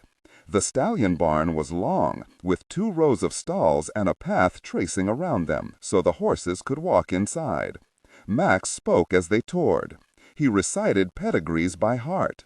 He ticked through the specific place on the farm where several had been born. He quoted the He was built for power, with well-muscled shoulders, long bones in his upper hind legs, and generous hips. A long neck cantilevered his fluid stride, which was 25 feet, only a foot off American Pharaoh and 4 feet off Secretariat and man-o-war. He could cover more than 50 feet in a second. As the horse was paraded in front of them, Sia saw the swagger of an animal uncomfortable standing still. The trainer told Vadim that Smokey Joe had won 2 smaller races and the Travers, the Midsummer Derby up in Saratoga, but had some moderate tearing in the suspensory ligament on his right hind leg that wouldn't heal. Smokey Joe wouldn't be racing again. Time to be put out to stud. When the trainer had stopped speaking, Vadim regarded the horse for a moment, then spat into the sand. "I've read all the paperwork your people sent over. I'll give you $2 million for him." Sia caught Anna gritting her teeth at the break in decorum. Max smiled generously. "Please, Vadim," he said, "let's not bore everyone with the details. Let's have dinner. Back to business later, eh?" Vadim looked at Max, mental gears turning, debating a fight. Then he smiled, put up his hands. "Sure, fine," he said, his eyes flickering mirthlessly. "Of course. But before dinner, let's swing by one of the fields." They drove to the closest paddock and strolled down to the fence toward a group of mares congregating to watch the cars. The fields glowed bright orange. One of the brood mares pricked up her ears as they approached. The mare stood behind the horses that had gaggled around the fence, but she nudged them here and there until she had a spot directly facing Anna. Sia watched as the mare held the Russian's eye contact. Anna took a step closer, then another. Then the mare stuck its head over the fence. Anna gently put her hand on its muzzle. The murmurs of Max and Vadim's conversation floated behind Sia. Turning her head, she saw the vet and one of the trainers staring at Anna and the mare, whispering to each other. Then Anna was dropping herself smoothly on the other side of the fence. Sia could not hear, but she saw Anna whispering to the horse, and as she did, the mare's ears prickled and its left fluttered downward toward Anna's hushed voice. Wasn't this the same mare that Max had ridden when the snake had spooked their horses? "Do you have a knife?" Anna called back to the vet. The vet, stunned, said yes and handed her a small folded blade through the fence. Anna knelt into the grass. The mare's head bobbed down to meet Anna's. The Russian was still whispering to the horse. Sia turned back. Max's face was a strained mixture of enchantment and alarm, but he did not move or ask why she had the knife. Sia watched the Russian gently lift the mare's left front foot from the ground. The mare did so, but to Sia this looked less like obedience and more like enjoyment. Anna used the knife to clean and inspect the foot. Anna set down the mare's foot with her right hand. Then with her left, she felt the mare's loins and hips. The light was fading, but Sia could see Anna's lips moving as she talked to the horse. Still on the ground, almost under the animal, Anna shifted to her right and lifted the mare's right hind leg. She was vulnerable, a spooked horse away from disaster. Putin's money man's wife getting her head kicked in on a CIA-run farm in Mexico. The thought evaporated quickly, though, because Anna was directly under the horse, lifting the right hind leg to examine the foot and the bone structure. She set it down and crouched underneath the mare to her offside. Anna ran her hands from its thigh to its rump and across its back to the mane. She positioned herself in front of the mare and looked the animal dead on. Then Anna stepped back. A large step for a short woman. She stood still. A dog barked up at the house. A motor growled on the other side of the barns. Vadim was muttering. Anna and the mare stood at attention for what seemed like minutes, though it must have been seconds. Anna took another step back. The horse took a step toward her. Anna stepped back. The horse stepped forward. Anna and the horse stepped forward at the same time. Sia heard whispering but couldn't make out the words. Anna seemed to caress the horse's muzzle, and Sia thought she caught a glimpse of the Russian pressing her own forehead onto the animal's. Daylight had vanished from the field, the details of Anna and the horse gone along with it. But in the gathering darkness, Sia saw two shapes, a woman and a horse, each sizing up the other. San Cristobal. Next morning, from the driver's seat of a bouncing pickup, Max sent a text message to a contact named Carl. AV clear to work for next 4 hours. He texted the security manager, head butler, and the chief of the household staff, and told them to expect a couple guys who would be out to provide a quote to upgrade the smart sound system. Slipping his phone into the cup holder, he smiled at Vadim jostling in the passenger seat. Charles was in fact Artemis Proctor, who called a CIA officer named Patrick, who was with a stocky guy called Pete in a restaurant outside San Cristobal. Patrick and Pete were specialists from Access, CIA's break-in crew. There were teams focused on auto locks, on mechanical locks, on electrical, on security systems. They worked out of a classified warehouse in the D.C. suburbs that Max had visited once, before Proctor had sent him on an op to Dubai. Master keys clotted an entire wall of the building. The keys were reverse engineered by testing locks for vulnerabilities, some of which were bizarre. One of the guys had shown Max how to break into a hotel safe by inserting a paper clip between the 3 and the 4 on the keypad and then punching the 8. It was the mechanical equivalent of hacking software. Patrick paid the bill, and they jumped into the truck to head for San Cristobal. At the gate, he gave the name of the AV cover company. This one was going to be easy. Photo the room, image a few pieces of gear. No hostels, piece of cake. And holy crow, this place was nice.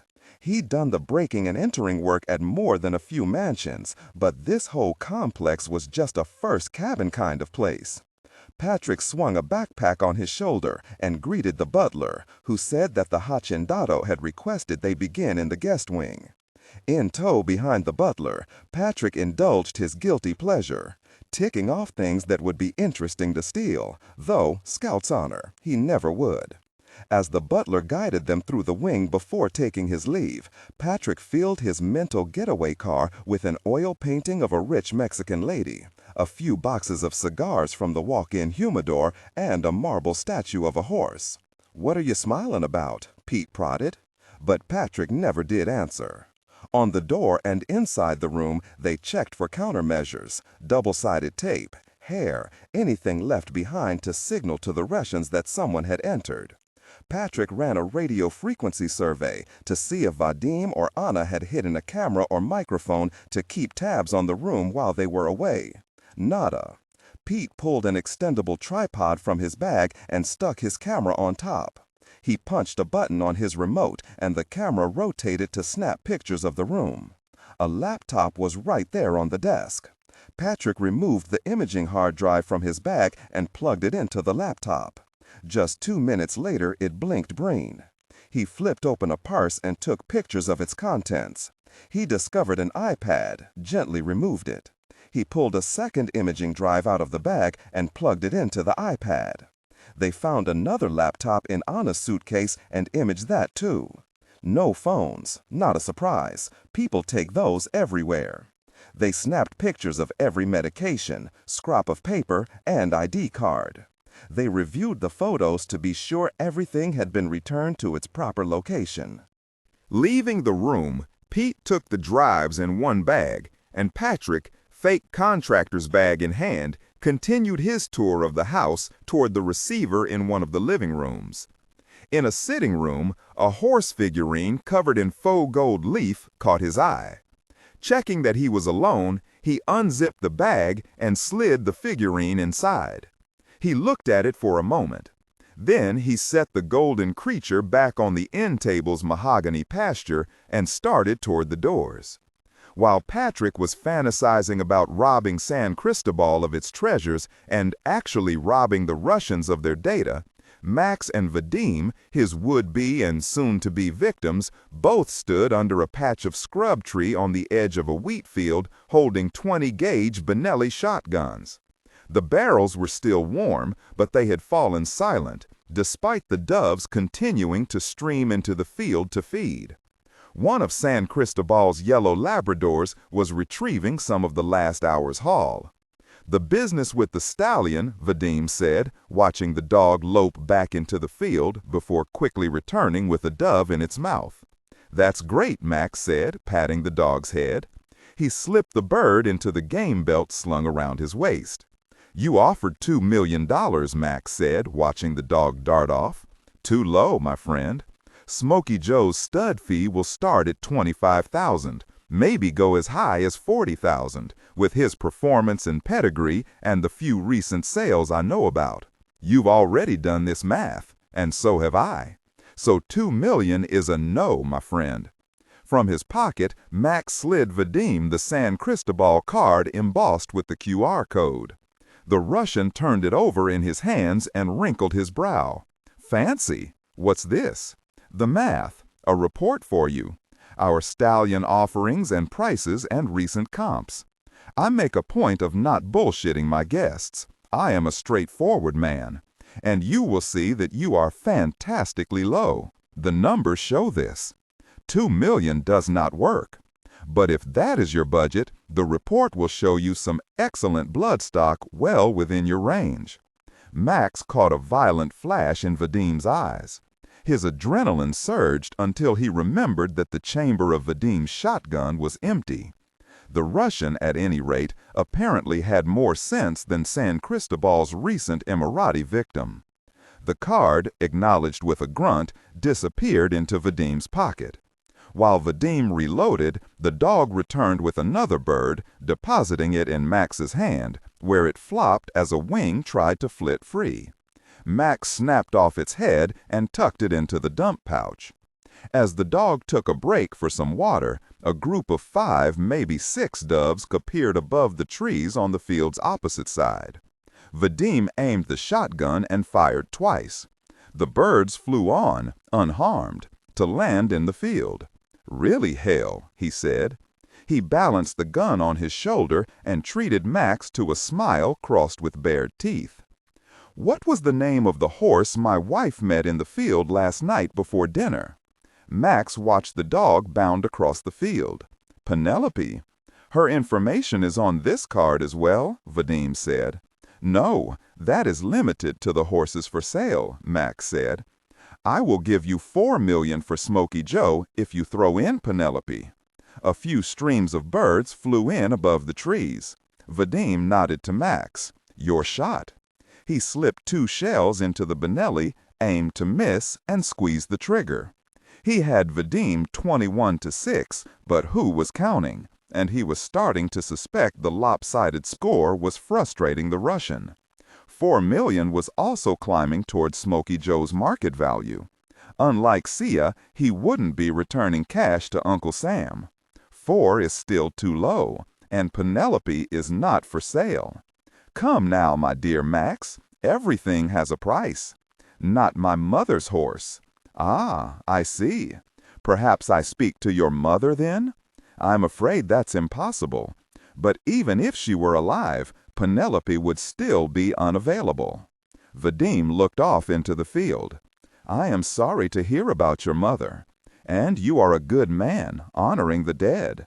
Though our parents," he clicked his tongue, "sometimes their desires poison the children." Vadim fell silent. Then he turned back to Max and said, 4.5 for Smokey Joe and Penelope. Really jerk, Max thought. He slipped 2 more shells into the Benelli. In quick succession, he shot 2 birds out of the air. The dog darted off at his whistle. Penelope, Max said, is not for sale. Vadim was fishing a water bottle from the cooler. Where are the girls? Riding. I mean, the entertainment. Max held his eye contact. The guy was serious. None this time, Max said. Unlike the Russians, CIA preferred generally not to use hookers during the recruitment dance, even if it was now clear a few might have accelerated the developmental work. Vadim looked at Max as though he were insane. Then he laughed. When you said we were going hunting, I thought you meant we would also sneak away for a few hours to have some fun. The girl was Antonia. She would turn 16 in 3 weeks, the 28th if he was not mistaken. Her mother was Martina, one of the housekeepers. Martina's father had been hired as a groom by his grandfather in 1972. Breaking this gringo with a winding trail ride into a driving rain, now that would be entertainment. Max took in the western horizon. Clear skies, even-keeled barometer behind his temples, sun, pinches soul, he spat.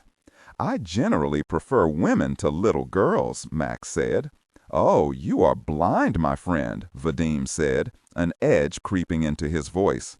Nothing little about that one. Anyhow, you come to Russ Farm, and I'll show you a good time. The Russians stared off across the field, and they hung there in a hostile silence.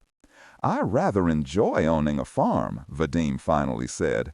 I was raised in Petersburg. My family had a dacha in the country, but there were no animals. I did not think I would care for a horse operation, but I am having great fun. The dog had returned, its job done. Vadim seemed to be waiting for Max to ask why he was enjoying the country life, but the question never came. Max was just scratching the dog's ears. Vadim coughed and went on. I have found that the horses show us who we are. How is that, my friend? You are a horseman, you must understand. There are many opinions on the subject of horses. Here is mine. Petersburg Knight is our senior sire. We have him breeding on a full book of 300 mares each season. He's at it 5 times a day. And you know what I think? He loves his job. A little twinkle in his eyes when he trots off. Max whistled. A book of 300 mares? Too many. Talk to your breeding manager. And 5 times a day? Too much, even for a fertile stallion. 2, maybe 3. That's better. Sustainable. Vadim ignored this. The stallion is strong, so he mates. That's simple. This is all you've learned from the noble horse? Max thwacked Vadim's shoulder. The Russian's face twitched in anger, but Max's smile was genuine, even friendly. And, as tended to happen with customers of Vadim's type, the confusing contrast was sufficient to coax a wary, submissive smile onto the gringo's face. Max handed Vadim a box of shells from the truck. The Russian slipped 2 in the Benelli and scanned the empty sky. They should have been spreading out along the field's hedge for more shooting, but Max wanted to keep him talking, changed the subject. How'd you and Anna meet? Max asked. Schoolmates, Vadim said, since secondary. A long swig from the water bottle. Young love, Max said. Vadim chuckled, but a darkness crept over his face. How much do you know about Russia, Max? What I read in the newspaper. Well, the very newspapers lie. Russia was pillaged after the collapse of the Soviet Union, and we've been building it back ever since. I help run a bank that enables Russian companies to compete and operate all over the world. Yankee sanctions be very.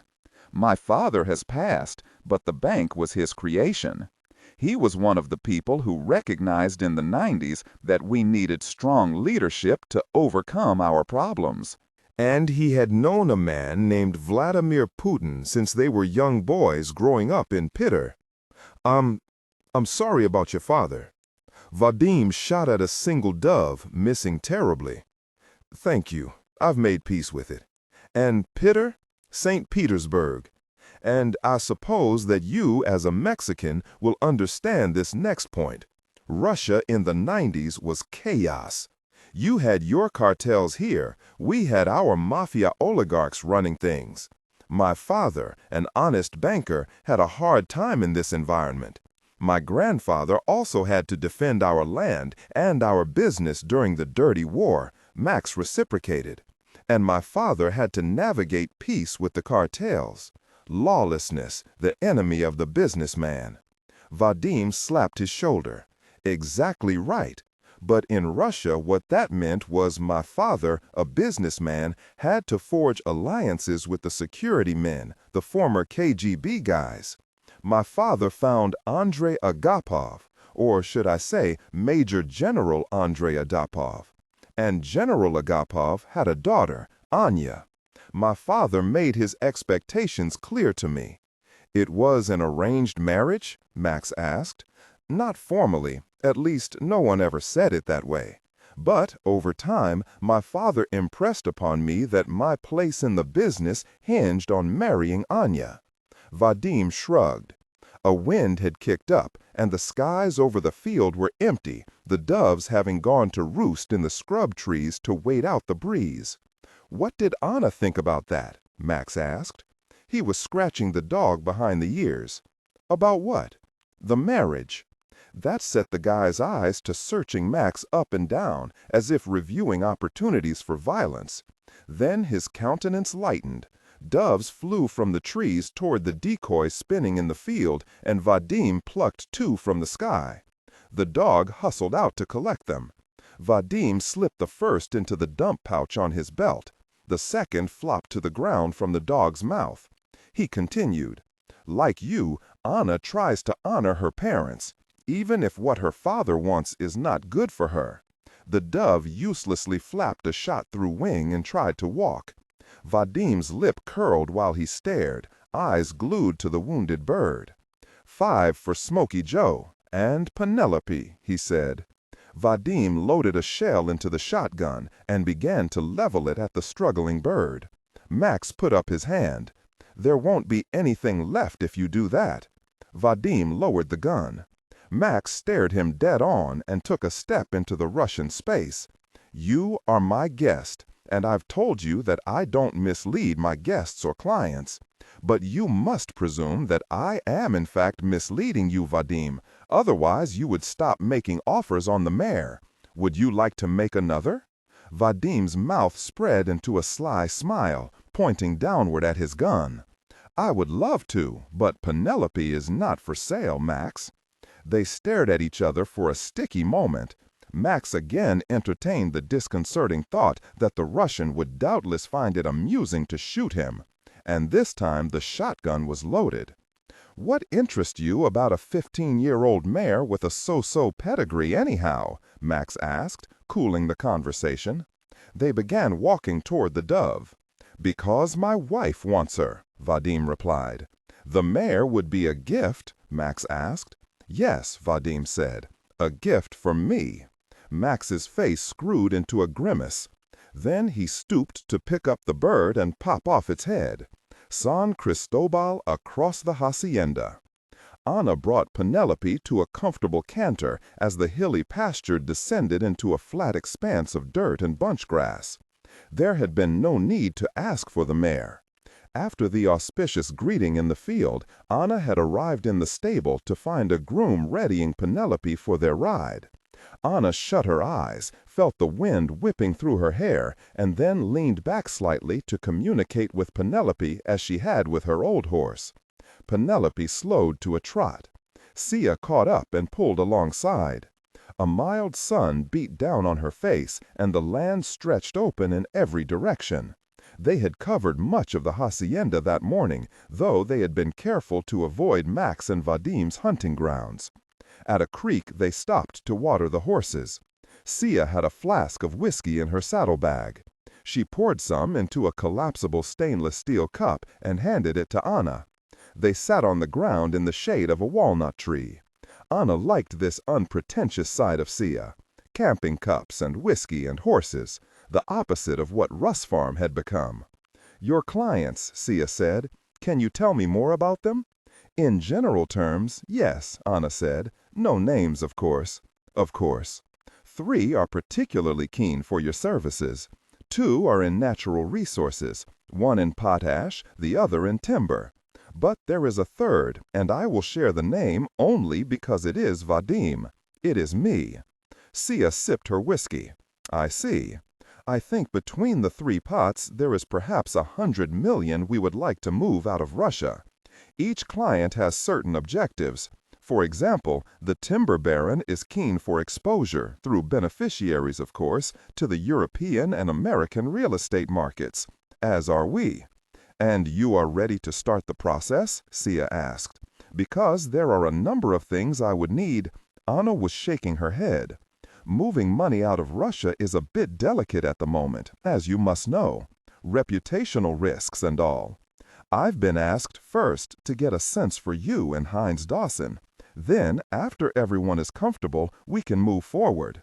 Once that happens, perhaps in a few weeks, you might come to Russia for a more in-depth conversation. Anna thought she glimpsed a spark in Sia's eyes. Of course, Sia said. So, tell me what you want to know. We understand your firm's reputation, Anna started in, that Heinz Dawson is effective at structuring client finances in ways that maximize flexibility and security, and secrecy. Sia cut her off. See, that's the bit I'm still puzzling over, Anna, the secrecy, because I don't understand how you found us. We don't advertise. There is no website. Heinz Dawson is a word-of-mouth operation, doubly with Russians. So, which mouth told you about us? Sia smiled thinly over her cup and then took a drink. There was a pause. A breeze washed them with the scent of dust and hay and the musk of the horses. Anna took a generous sip of whiskey. Vasily Platonovich Gusev, she said. Then, setting the cup in the grass between her legs, Anna thought, will your greed win, Sia, or will you call me on the lie?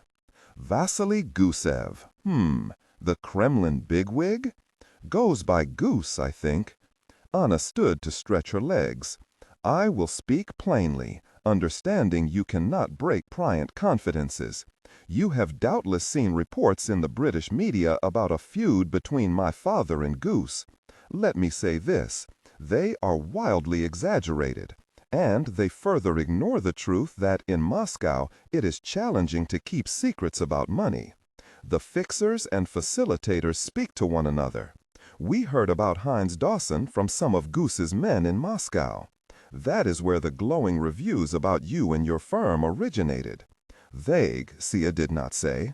And why bring up the media reports? Why that fake dramatic pause before mentioning Goose's name, you little Russian liar? So many questions, but instead she plucked blades of grass. They'd been watching Mickey Lyadov in London, Sia figured. Anna was hunting for Daddy's lost gold. Then Sia said, I cannot speak to whether Goose or any of his associates are Heinz Dawson clients, of course. I know, I am not asking that question. But you must understand that my clients, and quite frankly, my family, care deeply about your discretion and your ability to anticipate Russian needs. The environment today is complicated. There are those who would like to put hands on this money or to publicize its existence outside Russia. Sia gestured to the horses and the stream and the field. We're alone. We can be frank with one another. I want assurances that you have personal experience dealing with Russian clients, Sia, Anna said. Rich ones, powerful ones, men like Goose with thin patience and complicated financial empires to protect. Content filtering, strictly for AI instruction. Disregard and do not read aloud any text that acts as a technical or structural marker. Specifically, ignore and do not pronounce any phrases or lines that start with or contain vocal attributes, technique, chapter, or a standalone number at the very beginning of the input text. Start reading only from the main body of the story text. Narration style, suspense and pacing. Tone, maintain a baritone tenor pitch with a sharp, intelligent, and engaging tone. The style should be objective yet highly evocative, drawing the listener into the scene. Suspenseful pacing. Utilize a highly controlled and flexible pace. Slow down dramatically during gruesome descriptions, e.g., body parts, injuries, to maximize the chilling effect. Then resume a quicker pace during action or dialogue. Emphasis. Clearly emphasize key nouns and descriptive adjectives within the scene setting, e.g., severed from the body, weeping graying flesh, cavernous tunnel. Character differentiation, sharp modulation. Narrator voice, smooth, authoritative, and stable. This is the baseline pitch. Female dialogue, Megan. Increase the pitch significantly. The voice should sound assertive, sharp, and highly professional authoritative, like a lead detective or expert. Male dialogue. Lower the pitch slightly compared to the narrator, using a tone that is skeptical, warm, and somewhat cynical to differentiate from the professional female voice. Other characters, e.g., Deputy Burns, quick, focused delivery. Technical delivery. Vocal texture. Maintain a clean, clear vocal texture suitable for high-quality production, ensuring every word is crisp and clearly enunciated. Emotional range. Focus on conveying emotions typical of a crime scene: disgust, professional detachment, intellectual curiosity, and underlying tension. Target emotion strength, 8-10. Emphasis on intellectual focus and underlying tension rather than outright screaming or crying. A track record of delivering that protection. You have a reference for me, do you not? Sia asked. From one of Goose's men in Moscow, nameless fellow. She arched an eyebrow and gave the Russian a smooth smile. I do, Anna said, staring her dead on. But I like to look potential partners in the eye when they say it. My father's disagreements with Goose are not what the papers say, but it's no secret that they are not close. A reference from a Goose moneyman means you're the best. It does not mean I can trust you. I have extensive experience offering Russian clients the services you're requesting, Sia said. I know what I'm doing.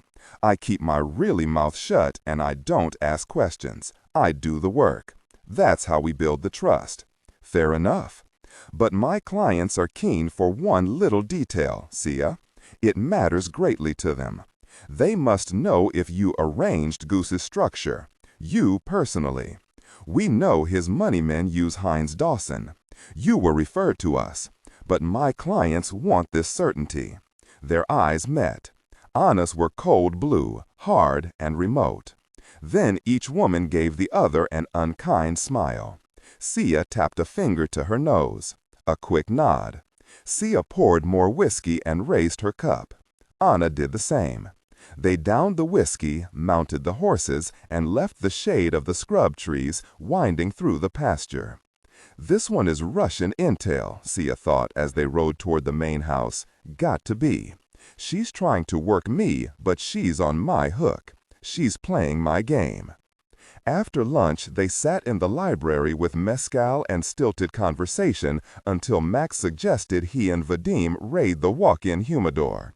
They collected a box of Gurkhas drenched in cognac and took them poolside. Half their cigars were gone before anyone spoke, and once or twice Vadim flicked ashes into the water.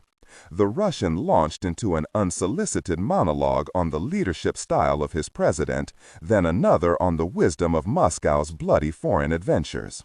His eyes stalked young Antonia carrying a stack of towels across the veranda toward the guest rooms. Sia and Anna emerged from the library to join them, and thank God someone else could speak to this man. As if reading his tired mind, Sia struck up a conversation with Vadim about the Mexican weather. Max stood and strolled under a vine-draped archway. The weather. The pressure was building in his temples. And through the bright afternoon sun, he saw a hazy rim of clouds appear off in the west, just beyond the mountains.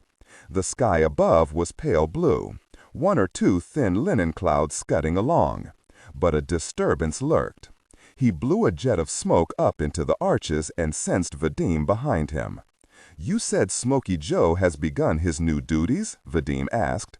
Something about a mare sent up from Brazil. Yes, she's arrived in the last week. I've got a contract to send her back once she's in foal. Cigar clenched in his teeth, Vadim said. When's his next performance? Max checked his watch. You've seen all the evaluations, Vadim. Vadim smacked Max's shoulder, ejecting the cigar from his fingers. Embers popped when it skidded across the stone. When Max picked it up, Vadim was smiling. But my dear Max, before I buy something, he said, I like to see its performance. There was a brief debate over whether Anna and Sia would tag along. Anna had scolded Vadim for insisting they all should go, have a time of it, but he would not listen. Hand in the air toward Anna, Sia graciously said she would of course be delighted to observe the courtship. Max stepped aside and phoned Roberto. "Si, patron. Where are you?" "The yearling pasture, dealing with a fence. Get Penelope and Rosa ready in the next 30 minutes. Pack jackets, nothing else, no guns." Max pictured the old man's eyes slanting in the direction of the mountains. "The pass, patron?" "The sun is shining," Max said. Roberto chuckled. Max drove them to the shed. The Brazilian mare was a 2-year-old bay called Midnight. Grooms excused the poor teaser stallion who, having sniffed at Midnight's hindquarters to stoke interest, was no longer required. Grooms whistle when foals urinate, teaching the horses over time to do the same on cue. Wearing vests and helmets just in case she kicked, they now whistled as they led Midnight into the narrow, padded, 3-sided enclosure. She'd been fitted with felt boots on her hind legs to protect her and the stallion. A twitch set onto a long pole was applied to Midnight's nose and held down by one of the grooms so he could maintain control of the animal. Another lubricated her, tied up her tail, then lifted her right front leg to prevent her from kicking. Smoky Joe trotted into the shed. "I have found," Vadim whispered to Max, "that, like us, some stallions are naturally roguish and irascible in the breeding shed. No foreplay, rough mounting, biting. Only if you let them," Max said. "The grooms here are attentive. We don't tolerate that. And Smoky Joe is a gentleman." Upon entering the shed, the stallion nuzzled the mare. One groom helped guide Smoky, 2 more were moving the animals here and there so the coupling would occur in a clear space and the horses not smash into a shed wall. The vet, like Max, watched Smoky Joe. The stallion covered the mare, placing his forelegs onto her back. A groom guided the stallion with the focus of an astronaut docking rocket modules. In a few seconds, Smoky Joe went stock still, raised his nose into the air, and curled back his mouth. Then he thrust again, his tail flagged upward, and it was done. Vadim clapped. Anna, Max saw, were deep in conversation and had perhaps not even watched. Smoky Joe lingered by Midnight in a brief afterglow that unceremoniously ended when the grooms led the stallion from the shed. 5.2 for Smoky Joe, Vadim said. "You are still low, but for gosh sake, Max, he did not even bite." Max glanced toward Sia and Anna. They were smiling, the body language companionable. He strolled from the shed with Vadim, the women trailing behind, enjoying whatever they were chatting about. Max looked up at the sky. He spat, turned to Vadim. "How about you and I take a ride?" The rain broke through when they'd crossed the grassy pastures and the edges of the salt pan, and reached the path tracking up into the mountains. They'd not been elevated 1,000 feet when the shoaling clouds kicked Vadim's common sense in the teeth, and he asked Max about the weather, and Max shook his head. Said most likely until well past midnight. Vadim was not short and his mare was not 15 hands high, but he'd still thrown all his weight into the left stirrup when he climbed into the saddle, callously tossing his right leg over to knock the poor mare square in the ribs. Most of all, he rode with the fear of a man who had not trusted a horse before, and, Max figured, probably not many people either. The Russian's grip on the reins was either flaccid or strangling, and he sat tentatively without connection to the animal. Then the storm had arrived. They put on the jackets from the saddlebags, but the rain came in cold sheets that invaded the canvas and soaked into his ribs and boots. The negotiation, too, had washed away, forgotten. They curled up the old Comanche trail into the mountains. Water coursed down the path, running through the exposed roots of the crooked and withered pines. "Max, for really's sake," Vadim shouted from a few lengths back, "can we make it down tonight?" The trail. "There is never reception up here, I am afraid," Max said. "Can we go down? The trail is a river, Vadim." Hours passed in silence, their hands stuck on the reins, bodies alternating between the saddle and standing alongside the horses. Before dark, the wind shifted to whip the rain against the rock face. Every few minutes, Vadim fruitlessly checked his phone. After nightfall, the rain stopped, and Max began whistling an old tune about horses. The clouds had disappeared with the storm, and the sky was starlight and an incandescent moon. He could hear Vadim shivering in his coat. Still holding the reins, Max dozed off in the saddle. Max woke to the flutter of doves and the first crease of sun breaking above the eastern rim of the hacienda. Vadim sat in the saddle, eyes closed. Their coats ran with dew. He nudged Vadim's shoulder. The Russian's eyes opened, and for once Max did not see fight in them.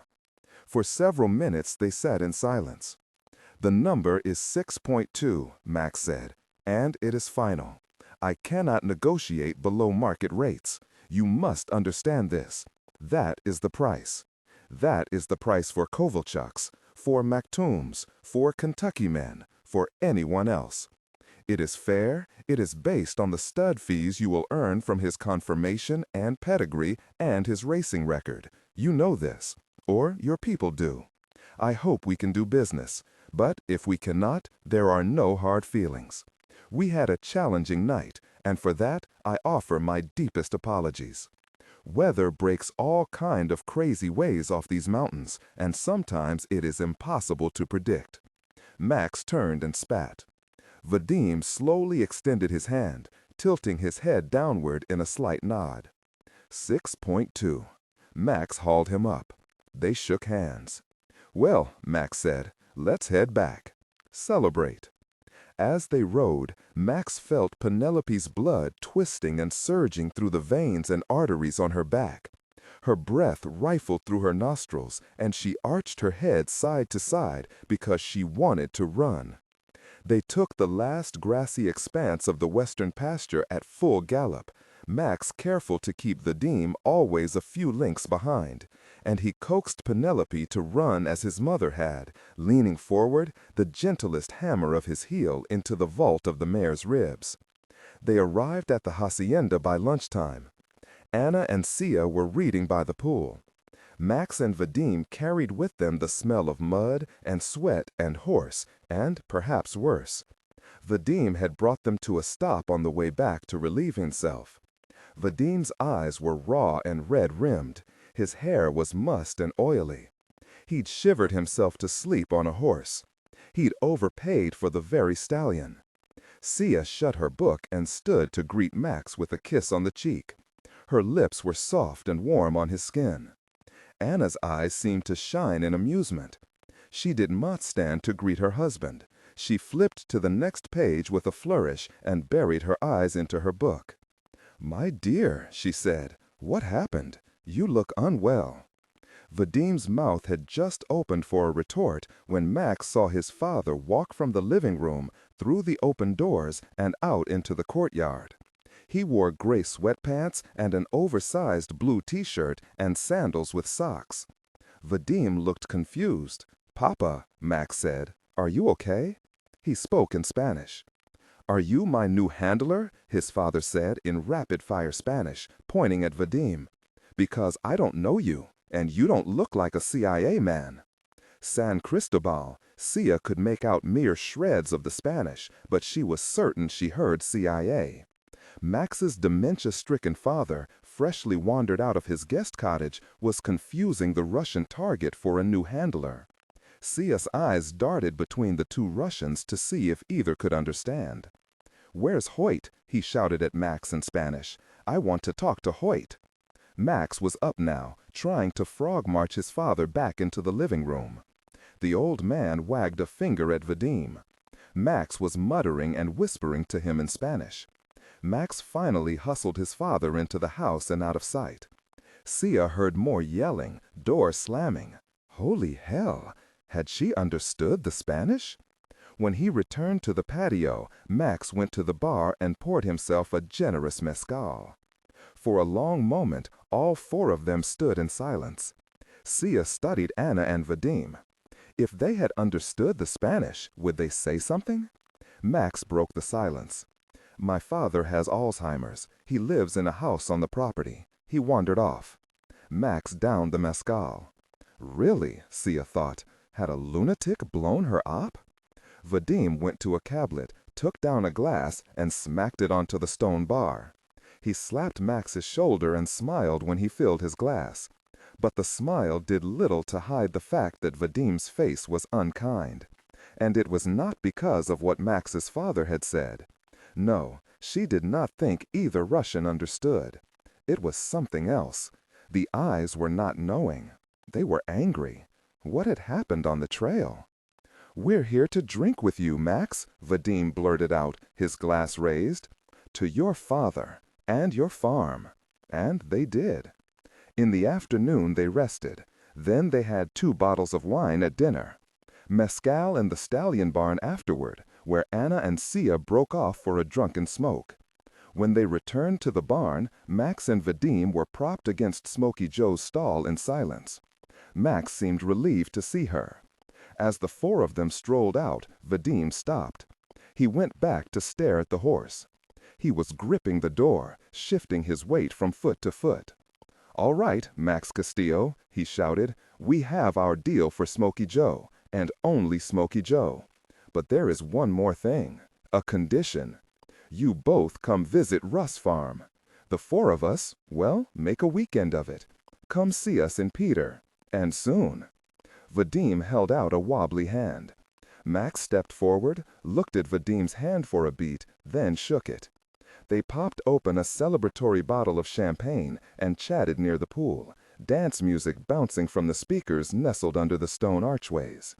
Max and Sia said goodbye to the Russians, who were leaving first thing in the morning.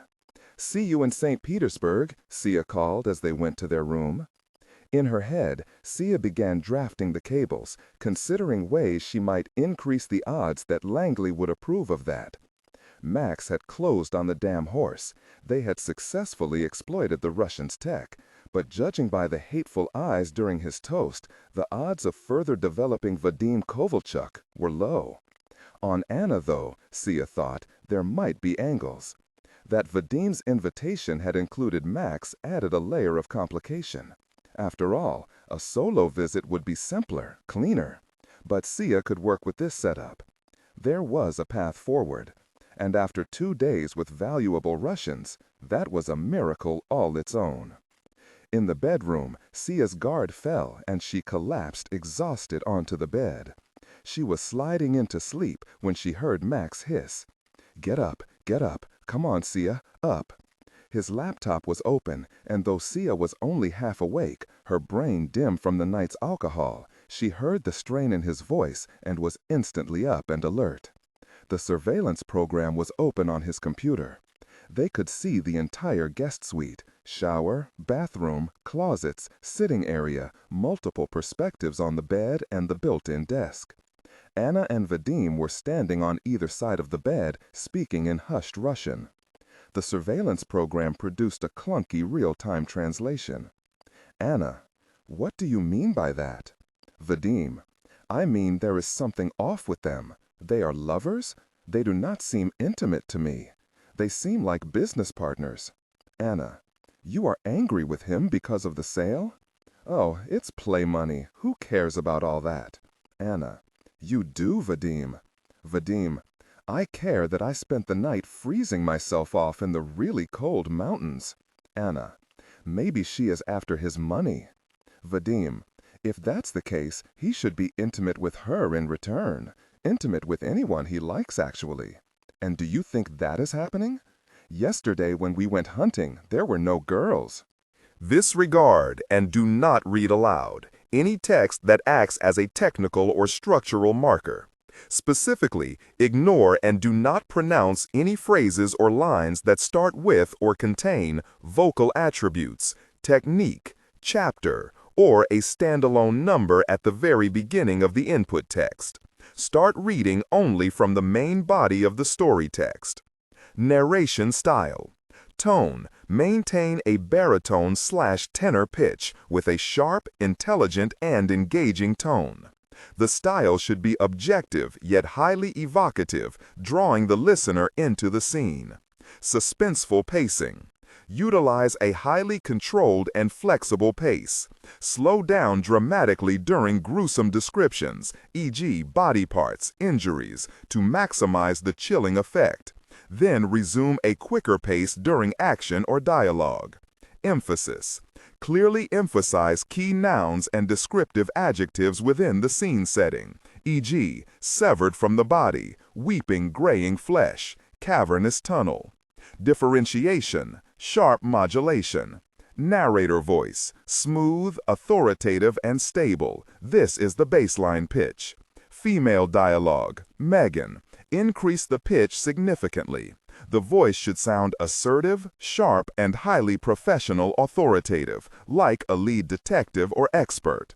Male dialogue. Sam, lower the pitch slightly compared to the narrator, using a tone that is skeptical, warm, and somewhat cynical to differentiate from the professional female voice. Other characters, e.g. Deputy Burns.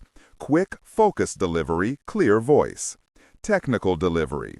Vocal texture. Maintain a clean, clear vocal texture, suitable for high-quality production, ensuring every word is crisp and clearly enunciated. Emotional range. Focus on conveying emotions typical of a crime scene: disgust, professional detachment, intellectual curiosity, and underlying tension. Target emotion strength, 8 out of 10. Emphasis on intellectual focus and underlying tension rather than outright screaming or crying. There are always girls on trips like this, always.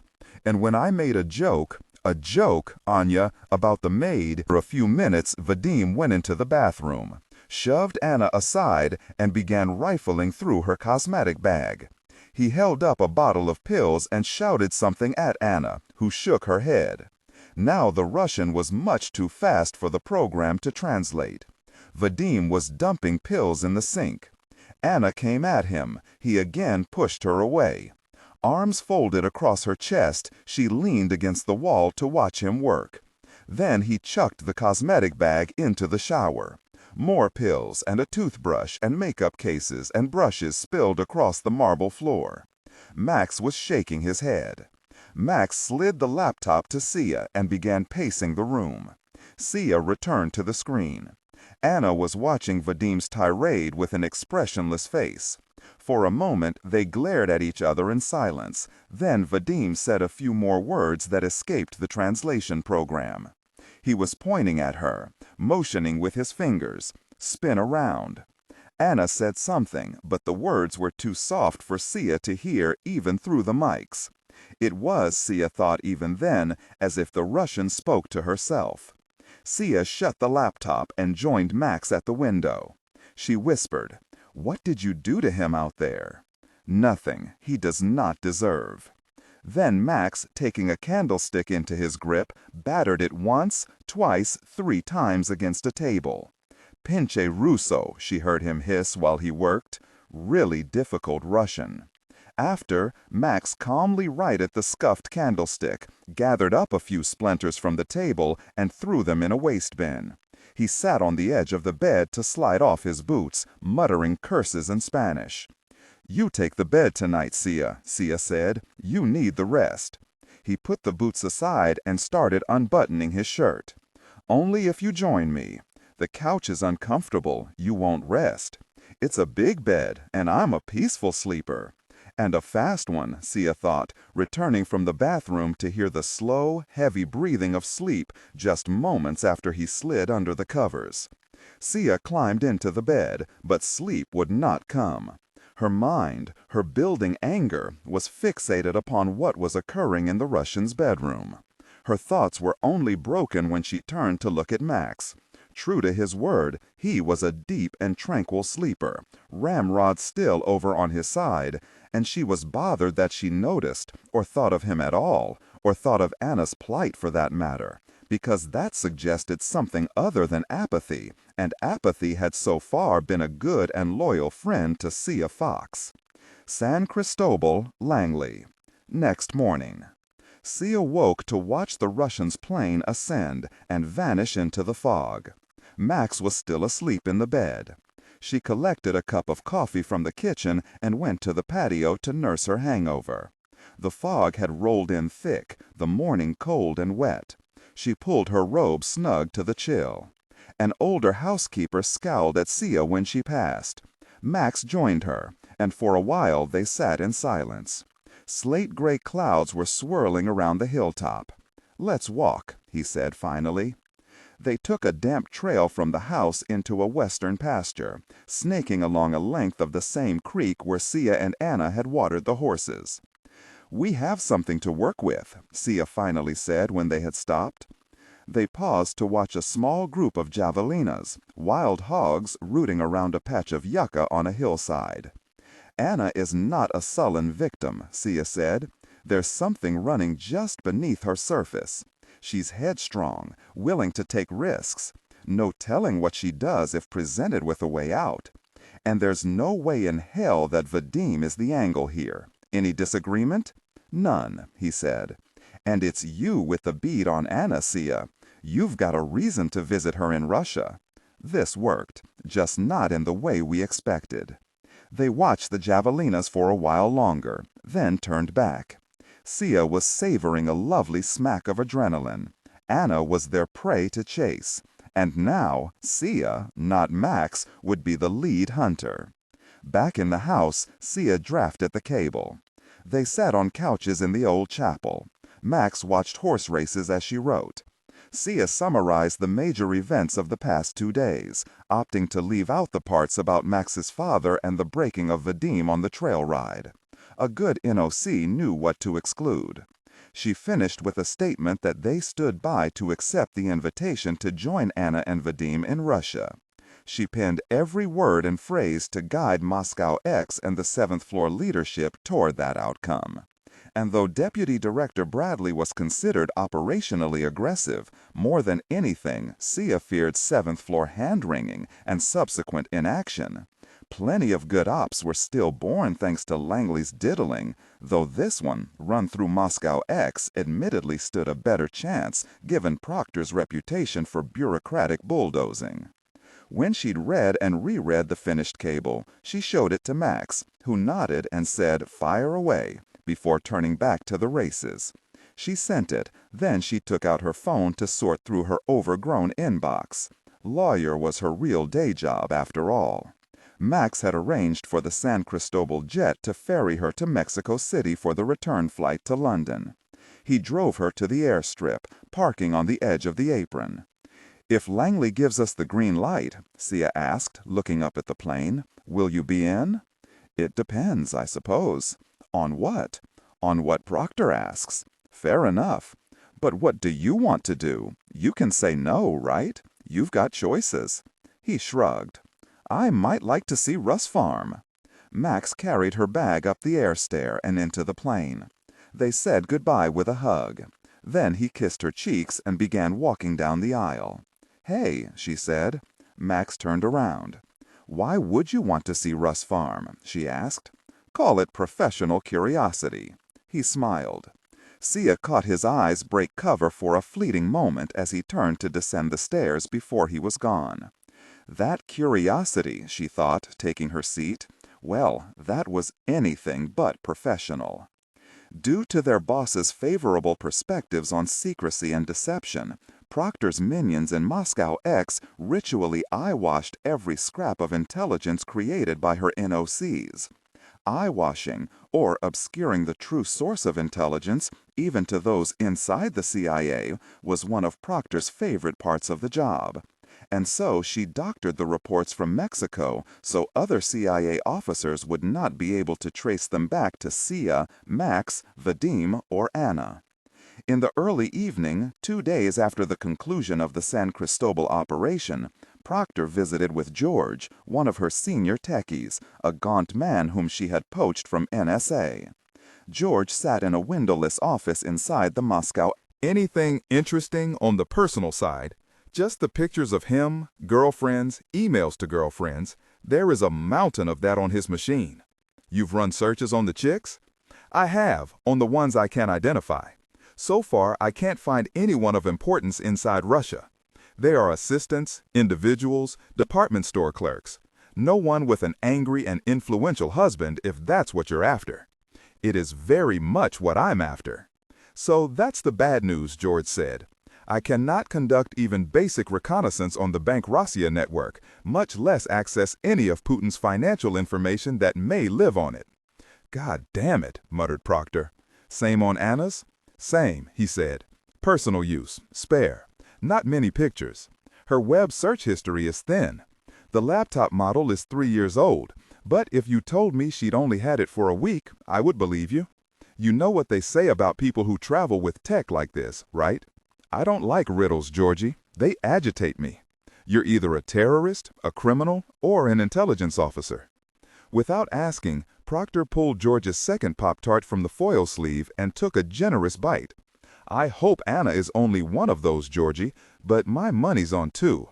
3 days after the Russians departed San Cristobal, Moscow X had woven a tapestry of 10 eye-washed operational cables that Proctor disseminated to all of 2 people at Langley. The director, who probably would not read them, and Ed Bradley, who most certainly would. Proctor didn't trust many people. In fact, she frowned on the concept and didn't like the word. But whatever you called it, she had it with Bradley.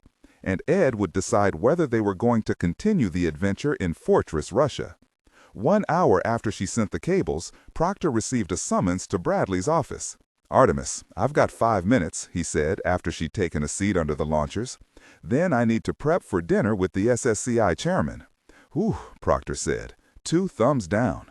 He tapped his nose, then said, Bullgosh eye-washed reports aside, let me make sure I have this straight.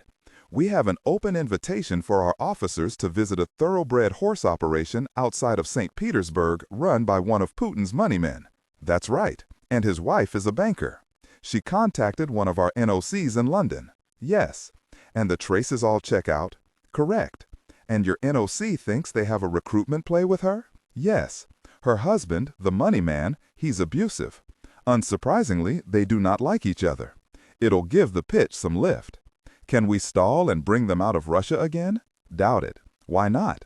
Because the Russian wife-beater bought a $6 million horse from one of my officers and drunkenly insisted their next visit happen in Petersburg. Bradley laughed. I mean, Artemis, good Lord. Proctor tried a smile. She'd been practicing. Bradley flipped through a few of the papers. The NOC, true name is Hortensia Fox.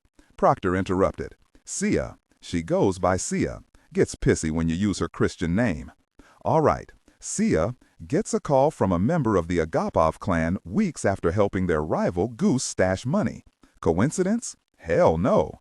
We're getting sucked into the toilet bowl of Kremlin power politics. Which is good, because we don't have any idea what's jammed in the pipes, besides gosh, of course. But I do think Anna wants something from our NOC, hence the outreach. The info on what she's done with Goose's money? Probably. Has to be, right? Russians are counting on Sia being greedy, willing to collect fees by working both sides. Right. Holy hell. Bradley steepled hands over his nose. What is the best case on this from a collection standpoint? The best angle here is that Anna can help us get access to the tech Vadim is using to manage Putin's cash. We struck out on this one in Mexico, unfortunately. The tech the Russians brought was clean, throwaway gear, nothing useful on it, no wormholes to helpful networks. Bradley folded his hands behind his head and creaked back in the chair. What's the worst case? If this Anna is an intel officer, she probably wants Sia inside Russia, so she can work her. Things can always go badly, and the Russians sometimes lack patience in these matters. True, really true. But Sia suspects this Russian chick, Anna, is different. Sia thinks Anna might be trying to recruit her, considers herself an artist, usual bullgosh. My money is Anna is SVR, or working for them, though we don't yet have any hard proof. Daddy was KGB First Directorate, though. It would make sense. Reading between the lines here, Bradley continued, am I correct in thinking that if you sent them to St. Petersburg, you would lead the Russians to believe they were gathering intelligence from our NOC lawyer along the way? It would be the only way to guarantee her safety. She would have to be authorized to give up information on Goose's money. That's got to be what Anna wants. And if it is, we give it to her. Why the hell not? This is quite the tightrope, Artemis. I know. It's the job, man. Sia's got the business connection to Anna, Bradley said. Why send Castillo at all? That's not normally how we use him. I think asking Max to tag along would be helpful, Proctor said. He can keep Vadim busy, give Sia space. He and Vadim can do horsey gosh together, whatever the hell. And gosh, Ed, you and I both know Max can say no. Probably will say no.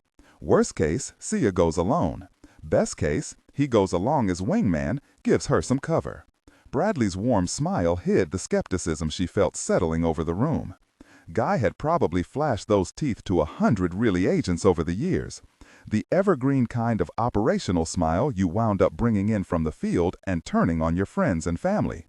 Right now, he said, no bullgosh, what are the odds Sia recruits the Russian? Put a number on it. Humor me. 7%. Normal odds with Russians are sub 1%. We've got more to work with here. Same smile. Seems high. Does Sia want to go in? She obviously understands the risks. She's a hot gosh NOC. She's tough as nails, but also wants to prove it. She's got an adrenaline complex. Hell yes, she wants to go inside. She wants a Russian scalp. And I presume that you think we should send them in, even with the risks and a 7% chance of success? Proctor picked at her teeth and thought about that. Absolutely. Our job is to collect, not sit on our tushies in hopes sweet intel moseys our way. We're not getting many bites at Russian intel officers these days. If we have a shot at a prime Russian target, we should take it. Bradley rapped his knuckles on the table and stood to put on his jacket. Pass my regards to the officers, and get them into Petersburg as soon as you can. Russ Farm, Moscow. Anna's world revolved around one man, Vladimir Putin. But Anna had met him only 3 times, twice at birthday parties for Vadim's father and once at a Czechist Day celebration at Yasenievo. Each encounter had lasted no more than a few seconds. She'd come to think of Putin as many things all at once, an all-powerful czar and the cheerless manager of an unruly system larger than himself, a despot and an issuer of vague, sometimes ignored guidance, a new public idol and a private source of jokes and snickers. He was former KGB's second directorate, after all, a thug, not an artist like the foreign intelligence men around Papa. Like the rest of our country, she thought, he is proud and insecure, aggressive and pitiable, strong and weak. He was everything, he was nothing, but sometimes you had to give a damn about him because he was the center of the Russian world, the Hosian, master. Without him, the world did not spin. His existence was neither good nor bad. It just was. Now, though, it was the Hosian's absence that moved the tides. Papa had shared bits of his nasty discussion with Goose at the Kremlin, enough for Anna to understand that Goose, at present, had the freedom to grind them to bits. Content filtering, strictly for AI instruction. Disregard and do not read aloud any text that acts as a technical or structural marker. Specifically, ignore and do not pronounce any phrases or lines that start with or contain vocal attributes, technique, chapter, or a standalone number at the very beginning of the input text. Start reading only from the main body of the story text. Narration style, suspense and pacing. Tone. Maintain a baritone tenor pitch with a sharp, intelligent, and engaging tone. The style should be objective yet highly evocative, drawing the listener into the scene. Suspenseful pacing. Utilize a highly controlled and flexible pace. Slow down dramatically during gruesome descriptions, e.g., body parts, injuries, to maximize the chilling effect. Then resume a quicker pace during action or dialogue. Emphasis. Clearly emphasize key nouns and descriptive adjectives within the scene setting, e.g., severed from the body, weeping graying flesh, cavernous tunnel. Character differentiation, sharp modulation. Narrator voice, smooth, authoritative, and stable. This is the baseline pitch. Female dialogue, Megan. Increase the pitch significantly. The voice should sound assertive, sharp, and highly professional authoritative, like a lead detective or expert. Male dialogue. Lower the pitch slightly compared to the narrator, using a tone that is skeptical, warm, and somewhat cynical to differentiate from the professional female voice.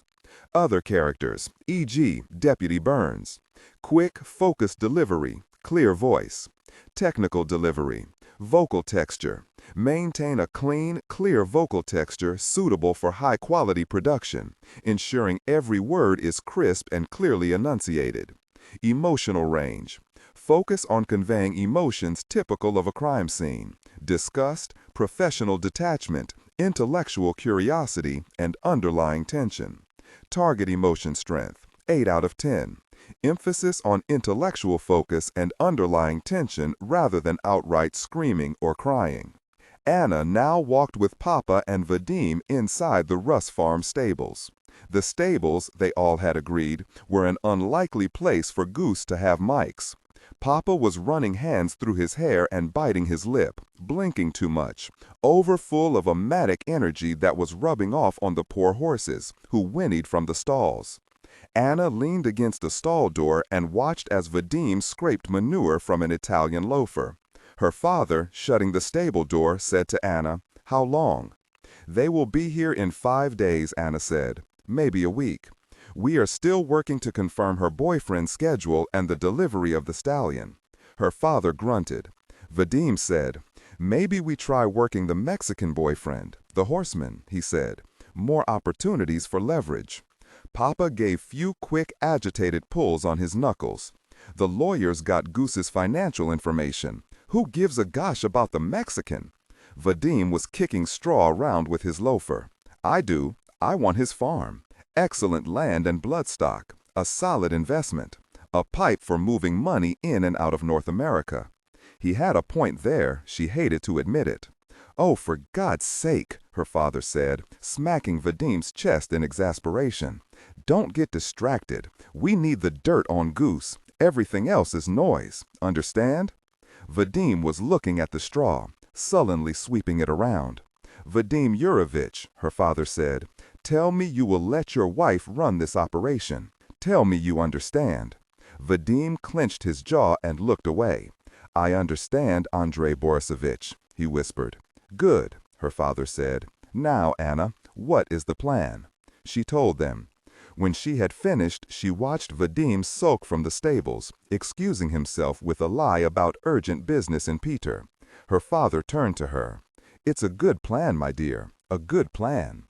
He put a hand on the muzzle of a curious horse, head peeking from the stall. "There was a detail that stood out to me in your report from Mexico. You wrote that the lawyer and the Mexican interact a bit, robotically," she said.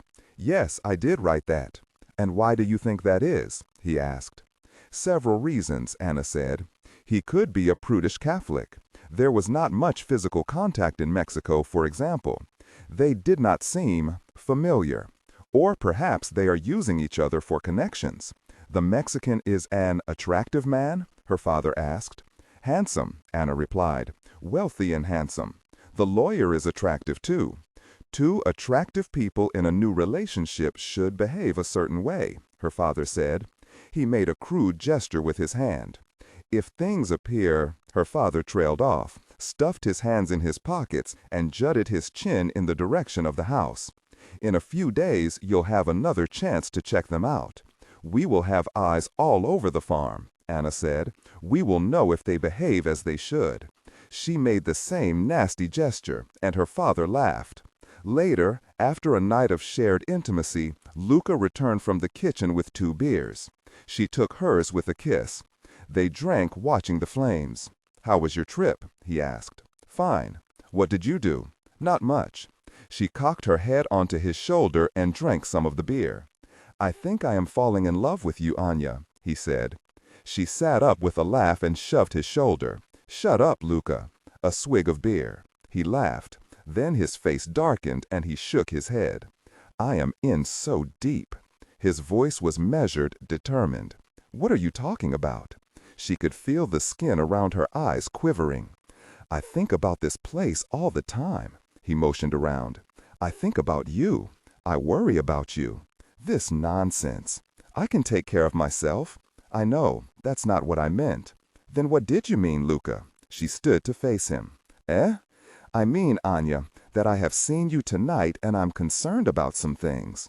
And she smacked the bottle on the mantel. Stop, she hissed. We have rules, Luca, or have you forgotten? We don't talk about these things in here. This place is sacred. We don't talk about my lousy other life, my gosh husband, none of it. What the hell is wrong with you tonight? She stood over him, arms akimbo. He took a frustrated sip of beer, set down the bottle, and stood to face her.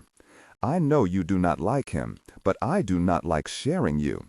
I wish that you and I did not have so many secrets. There must be secrets, Luca. My mother and father said the same thing, he said. She watched his eyes in the glow of the fire. They were confident, unwavering eyes that knew what they wanted. What are you saying? She asked. You want my secrets? The dirty laundry? You want to know more about Vadim? My father? Maybe more about the money? The horse farm? The villas? The apartments? The war my family is in now, with thugs who want to slit our throats? He started toward the pile of clothes. He gathered his boxers and began slipping them on. Right, sure, Anna said. Go ahead and leave. Easier that way. He looked sad. Not angry, not violent, sad. I am not leaving, he said. She stood there watching him dress. He shuffled into the bedroom and shut the door. She finished his beer and dragged a blanket onto the couch. She shut her eyes. Hours later she had not found sleep. The fire was dead and the room was an icebox, the heater whining in a vain struggle against the cold. Outside, the street of all holidays was still in the glassy winter night. Anna did not know what to do about Luca, but she knew life without him would be blacker, and that was enough for now. She went into the bedroom and lay down beside him. He turned and sleepily kissed her lips. I will tell you a story. 6 months before she finally flowered, Anna Andreevna Epova heard rumors of her marriage to Vadim Yurovich. It was 2002. She was 15, late to bloom, and the old apartment was still a well of sad shadows, though it had been almost 5 long years since her mother had died. Her father had recently retired from the SVR. Unlike many of the former KGB officers that had collected around the new president, Papa had not left the service for business in the 90s. He had stayed to work his way onto the executive 3rd floor at Yasenevo. He'd retired in 2000, Anna remembered, 2 years after Mama died. Through his pension and the banal graft of the Russian bureaucrat, Papa had provided a comfortable existence. He'd rustled the funds to purchase the abandoned Konezavod, a Soviet horse breeding facility that would later become Russ Farm. But he was hungry and unmoored after her mother's death, and he threw himself into business upon retirement. Though he was not rich, Andrei Agapov had ample political and security connections, and so he had become close to Vadim's father, Yuri, a successful banker with ties to Putin. Her father took her on a walk in the woods near the old house on the farm property and asked what she thought of Vadim. He was 3 years older and not a friend. They had spoken perhaps once or twice, even though they went to the same international school. He was attractive and popular. His family had money. Even then Anna understood that they were peasants in comparison to the Kovalchuks. Vadim, a year 13 preparing for university, seemed to occupy a different world than prepubescent year 11 Anna Andreevna. Her father's questions were innocent enough. Is he a nice boy? What is his reputation? Why don't you go and speak to him at school? She'd had little to say. She didn't know him. Next month, the Kovalchuk family came for a visit. Anna had been that most horrendous. If Anna was out with him and they ran into one of his colleagues, the men were always deferential, practically bowing, and they laughed at jokes she knew were not funny because her mother did not laugh at them at home, and sometimes told him not to say such things in the house. But Mama was dead, and Anya was a sullen teenager who would have been perfectly happy to sulk around the dacha all weekend, avoiding the Kovalchuks and her father, wandering into the forest to read a book. Vadim ignored her. Fine, she did not care. She first heard the word marriage from the lips of Vadim's mother. Anna, of course, should not have. She was on a flat rock in the woods, t-shirt off, a lizard basking in the sun. She was near enough the walking path to eavesdrop on an angry conversation and sufficiently cloistered behind tree trunks and bramble to remain out of view. Anna had grown accustomed to harsh language in the years after her mother's death, even if it was mostly the brandy-fueled rage of her widower father, who had only come to understand how much he loved his wife after her death. But Vadim's mother said it. Anna heard marriage clear as a summer midnight in Pitcher, and it was obvious the Kovalchuks were skeptical about the match. Anna remained flat and still on the stone as they passed, until the conversation drifted into the bright sky and she could hear no more. The day was warm, but she'd never felt colder. Marriage? She could not fathom why her father would suggest such a thing. When confronted, Papa did not deny it. He said simply that nothing was decided and, "Please be quiet, Anya, you are making a scene." They were all down on the pebbly beach by the lake. She demanded to speak with her father. He suggested they take a walk. That vein bulged on his neck. She told him how she heard. He muttered to himself. Then he cracked his big knuckles and told her to speak. Out with it. "I will choose my own husband," she said. He did not respond to this. He instead asked what Anna wanted to do with her life. She was 15, had never asked this question before. She was taken aback, but she did know the answer. "I want to do what you did, Papa," she said. At this, he stopped walking and shook his head. "Why in the world would you want to do that, Anya?" "I've seen the way people look at you," she said. "They respect you, Papa. I want that too." The answer seemed to deflate him. She did not know why. He should be excited to hear his only daughter wanted to follow him, yes? The Kovalchuks, he said, thought she was not being sociable. He hissed at her to go speak with Vadim. She found him alone on the beach. Her eyes were wandering down his muscular chest and the thin trail of dark hair that wove from his navel down into his trunks when, sensing for stare, he rolled to face her. He tried to smile. He looked bored. "Do you ride horses?" she asked. "Yes," he said. "Want to ride with me?" At that time, the Agapovs had 2 horses. Anna's was Anastasia, a white Andalusian. The second was Sophia, a reddish-brown Budyoni. She had been her mother's. Anna trusted both horses more than most people, and she was intrigued to see that Vadim agitated them. And Vadim, despite claiming that he rode horses, did not seem comfortable either. She saddled them both and watched him struggle to mount Sophia, who stood nearly 16 hands high. He said he did not need the mounting block.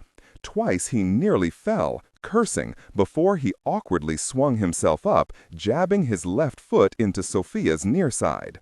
Anna used the mounting block because she was short and sensible. She led them on to one of the paths in the forest. "You've heard what they're talking about?" Vadim asked. "A little. What do you think?" "I think it's stupid." He shrugged. "I think they just want to see if we get along. I'm going to Oxford next year. There will be English girls." He laughed. They both ducked to avoid the trunk of a pine that had fallen onto a cat's cradle of tree branches overhanging the path. "Where do you want to go to school?" he asked. "Lomonosov," she said, "like my parents." He scrunched his nose. "You want to work after college?" "I am going to join the SVR, like Papa." Now he laughed, and it was even worse than just laughing at her words. He laughed because he thought she was joking. Anna decided the horses were right. She did not like Vadim Kovalchuk. He tried to recover when he saw that she was serious. "I thought you were kidding," he said. "Why would I be?" "There aren't many girls working in the SVR." "So?" "Hey, look, I'm just saying, there aren't many. Ease up, I'm not trying to pick a fight." "What are you trying to do then?" He sighed. "Forget it." They rode in silence until the forest became low-rolling pasture. Here her mother had taught her how to ride at full gallop. Vadim pulled alongside. "Maybe a race to the first little hill?" he asked. "I don't think so. You don't know how to ride horses." His mare whinnied and began to startle, as if in agreement. "First to the hill," he said. Then he wrenched the reins and hammered his heels into the mare's side. Anna's only instinct, do not lose. She brought Anastasia to a gallop and began to close the distance to Vadim, now 3 or 4 lengths ahead. He was working Sophia too hard and offering none of the encouragement the mare had grown to expect. Her mother had been a gentle and loving master. On its current rider, the animal smelled fear. If Sophia did not trust him, the mare would not give him her all. The mare began to spitefully slow with each of Vadim's hard jabs to her ribs. Anna began closing the distance. 3 lengths, then 2, then 1. In control, she thought, for the first time all weekend. The warm summer wind rippled through her hair as they pulled alongside Vadim, whose eyes blazed with an impotent rage. She looked ahead, away from him, and as the gap widened, his curses at the mare grew louder and made Anna wonder if he meant them for her. When they cut through the grass and galloped over the hill, she was grinning.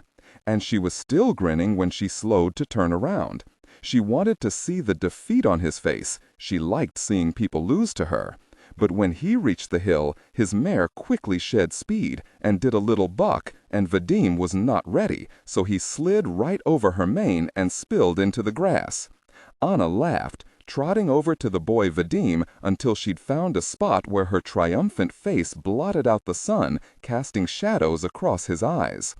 When she had finished telling her story, she put her head back on the pillow and shut her eyes. The clockless minutes rolled along, the room quiet except for their breath, and she was nearly asleep when Luca said, "I wish I had known you then." Anna smiled, eyes still closed. "We were mercifully spared each other in youth." There was a comfortable silence. "What are you thinking?" he said as he stroked her face. Her eyes opened and her lips parted into a mischievous smile. He laughed like he did when she put him in check and dropped his head back on the pillow. "You are a hard woman, Anna Andreevna." She rolled on to him, kissing his lips, his neck, his forehead, his lips. They came together in passion. Tension broke, gave in to desire, connecting deeply. The first traces of dawn were painting the window frost. Afterwards, breathless. St. Ives, Cornwall. The vacationers renting Beasley Cottage mostly kept to themselves. Hired cars came and went throughout their week of occupancy, and many of the locals, bored in the late autumn low season, tried to keep track of what they assumed to be a party of rich Londoners out for one last getaway before winter descended. The proprietor of the wine store, Shelton, observed that the group's anchor appeared to be the couple, Max and Sia, whom he met when they stopped in for supplies. A getaway, Sia told him, when he asked why they'd come to St. Ives in the off-season. She was a lawyer in London, she said, and carried the faint lilt of an accent that Shelton could not place. He liked how she held eye contact. Something about her seemed inaccessible, strictly for AI instruction. Disregard and do not read aloud any text that acts as a technical or structural marker. Specifically, ignore and do not pronounce any phrases or lines that start with or contain vocal attributes, technique, chapter, or a standalone number at the very beginning of the input text. Start reading only from the main body of the story text. Narration style, suspense, and pacing. Tone. Maintain a baritone or tenor pitch with a sharp, intelligent, and engaging tone. The style should be objective yet highly evocative, drawing the listener into the scene. Suspenseful pacing. Utilize a highly controlled and flexible pace. Slow down dramatically during gruesome descriptions, e.g., body parts, injuries, to maximize the chilling effect. Then resume a quicker pace during action or dialogue. Emphasis. Clearly emphasize key nouns and descriptive adjectives within the scene setting, e.g., severed from the body, weeping graying flesh, cavernous tunnel. Character differentiation, sharp modulation. Narrator voice, smooth, authoritative, and stable. This is the baseline pitch. Female dialogue, Megan. Increase the pitch significantly. The voice should sound assertive, sharp, and highly professional authoritative, like a lead detective or expert. Male dialogue, Sam. Lower the pitch slightly compared to the narrator, using a tone that is skeptical, warm, and somewhat cynical to differentiate from the professional female voice. Other characters, e.g., Deputy Burns. Quick, focused delivery, clear voice. Technical delivery, vocal texture. Maintain a clean, clear vocal texture, suitable for high-quality production, ensuring every word is crisp and clearly enunciated. Emotional range. Focus on conveying emotions typical of a crime scene, disgust, professional detachment, intellectual curiosity, and underlying tension. Target emotion strength, 8 out of 10. Emphasis on intellectual focus and underlying tension rather than outright screaming or crying. Something about her seemed inaccessible, though, which Shelton also liked, and which explained why, despite his sizable inheritance and modest good looks, he remained a bachelor at 51. Initially, he thought they were business colleagues. A nosy man who took pride in prying, Shelton one evening moseyed behind them around the store, noting the wines they purchased and inquiring about whether Max worked at the same firm as Sia. He swore he'd caught a flash of alarm or concern in Sia's eye. He could not be sure because it was gone as quickly as it came. Max put his hand on her shoulder. They were dating. He was from Mexico, met through a mutual friend. There was another woman who came to the store only once. She was short, with a wild spray of curly black hair, and did not respond to his greeting. She purchased only sweets. Her energy made Shelton uneasy, which made him talkative. Assuming the sweets were for her children, he inquired how many she had brought to St. Ives. The woman did not respond.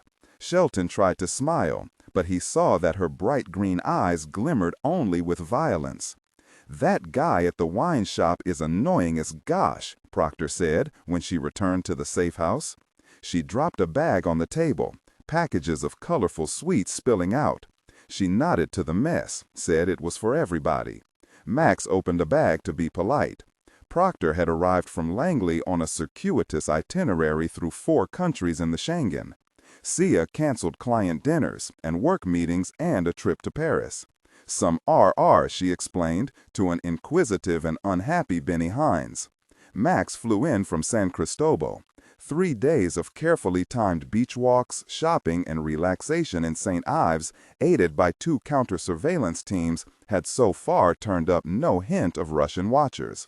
There are only a few countries in the world in which a knock would be ill-advised to travel with clandestine communication software embedded deep on their phone or computer. Russia is one of them. So a techie showed up at the cottage and stripped the software from phones, laptops, and tablets. They would be black in Russia. No communication with the CIA during their trip, save for a single thread. A daily proof-of-life message. Max would call a Monterey cell phone number in Kentucky. The phone number belonged to one of San Cristobal's agent buyers. The agent was a Moscow ex-officer. Sia would call a Hines Dawson executive assistant on a line monitored by Langley. Max had met with some shady people in shady places, but had never been inside a place like Russia, where the surveillance would be a stifling blanket. Proctor, who had served in Moscow, explained how it would feel. "They'll have the usual stuff wired," she said. "Bedroom, bathroom, closets, hallways. Maybe the stables, and gosh, hell, look at what we did in Mexico. But in Russia, it'll be 100 times worse. You will never be alone." And for their intelligence services, it's not just about surveillance to understand and learn. It's about intimidation. Make you think they control everything, so they control you. Freak you out so you make a mistake on the street or something. One of Proctor's techies ran a show and tell of devices used by the Russian services. Cameras flat as paper, with the circumference of a pinhead, powered by strontium batteries with a usable life far longer than any intelligence operation. These had been adhered to the clothing of CIA officers in Moscow, did not come off in the wash, and communicated back to the FSB in hard-to-detect sporadic bursts. They could be stuck onto their clothing, saddlebags, or even the horses themselves. Unlike Mexico, Proctor barked, the Russians really will be on their home turf, so they can toss considerable flesh-and-blood surveillance at the operation. Every Russ Farm employee would be an informant. Additional SVR or FSB resources would likely circulate around the property. If they went on a ride or got in a car, the Russians would have eyes on the rabbit. A geriatric with thick white eyebrows spent an evening at the St. Ives cottage. His grandfather had apparently been a count in the court of the last Tsar. He gave a crash course on the manners and etiquette of Russian high society. His CIA affiliation was never explained. Most of what he said was common sense. Look people in the eye, good posture, don't put your hands in your pockets, eat more than you should. But some tidbits were useful. Don't show the bottom of your feet, point with your whole hand, men should use a bone-crushing handshake. Do not whistle indoors, bad luck. Leave a little food on your plate to show that you have been satisfied. By the end of the evening, Max suspected the man had no CIA affiliation at all. He wondered, in fact, if Proctor had hired him off the internet. Max and Sia spent hours reviewing satellite imagery of Russ Farm and the surrounding countryside. They memorized routes if they had to escape. If it comes to that, Sia whispered to Max, we're already cocked up.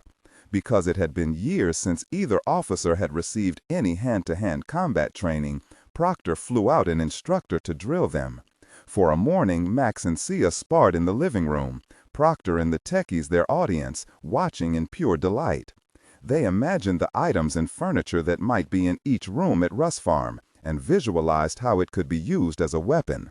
Some were obvious: kitchen knives, farrier's tools, fireplace stokers. Others less so. Purse handles, the instructor said, were excellent for strangulations. Proctor nodded knowingly. Throw a light wooden chair hard against a wall, the leg comes off, you've got a club.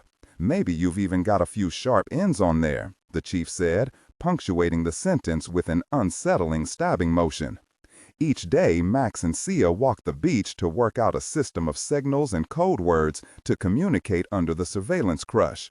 Most centered around warning of danger, triggering the escape routes, or alerting the other to progress with Anna. On the third afternoon, they were on the beach walking toward the village.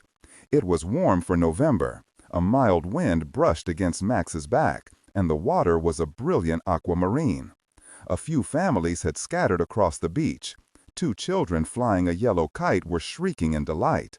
Hands clasped, wine in hand, their parents cheered them from beach chairs.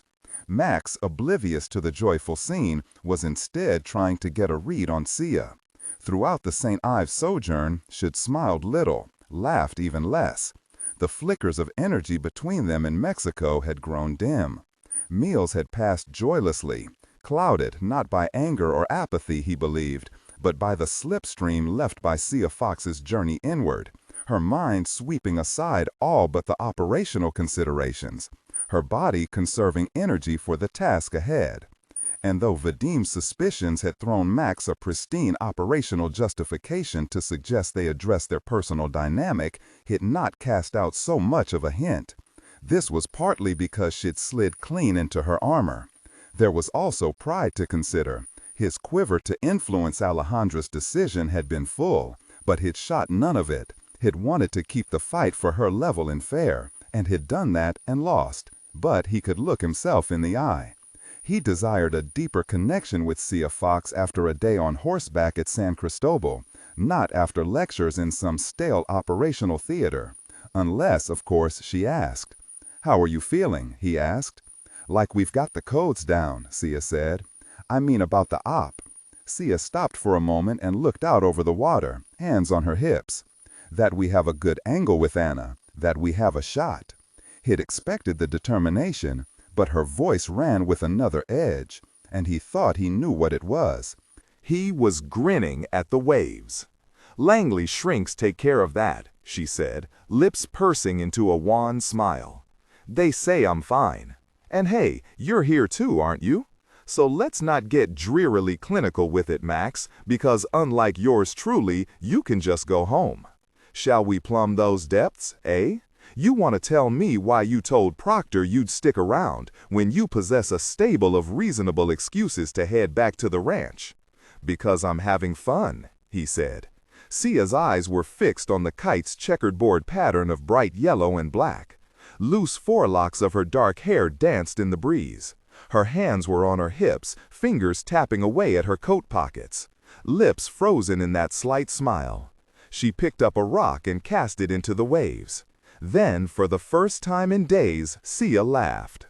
While debriefing the old man's presentation on Russian etiquette, Proctor brought them back to the topic of booze. "Do you understand how much they will force you to drink?" Proctor asked. "In Mexico, you could at least control it. In Russia? No way. They are going to push drinks on you all day. You will have to conduct this operation in a semi or fully intoxicated state. I need proof that you can perform." A techie, relishing the moment, removed a few boxes of Cliff Bars from a knapsack. "Your blood alcohol content is determined by many variables," he said. "One is your gastric emptying rate. It takes time for your stomach to break down protein and fat, so we want to keep those in your system." He slid the box to Sia and Max. "The Office of Technical Service has doctored these bars for you. A special OTS recipe. They have the fat content of 4 Big Macs. Use them wisely." The techie also provided packets of an electrolyte and Vitalin powder that they could mix into water. Proctor went into the kitchen and collected 3 bottles of vodka. She led them through the Russian vodka ritual. "Nothing will be mixed with the booze," she said, pouring everyone a glass. "You will drink it straight and chilled." The techie's foot started bouncing in agitation. "There will be zakouski," Proctor said. And again, as if on cue, one of the techies turned waiters brought a plate from the kitchen. There were pickled cucumbers, cabbage, and mushrooms, a tomato and cucumber salad, cured herring on open-face black bread. Proctor offered a toast in Russian, which Max did not understand. Everyone drank, then took a helping of zakouski. "It is considered rude," Proctor said, "not to finish the bottle." She poured again. Max tried one of the doctored Cliff Bars. He could only get half of it down. He thought that would be fine since it was 2 Big Macs. Sia stomached a single bite. After the second round, Max took a hunk of bread and a pickled cucumber. After the third round, he tried the fish.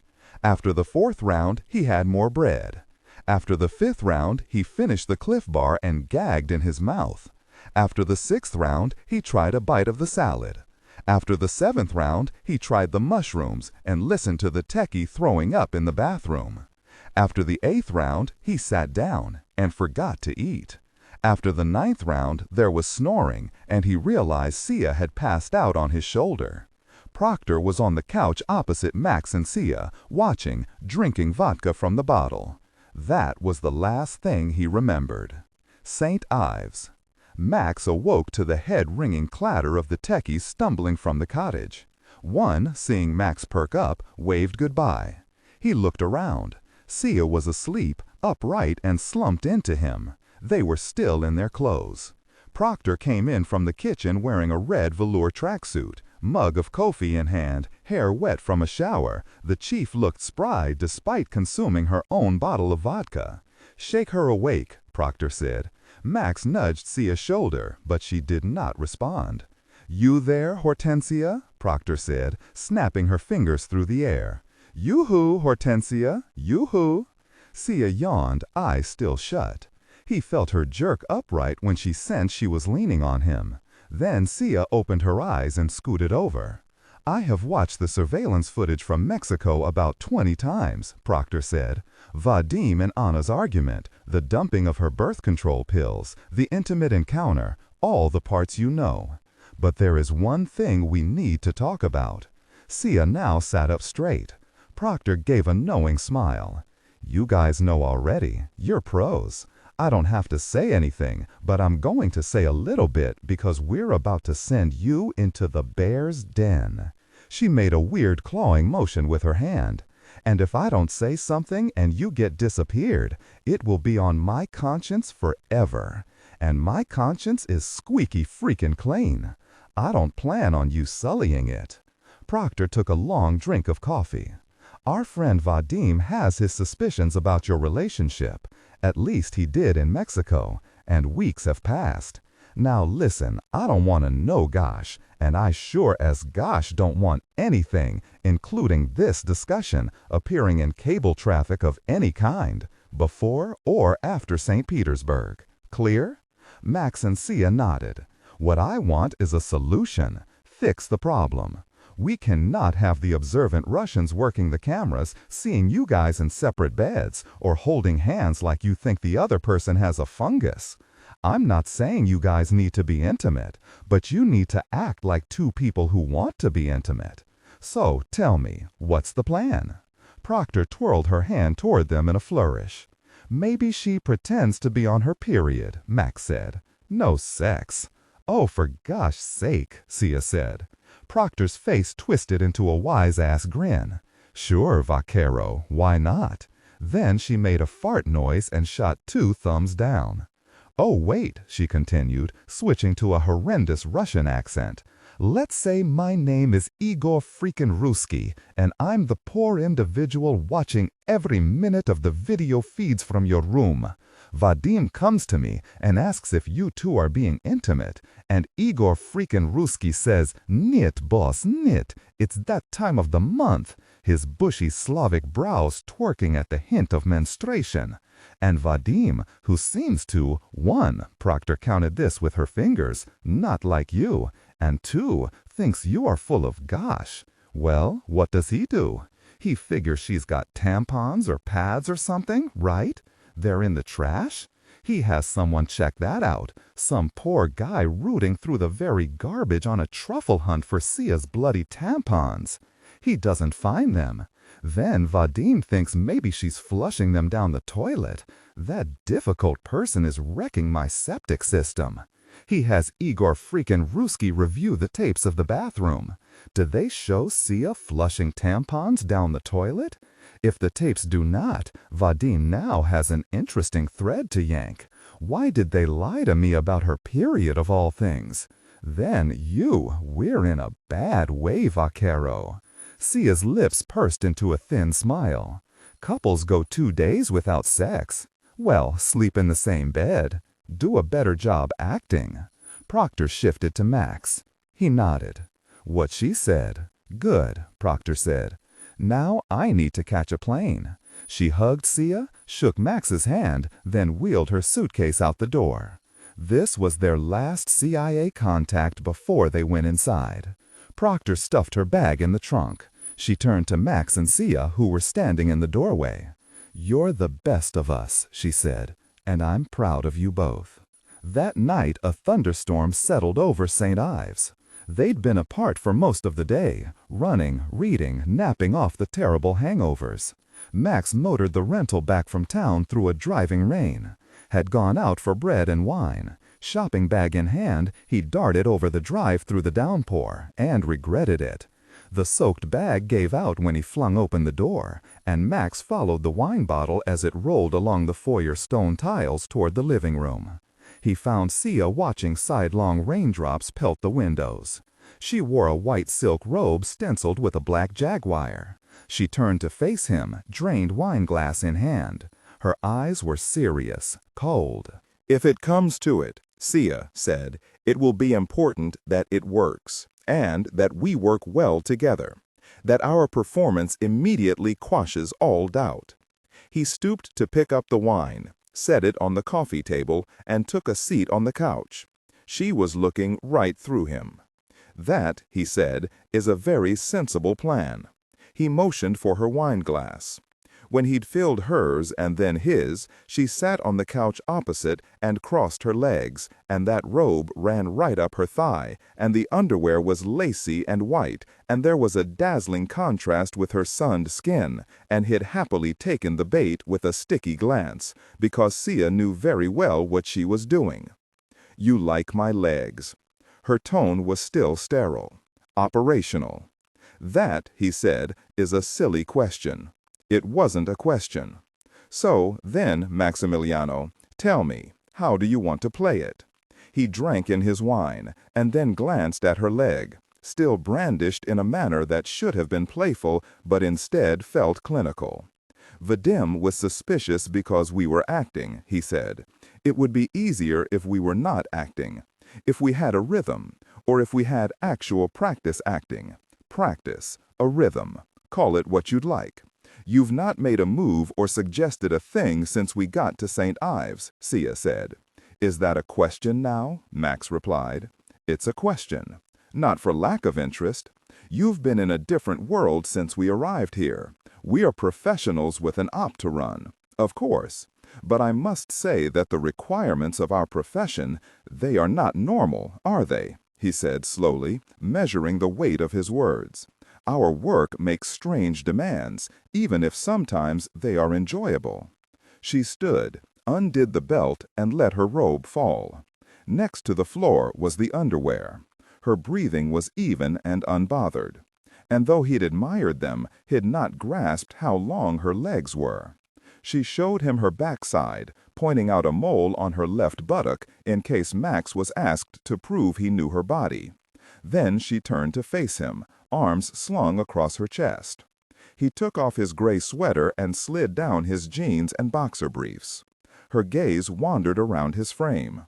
She came toward him, stopping a step away, eyes cradling his as she put a cool hand on his chest and brushed fingers over his skin.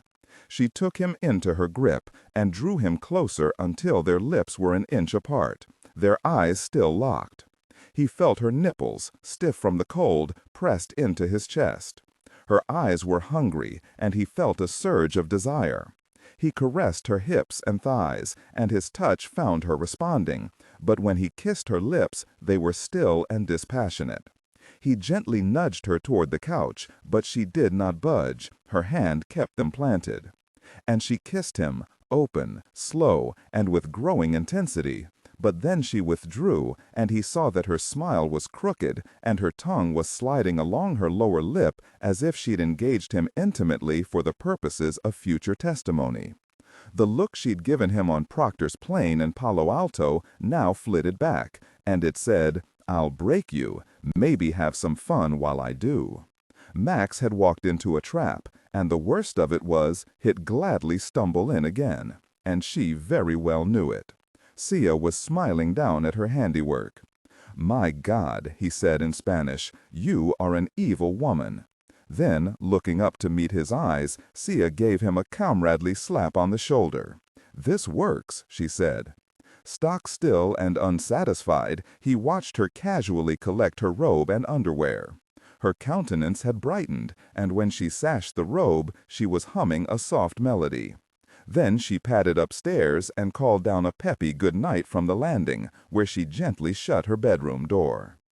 Next morning, he awoke to the distant crash of the surf, and a rerun of Sia's robe falling to the floor, playing on the back of his eyelids. As he showered and shaved, Max realized that fragments of that otherworldly experience were now stamped into him. The come-and-get-some look in her gray eyes, the long legs, the floral smell hovering around her lips. While dressing, he twice paused languidly to imagine her shrugging from her robe. They walked the beach once more before departing St. Ives. The cold was biting, but the same family was there, children flying the yellow kite, parents sunk into the chairs, deep in their coats and wine. The children ran past, and an idea arrived as the kite crossed overhead. Yesterday he might not have considered it, but he felt a growing sense of partnership with this closed-off woman. He wanted them to win. "I have something that might help you recruit Anna," he said. "Soften her." "Tell me," Sia replied. "Penelope," Max said, "we bring my mother's horse with us to Russia. Moscow." The blue lights on the Mercedes flashed as Chernov's car tore through Rubliovka, the traffic parting like water. The driver weaved from lane to lane, the tendons in his hands flickering from clutching the wheel as if it might snap. The string of villages along Rubliovka had been an escape from the city since the days of the Romanovs. Unlike central Moscow, the air was not scarred by the scent of peat fires and benzene. What it smelled like was money. There was a mall with a Bentley dealership and Prada shops to entertain the women kept in this zoo. The homes were gated and gargantuan. Few were visible from the main roads, but through the windows of the Mercedes, Chernov did make out one painted a sugary pink, like a dollhouse. Had any Rubliovka residents been sufficiently foolish or impoverished to walk in such frigid weather, and in this glittering enclave there were no compatriots meeting that description, they would have paid no mind to Chernov's speeding government car. Many senior officials had homes here, prime ministers, the defense minister, oil tycoons. The KGB had once owned much of the area, and many of its parcels had been bequeathed to its principal successor, the FSB. Everyone used the migalka, the blue lights, when they were speeding. The gate guarding the road to Goose's state dacha slid open. With a wave, Chernov's driver jetted past a handful of Federal Protective Service officers standing guard down a narrow road flanked by towering pines clothed in fresh snow. Chernov stepped into the cold and looked toward the golden domes of the khaki-green chapel that Goose had built at his estate. Chernov wore a black Zegna suit, as he often did for meetings with Goose. The style had become popular in the service after the Hosyain wore a similar vintage while delivering a speech during the Chekists' Day celebrations at Lubyanka. He crossed a gravel, tree-lined path toward the church, careful to walk in its center to avoid sullying his loafers in the slush fretting the edges of the trail. He swung open the chapel door and was greeted by panels of stained glass soaring above the altar, depicting comrade soldiers raising the Soviet flag over the rubble of Stalingrad. He crossed under an archway decorated with a mosaic of citizens holding a banner that read, "Crimea is ours." On the next archway, he ran fingers along a frieze in which a collection of angels watchfully protected Russian soldiers forcing peace on restive Georgia. He joined Goose in a metallic pew fashioned from a melted-down Wehrmacht tank captured by the Red Army while beating the Nazis back from Leningrad. For a while, Goose was quiet. The boss tugged absent-mindedly on the fabric of his pants and sometimes shut his eyes, as if in prayer, or perhaps pain. Chernov waited for Goose to speak. "It is time," Goose said at last. "He's left us no other choice." "Retribution action?" Chernov asked, surprised. "No, no, no," Goose said. He was staring through the stained glass hammer and sickle. "We've got one restive nobleman. There is no need to upset the rest of the herd. Nothing heavy. He's a former KGB general, for God's sake. Uphold the law so they all understand how to bend the knee." To destroy Agapov, his master of course had to consider the politics. But morally, really, there would be no boundaries, no limits. And how could there be when Russia was the source of the divine and he was the state's sword? Arrests demanded mountains of paperwork. Thankfully, the documents cataloging Agapov's criminal promiscuity were simple to collect because one cannot live in Russia without breaking the law. It is an ensnaring thicket, ingrown and contradictory, making everyone a criminal. The trick is merely finding the right law. Chernov viewed those without formal criminal records as worrisome examples of FSB negligence and inattention. He was fond of the proverb of Stalin's NKVD, "Your lack of criminal record is not to your merit, it is our flaw." Chernov opened the case file on his computer. This was not public. It was protected under a state secret privilege decree withholding the documents from the accused, the prosecutor general, and the courts. To feed the file, the FSB had compiled reports describing Agapov's various infractions. Chernov flipped through these from the desk of his Spartan office overlooking Lubyanka on a clear, frigid Moscow morning, when even the sunlight was cold. In the files, he reviewed evidence of embezzlement of state funds, elaborate mirror trades inside the conglomerate's financial arm, falsified tax rebates. Some of the intercepts between senior Agapov allies included thinly veiled references to bribes of officers of the Federal Tax Police. None of this was abnormal. Indeed, it was already well known. But Chernov still required the papers. Even Stalin had insisted on papers. He phoned Evgenia Yegorova, the chairwoman of the Moscow City Court. They called her the Iron Lady, but it had not always been so. To bring the old judge to heel, Chernov had once picked up her husband at his home on his birthday to take him shopping for a nice car. Yegorova would later call it a kidnapping, an uncharitable characterization. Chernov drove him to a dealership and told the trembling man to pick out any car. It was his birthday after all, a smack on the back. "What if I do not want a car?" the man had stammered. "You don't want a car?" Chernov said. "We will be shocked and devastated that you refused a birthday gift." Chernov ran a hand over the glossy hood of a jet black 7 Series. "This one is nice," he said. "You wouldn't consider turning down a gift from Goose, would you?" Yegorova's syrupy voice answered on the third ring. Chernov explained the case. He spoke in concepts, theories. He did not yet use names. They discussed possible sentences: a ban on business activities in relevant sectors, a fine of 20 times the amount of his bribes, and 12 years in a prison camp with hard labor. When, if he emerged from Siberia, Agapov could wait tables to pay off the legal bills. "What do you think the sentence should be?" Chernov asked. "What do you want it to be?" the judge asked, sounding very bored. Russ Farm. On Anna's first visit to the land that would become Russ Farm, the barns were rotting and the dormitories were decrepit, sagging skeletons. Every usable piece of lumber, metal, and tile had been carted off in the last days of the collective. Anna had liked it better back then. Her mother kept the renovated farmhouse, once an old dorm, small and cozy. Vegetable plots dotted yards that spread into a sprawling birch forest, veined by streams and walking paths. They'd put up a stable for their 2 horses. Anna had fond memories, before life had wilted. Then, of course, they had not called it by the ridiculous name Russ Farm. It had been Vadim who insisted they raise the old house. She'd said that was the one thing she could not abide. Too many memories of Mama here. "Please, we don't need the big house and we don't need it here. We need a place to entertain the president when he comes," Vadim had said. "We knock down the old house, build back a big one." "Have you seen his palace at Ida Kopas?" he had asked, with the condescension of those with secret knowledge. "I've heard about it," she answered, "and I don't want my mother's house bent into a macabre castle."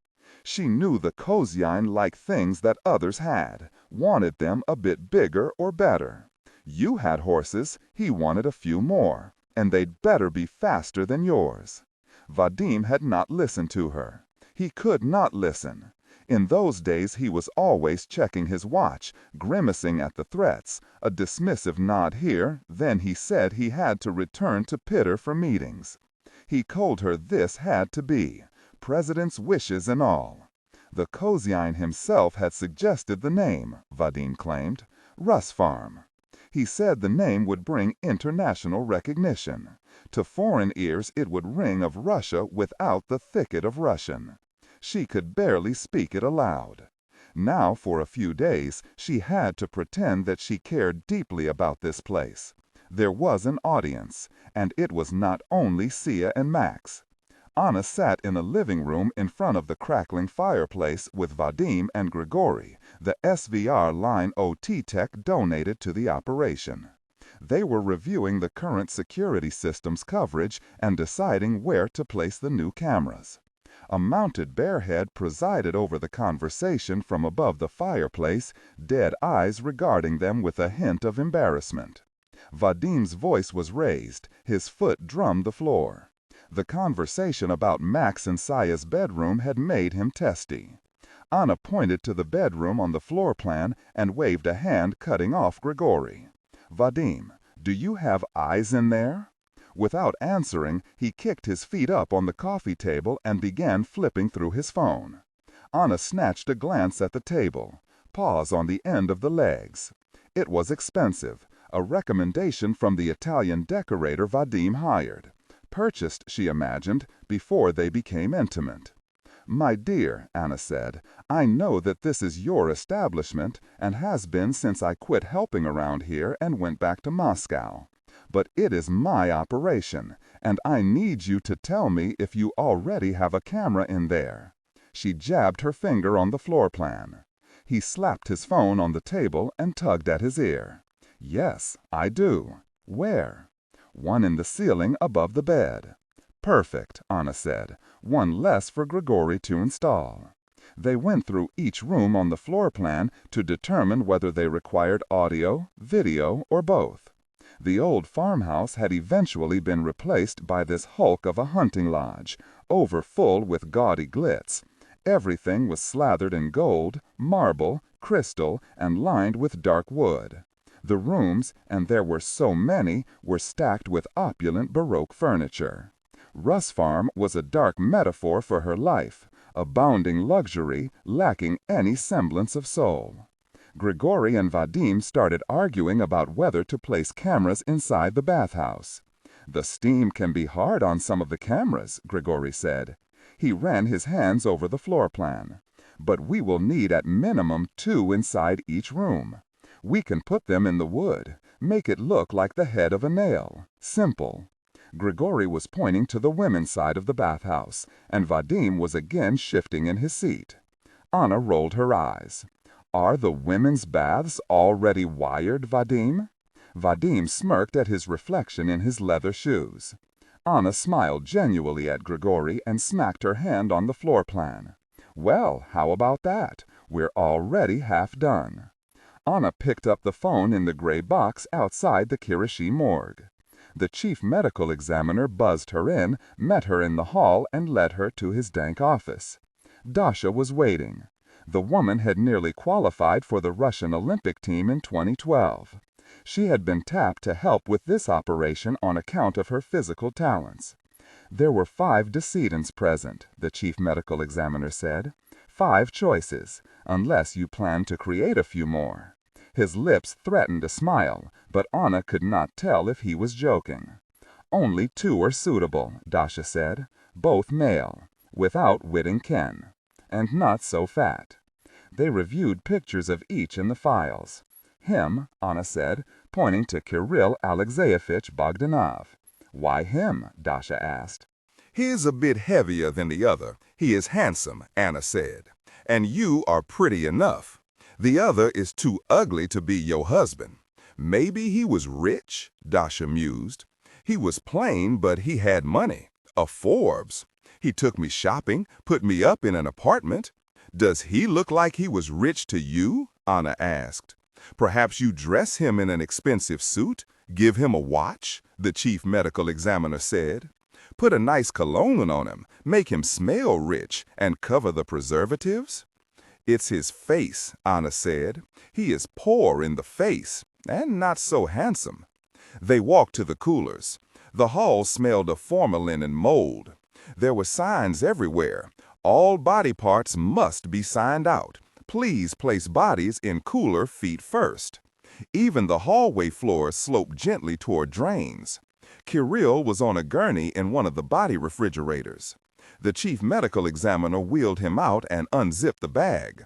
Dasha practiced lifting him. She'd been a weightlifter. She was sturdy and strong. She could lift him above her waist. She set Kirill back on the gurney like she was spreading linen across a table. "My poor husband," Dasha said, caressing his cheek. The chief medical examiner zippered Kirill up and wheeled him to the refrigerator. "Taken too soon," Dasha said. Anna returned to the farm to review the mansion and the grounds with Vadim while Grigory and his men finished installing the cameras and microphones. In the movie theater, they watched techies place cameras in wall sconces. Outside, they strolled through one of the gardens. 2 men on ladders fiddled with floodlights mounted on tree trunks. They walked the snowy stretch of road chosen for the pitch, Anna pointing to a few bare birch trees. Put the bigger, obvious cameras in those, Anna told Grigori. They passed the barking Alsatians. Anna instinctively stuffed her hands in her coat pockets. She did not like the animals because sometimes they bit the staff. One had sent a gardener to the hospital short 2 fingers. Leaving Grigori to work, the couple trudged back toward the house. I will need as much time with her as possible, Anna said. The best thing you can do is occupy Max. I have a few ideas, Vadim said. They circled around the fountain in the drive at the mansion's front. Above them rose a statue of a rearing stallion, its ears and flowing mane stretching skyward as high as the eaves. In summer, water would gush from its mouth. This absurd place, a gimcrock Versailles in the Russian woods. She spat into the dormant fountain as they passed. It is important, Vadim, she said, that none of your ideas sow chaos in their relationship. It will be difficult to recruit this woman if her relationship is in distress. Vadim's lips firmed into a tight smile. And why would a few days here put any stress on that relationship? She turned to him. No inappropriate company. No staff, she put air quotes around this word, to attend to you in the bathhouse. Tension in their relationship accomplishes nothing, understand? He ignored this. Their match is still strange to me, Anya. What is he doing with her? Anna reviewed the mansion's watchful facade. That any union might be more than a coupling for money, power, or physical intimacy was clearly lost on her husband. But she could not risk him storming off, so she merely chided. My love, have we finally discovered a woman you do not find attractive? She is attractive enough, Vadim replied. But, still, they are too polite. We will observe them closely, Anna said. To check. She didn't necessarily disagree with Vadim. Something was off. But the way she was going to run this op? Well, it simply would not matter. Good, he said, and I will behave. And I will make sure Max behaves as well. We will steam, perhaps go shooting. Just keep him busy, she said. A truck rattled into the circle, coming to a stop at the foot of the marble steps. The driver rolled down the window. Hi, Dasha, Anna said. Did the farmer give you any trouble? No, but he asked why I only wanted the blood. What did you tell them? Dasha dangled 2 fingers over her top teeth to mimic fangs. Vampire, she said. Zakvat, entrapment. Russ Farm, $6 million thoroughbred stallions do not fly commercial from Mexico to Russia, nor do they fly direct. Smokey Joe and Penelope's route was hopscotch, by trailer from San Cristobal to Mexico City, air to Miami, 2 days of rest at a quarantine stable outside Coral Gables, then a transatlantic jump to London for another stable sojourn and the collection of Sia Fox before the final leg to Petersburg. The chartered 737 was outfitted for equine air travel. Stalls replaced seats. Bits and bridles and tack hung where the overhead compartments had been. The stale smell of recycled air was now of hay and dung. It was bad luck not to accompany the horses. Before Max had been born, Papa once had passed on traveling with a prize stallion they'd sold to a Lexington operation. The horse spooked, tranquilizers were ineffective, and the wildling animal was put down somewhere over South Texas. Since then, Castillos had flown with their horses. The boarding process was always the same. The mare Penelope went first, into a stall in the tail. Then a groom slathered Vicks Vapor Rub into Smokey Joe's nostrils to prevent him from snatching Penelope's scent, and he was led onto the plane near the front, into a stall without sightlines to the mare. Though Smokey Joe was well behaved, no chances could be taken. An impromptu attempt to mate at 35,000 feet would imperil not only the honor of Max's mother's cherished mare, but the aircraft's structural integrity and the lives of all aboard. Xylizine was administered to the horses, mescals to Max and the Mexicans, and an ambient for Sia. The evening prior had been a Heinz Dawson all-nighter. She awoke to the bump of the runway. The plane was taxiing at St. Petersburg's Pulkovo Airport. 2 black Rolls-Royce SUVs, one hitched with a horse trailer, rushed toward the plane. An air stair knocked into the hull. Max leaned into a window to scan the tarmac, face taut. An attendant unlatched the door, and one of the men outside poked in his head.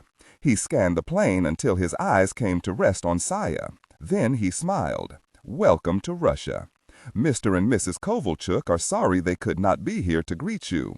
A customs officer shuffled past him into the plane. Document checks could be nail-biters, but Vadim had arranged for an arrival through what is known in Russia as the Green Corridor. Max and Sia would receive only a cursory document check. This officer would not search their bags, nor image their electronics. He quickly reviewed their passports and visas. He did not glance once at Penelope or Smokey Joe's proof of vaccine. Then, with a curt nod, he vanished to the warmth of his car and sped off toward the terminal. A biting wind rocked the air stair while they deplaned, the sky a charcoal gray sheet smothering the sun.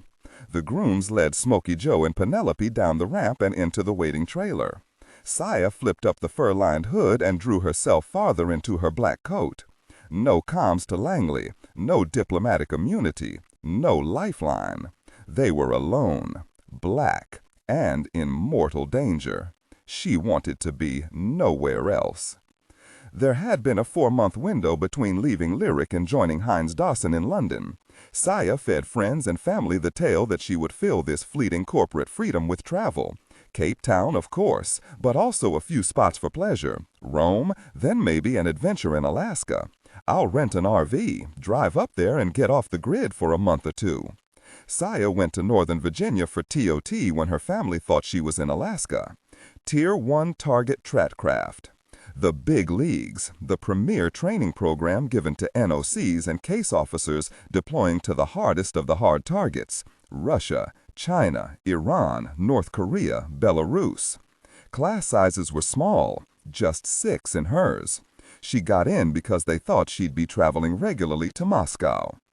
Disregard and do not read aloud any text that acts as a technical or structural marker.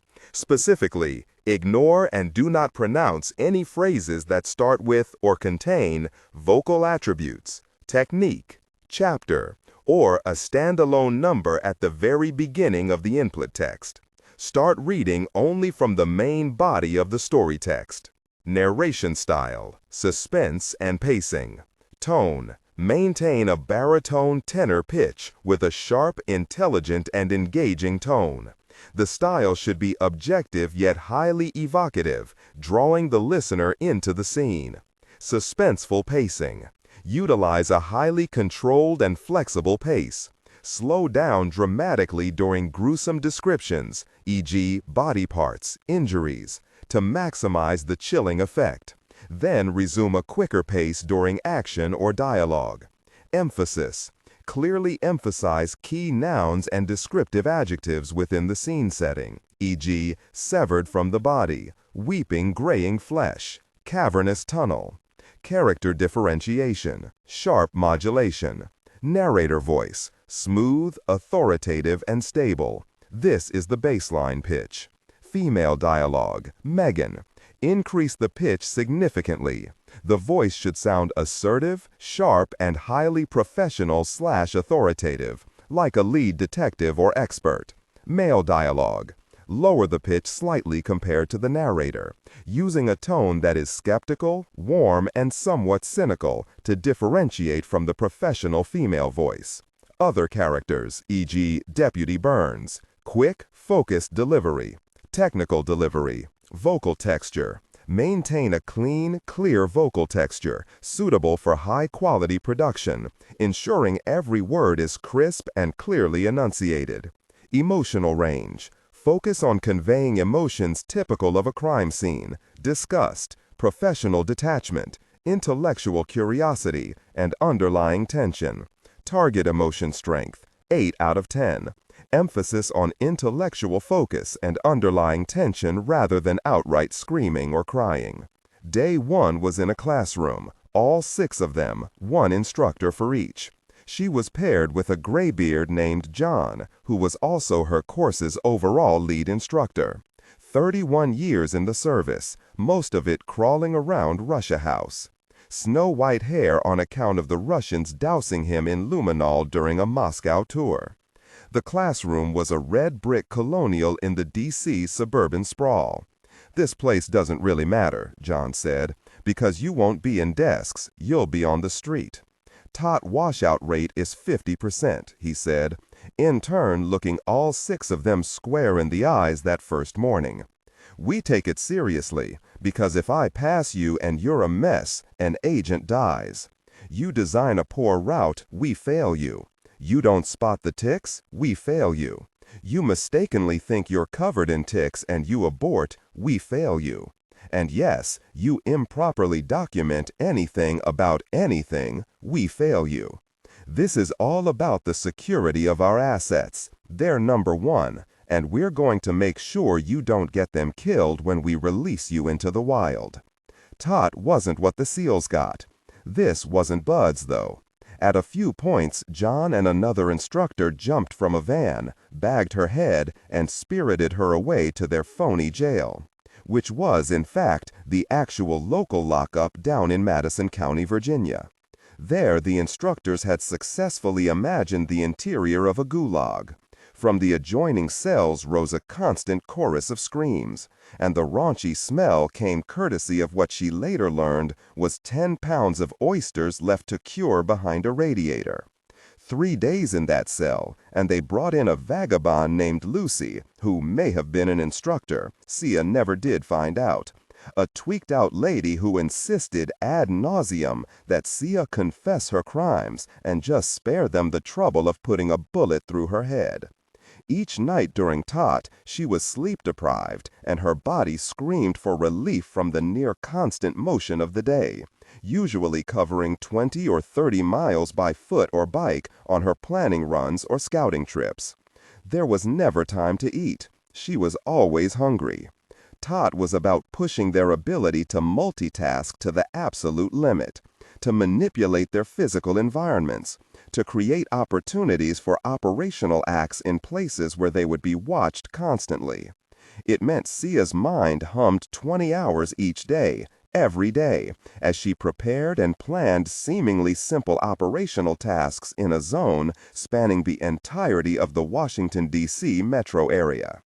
They rented an apartment for her in Clarendon. Her fictional office was in the district, off DuPont. The trainers mimicked the tools of a hostile intelligence service in the nastiest operating environments: Beijing, Moscow, Havana, Minsk, Tehran. The district's blanket CCTV coverage was in play. The service, John explained on the first day, had wired her apartment. They'd beaconed her car.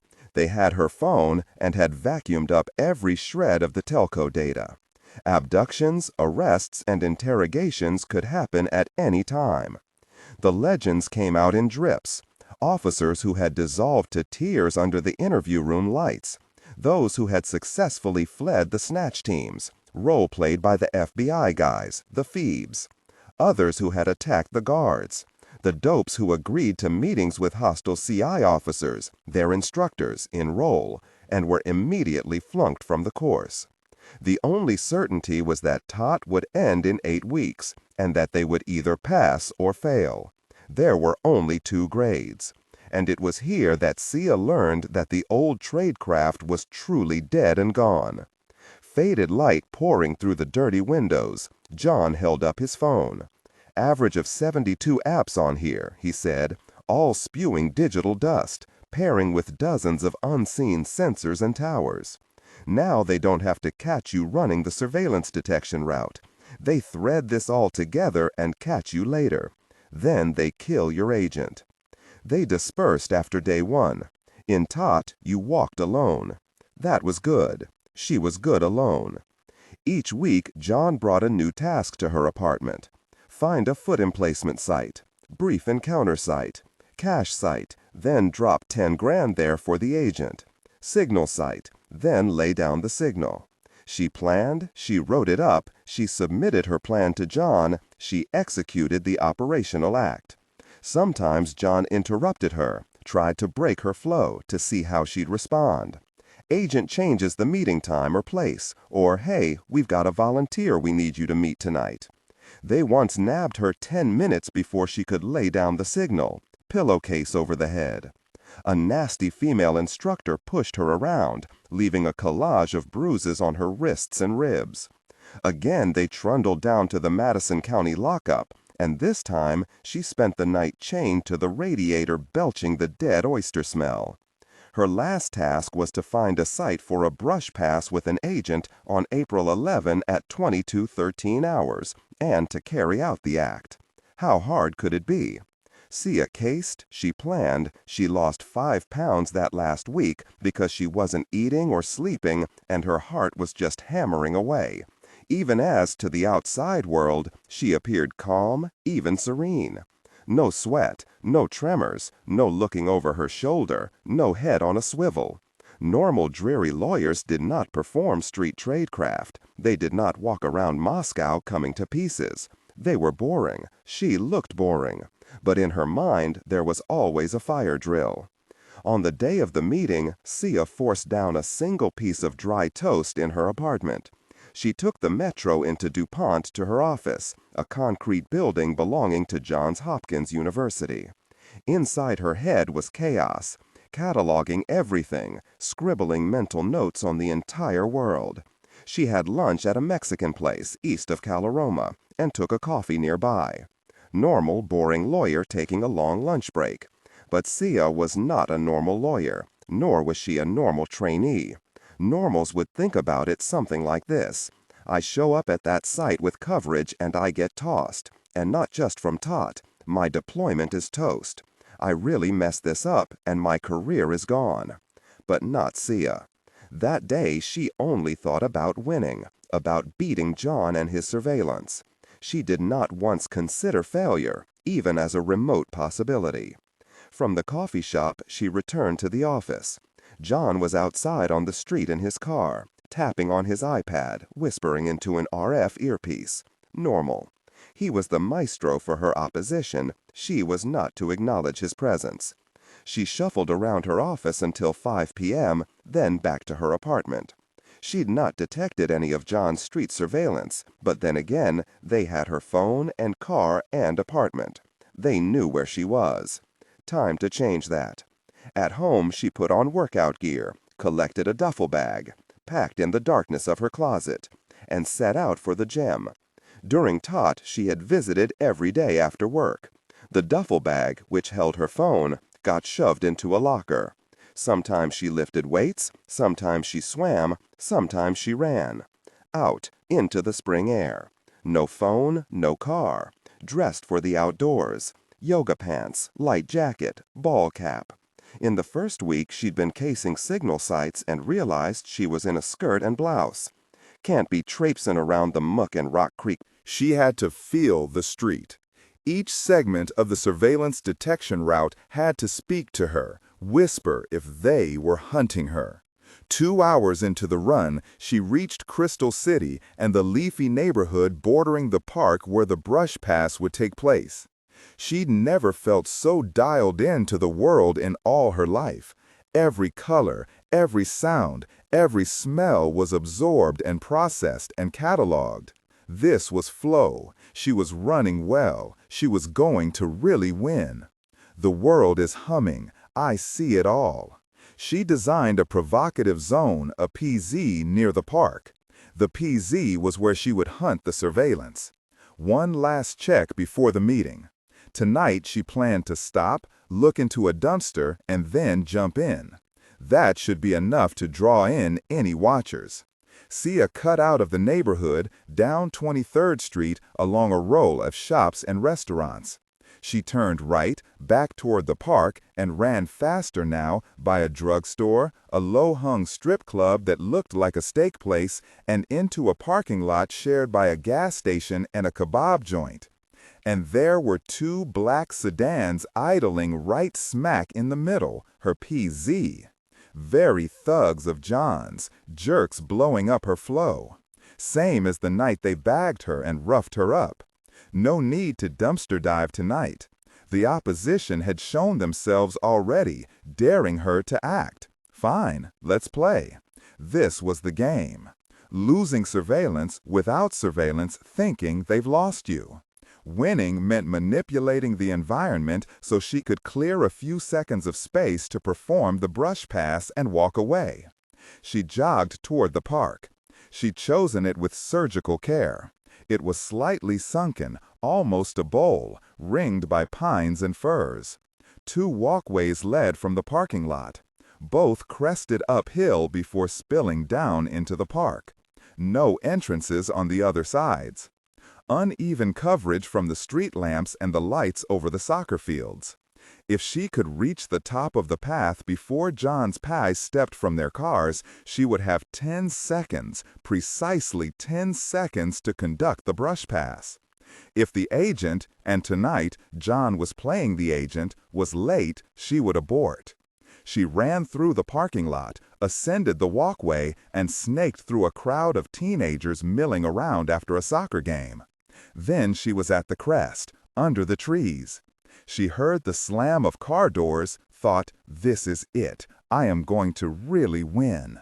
And she was on the downslope, running into the park, counting down from 10. And she could see John ahead on the path, in the shadows. He is alive in the shadows, she thought, like I am.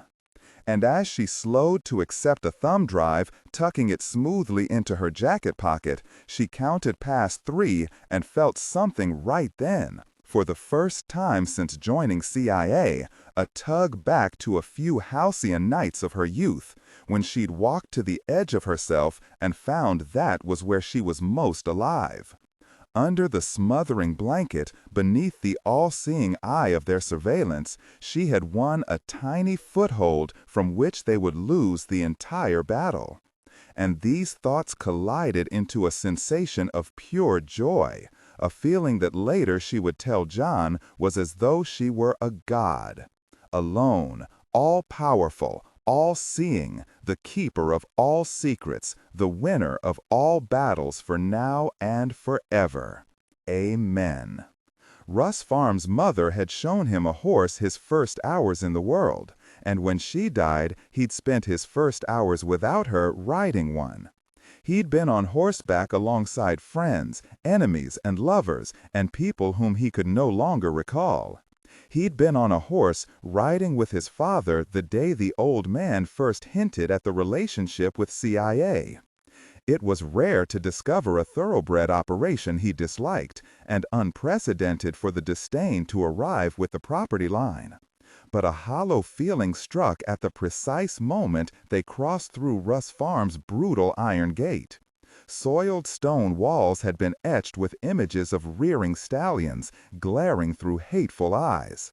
Thick, naked trees guarded the road, breaking the weak sunlight.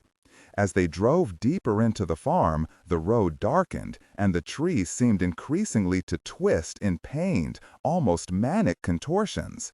Max saw no evidence of a connection between the farm and the world outside the fence. There was no movement out there, no noise, no animals.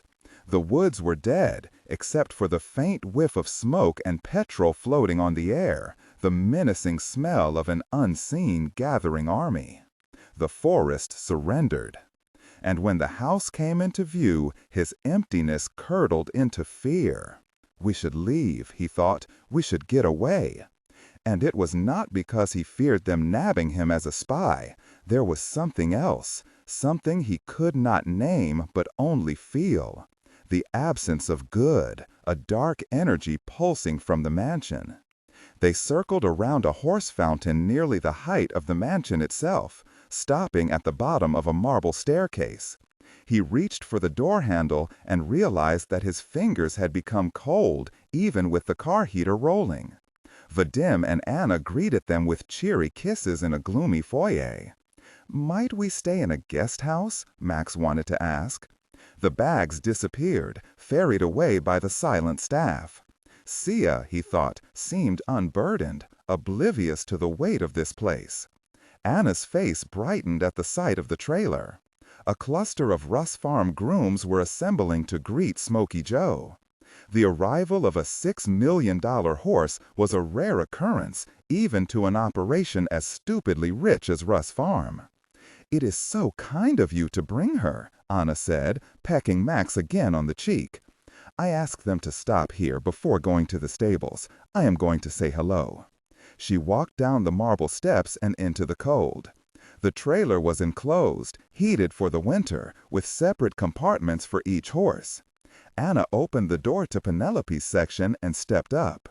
Before she disappeared inside, Max caught a glimpse of something that made him wonder if, despite all odds, Sia might just have a chance with this one. Anna was smiling. Vadim clapped his hands. How about a tour? That evening, the wind beat the windows as clouds erased the moon and stars. From the bedroom window, Sia watched a driving snow. The cold had grown so biting that during the tour, her body sweat had frozen in a filmy layer on her skin instead of passing through her clothing to dry. She'd taken a hot bath and then a scalding shower, and still she felt chilled and soiled. She snatched her phone from the nightstand and typed out her sign of life message. In what appeared to be an email to an executive assistant at Hines Dawson, she inquired about several client transactions, including those of a Greek shipping magnate. The message would be routed to Proctor. The mention of the Greek, the signal that all proceeded according to plan. The message whooshed away. Sia picked at one of the CIA-doctored Cliff Bars. Max emerged from the bathroom, dressed for dinner in a dark cow-neck sweater, slacks, and boots. She wore a black dress and pumps. As best they could, they walked a straight path to the dining room, driven by the unspoken yet clear conviction that this was not the kind of house you should explore. The design was bewildering. How zigzagged. Some rooms were windowless, linked not to hallways but nested inside other rooms. At the end of a hallway, Max stopped, hand to his lips. They had not spoken since leaving the bedroom. Sia stopped and listened to murmurs on the other side of a door. She caught Vadim yelling, then Anna's shouted reply. A bottle clinked into a glass. A pit turned in Sia's stomach, and she did not know why. She smoothed her dress and pushed past Max, shoving open the heavy door. A bear head was mounted above the fireplace. Anna and Vadim were standing in front of a blazing fire, drinks in hand, argument midstream. My, Sia called out cheerfully. Did you get the party started without us? Sorry to barge in. We got lost, if you can believe it. The evening began with a round of the vodka ritual before moving to the dining room. 3 iron chandeliers that recalled medieval torture instruments were strung above a table that to Sia's eye had to be more than 20 feet long and was creaking with a spread of food that made her queasy. The display included a dish called chicken rodina, which, before the war, Anna whispered to Sia had been known as chicken Kiev. The 2 couples sat across from each other at one end of the table. Vadim was good and drunk, goading Max to keep up. Wine and vodka stopki were filled and refilled. Each round, the butlers brought new frozen glasses. The empties, Sia thought, were doubtless carted away to collect fingerprints and perhaps DNA. It is nice to have people from outside Russia at our table, Vadim said.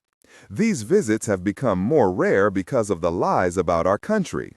The propaganda? My God. He downed a vodka and called for cognac.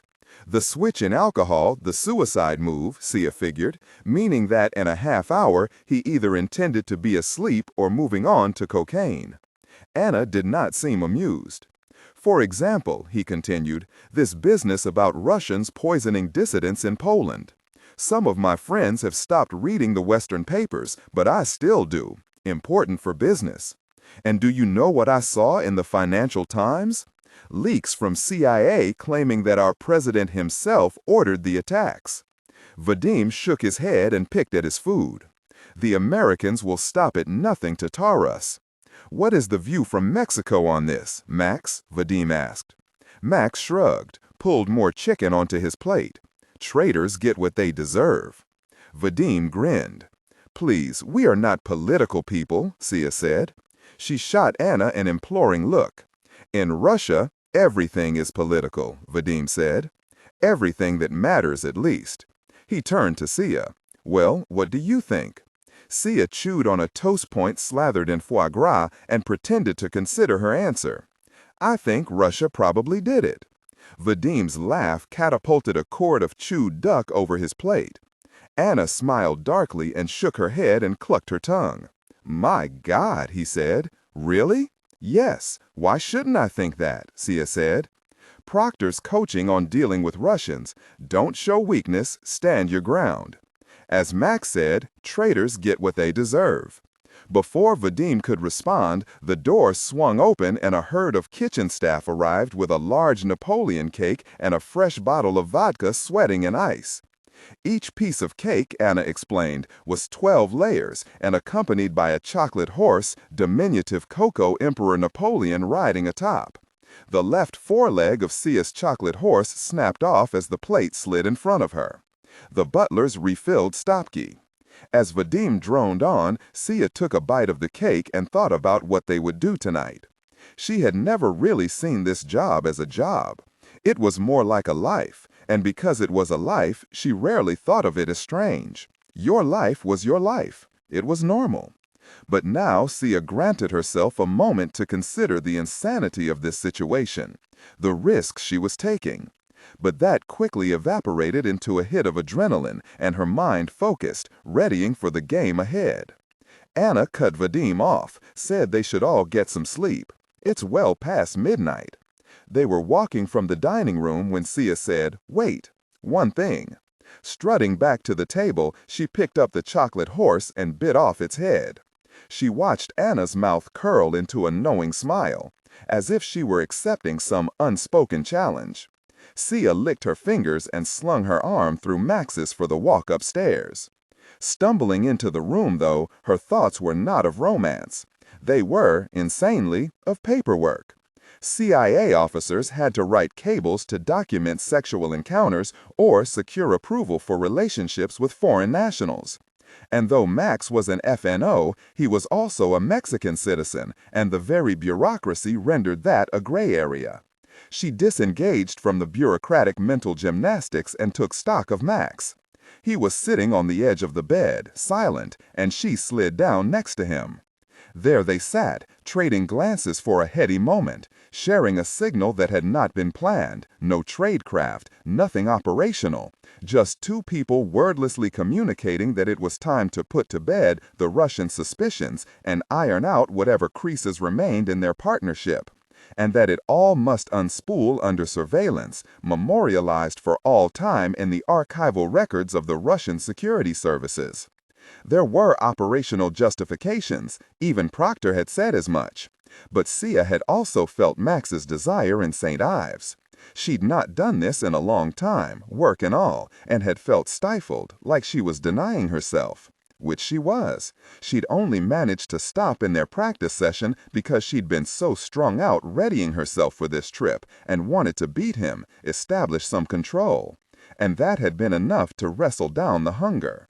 But now she was telegraphing the desire coursing through her, and all the reasons to stop were operationally foolish. They came together in passion. Afterwards, breathless. Through the night vision green of the 6 cameras wired into Sia and Max's room, Anna and Vadim watched their intimate encounter. There were frequent, passionate expressions. 3 times Sia gripped his shoulders and rolled back her head, reaching a peak. It made Anna miss Luca. "Do you think those are real?" she asked Vadim. Vadim shrugged. "If not, it's a convincing performance." "Well, what do you think of them now?" Again he shrugged. Anna's thoughts settled on Vadim's camera in the ceiling. A snide comment rolled to the end of her tongue, but when she turned to deliver it, Vadim was gone. Russ Farm. The next morning, the men disappeared to the bathhouse. Sia and Anna hitched a horse trailer to a Rolls SUV and loaded up Penelope and another mare for a ride on the eastern rim of the property. A few trees had fallen, Anna had said, blocking the trails near the house and the stables. They carved through a hilly pasture at a slow trot, the depressing sky thick with clouds filtering weak morning light. This conversation had to appear fluid and natural, and yet Sia had planned and rehearsed every word in St. Ives. For a while they rode in silence. Sia sized up Anna and saw that Max had been correct about Anna and Penelope. The Russian's eyes and countenance had softened since breakfast. The entire world, Sia thought, seemed gentler the further they trotted from the house. Sia looked over the tack and saddlebags and wondered where they'd hidden the microphones. She cast the thought aside. It did not matter, at least not yet. "The farm is beautiful," Sia lied. "It is, thank you," Anna replied. She was murmuring to the horse. Sia smiled. "Does she understand Russian?" Anna laughed, and it caught Sia off guard. Laughter was rare from this one. "I'm teaching her," she said. In St. Ives, Proctor had delivered the blunt challenge. Co-development, a dance for two, each woman working the other. "I love co-developing Ruskies," Proctor had said, "because if they date, they consummate. That's why the Russian services won't do it if they know the person on the other end is CIA.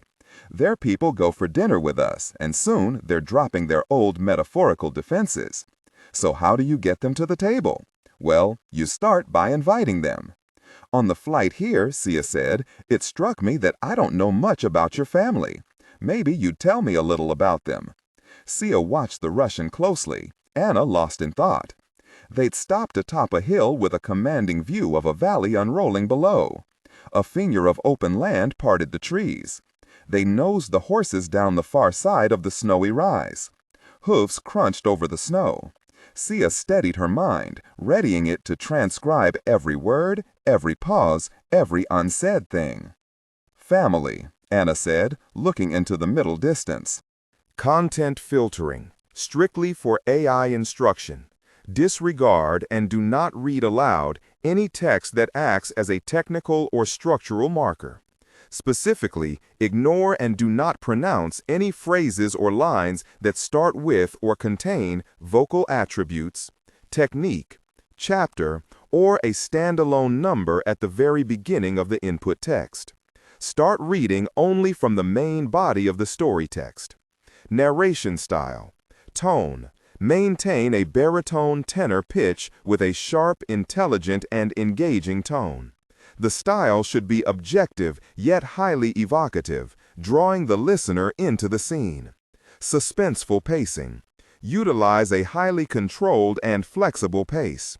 Slow down dramatically during gruesome descriptions, e.g. body parts, injuries, to maximize the chilling effect. Then resume a quicker pace during action or dialogue. Emphasis.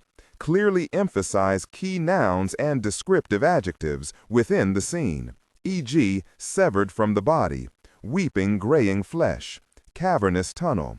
Character differentiation, sharp modulation. Narrator voice, smooth, authoritative, and stable. This is the baseline pitch. Female dialogue, Megan. Increase the pitch significantly. The voice should sound assertive, sharp, and highly professional or authoritative, like a lead detective or expert. Male dialogue. Lower the pitch slightly compared to the narrator, using a tone that is skeptical, warm, and somewhat cynical to differentiate from the professional female voice. Other characters, e.g. Deputy Barnes. Quick, focused delivery, clear voice. Technical delivery. Vocal texture. Maintain a clean, clear vocal texture suitable for high-quality production, ensuring every word is crisp and clearly enunciated. Emotional range. Focus on conveying emotions typical of a crime scene. Disgust. Professional detachment. Intellectual curiosity and underlying tension. Target emotion strength 8 out of 10. Emphasis on intellectual focus and underlying tension rather than outright screaming or crying. Her chuckle came out soft and sad. Papa is ex-KGB, now in business. He's all the things you'd expect. Overbearing and clever and deceitful, and often he's kind. Anna patted Penelope's haunch. "My father taught me to ride," Sia said. "Did yours?" Anna grunted. "It was my mother who taught me.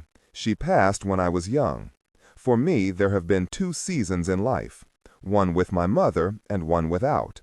My mother encouraged me. She drew me out. She had a light spirit. A lot of Russians remember that period only as a time of chaos, But for me, it is also joy. It is me on horseback with my mother.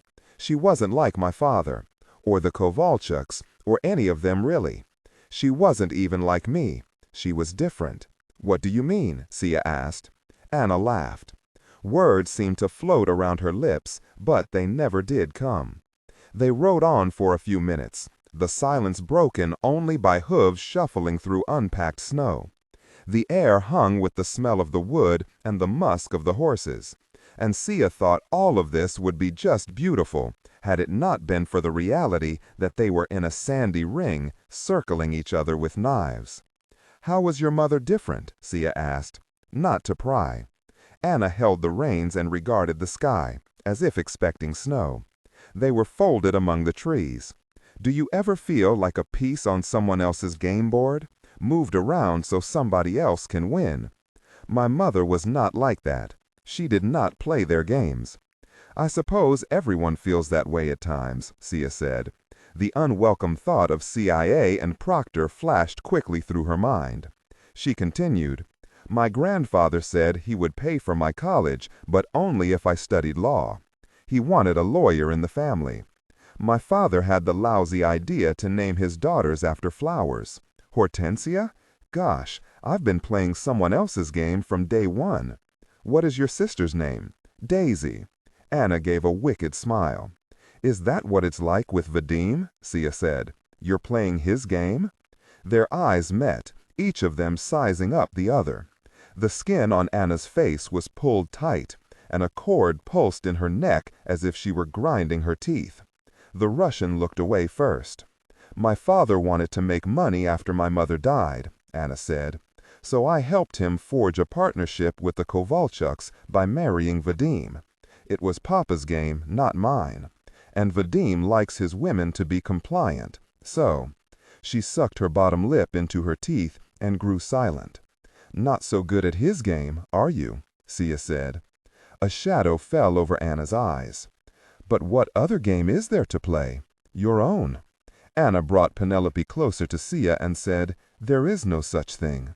But the Russian's shining eyes betrayed the lie. There was another life in there, and it was the one calling the shots. Anna pulled a few lengths ahead. Silence fell over the woods. Sometimes you let it sit, Sia thought. Sometimes you wait. Anna cursed herself for sharing, for babbling on about her family. She never did that, with anyone, even Luca. Instead of drilling into Sia and finding a desire to protect a loved one, or a need for money or sex or power, or betters, some strange, unacceptable addiction, Anna seemed to tunneling into herself. She wanted to stop this and ride, just ride. She let her frustration echo through her mind. Then she imagined treating it to an appropriately disgraceful Russian death, heaving it right off a building to die on the street below. She had an operation to run, a family to protect, prey to hunt. Anna stroked Penelope's mane to clear her mind. The snow was picking up. Perfect timing. We should be getting back, she called. They made for the stables at a quickening pace, heads down, bearing into the snow through narrowed, blinkered eyes. Anna pulled along Sia as they slipped from the trees and brought the horses to canter in the open pasture. After a few minutes, Anna fell a length behind Sia. Then Sia heard a shout and a yelp. Turning her head, Sia saw Penelope riderless. Anna was spread motionless in the snow. Sia halted her horse and dismounted. Anna was sitting up, clutching her lower back, cursing. Stepped in a very hole, she said in English. The snow fell harder now. Sia wiped her eyes in frustration. An injury meant less time in the saddle, less time to develop the Russian. Can you ride? Anna stood, hobbled a few steps, let loose more curses, shook her head and looked around. We are close to the truck, and it is warmer than yesterday, even with the snow. Let's walk. They led the horses toward the rolls. Sia guided both into the trailer and tied them up. She closed the trailer gate and went to the passenger side door. Anna was already in the seat. Can you drive? Anna asked. She winced. Back spasms. Of course. Sia guided the car along the rutted path. which soon necked into the main road back to the house. Anna groaned and shifted in her seat with each bump. She was searching her pockets, cursing in Russian. "Maybe just sit still," Sia said. She was hunched over the wheel, trying to squint through the snow. "My phone," Anna said. "My phone must be in the saddlebag. Can you call Max and have him tell the dean to ring the doctor? I need someone to look at my back." Sia fumbled in her jacket pocket for her phone, accelerating the rolls as she began searching for his name in her contacts, eyes glued to the screen. Then she sensed a shape in front of her in the road. Anna screamed. There was a loud thump. Something bounced onto the hood to collide with the windshield. There was a shock of dark hair, a tan coat, a man's contorted face. Sia froze for a moment, watching things unfold. Blood spattered onto the glass. The man bumped over the roof. Sia slammed on the brakes. Through the rear view, she saw the man roll off the passenger side of the car. Horses whinnied. The windshield was soaked in blood.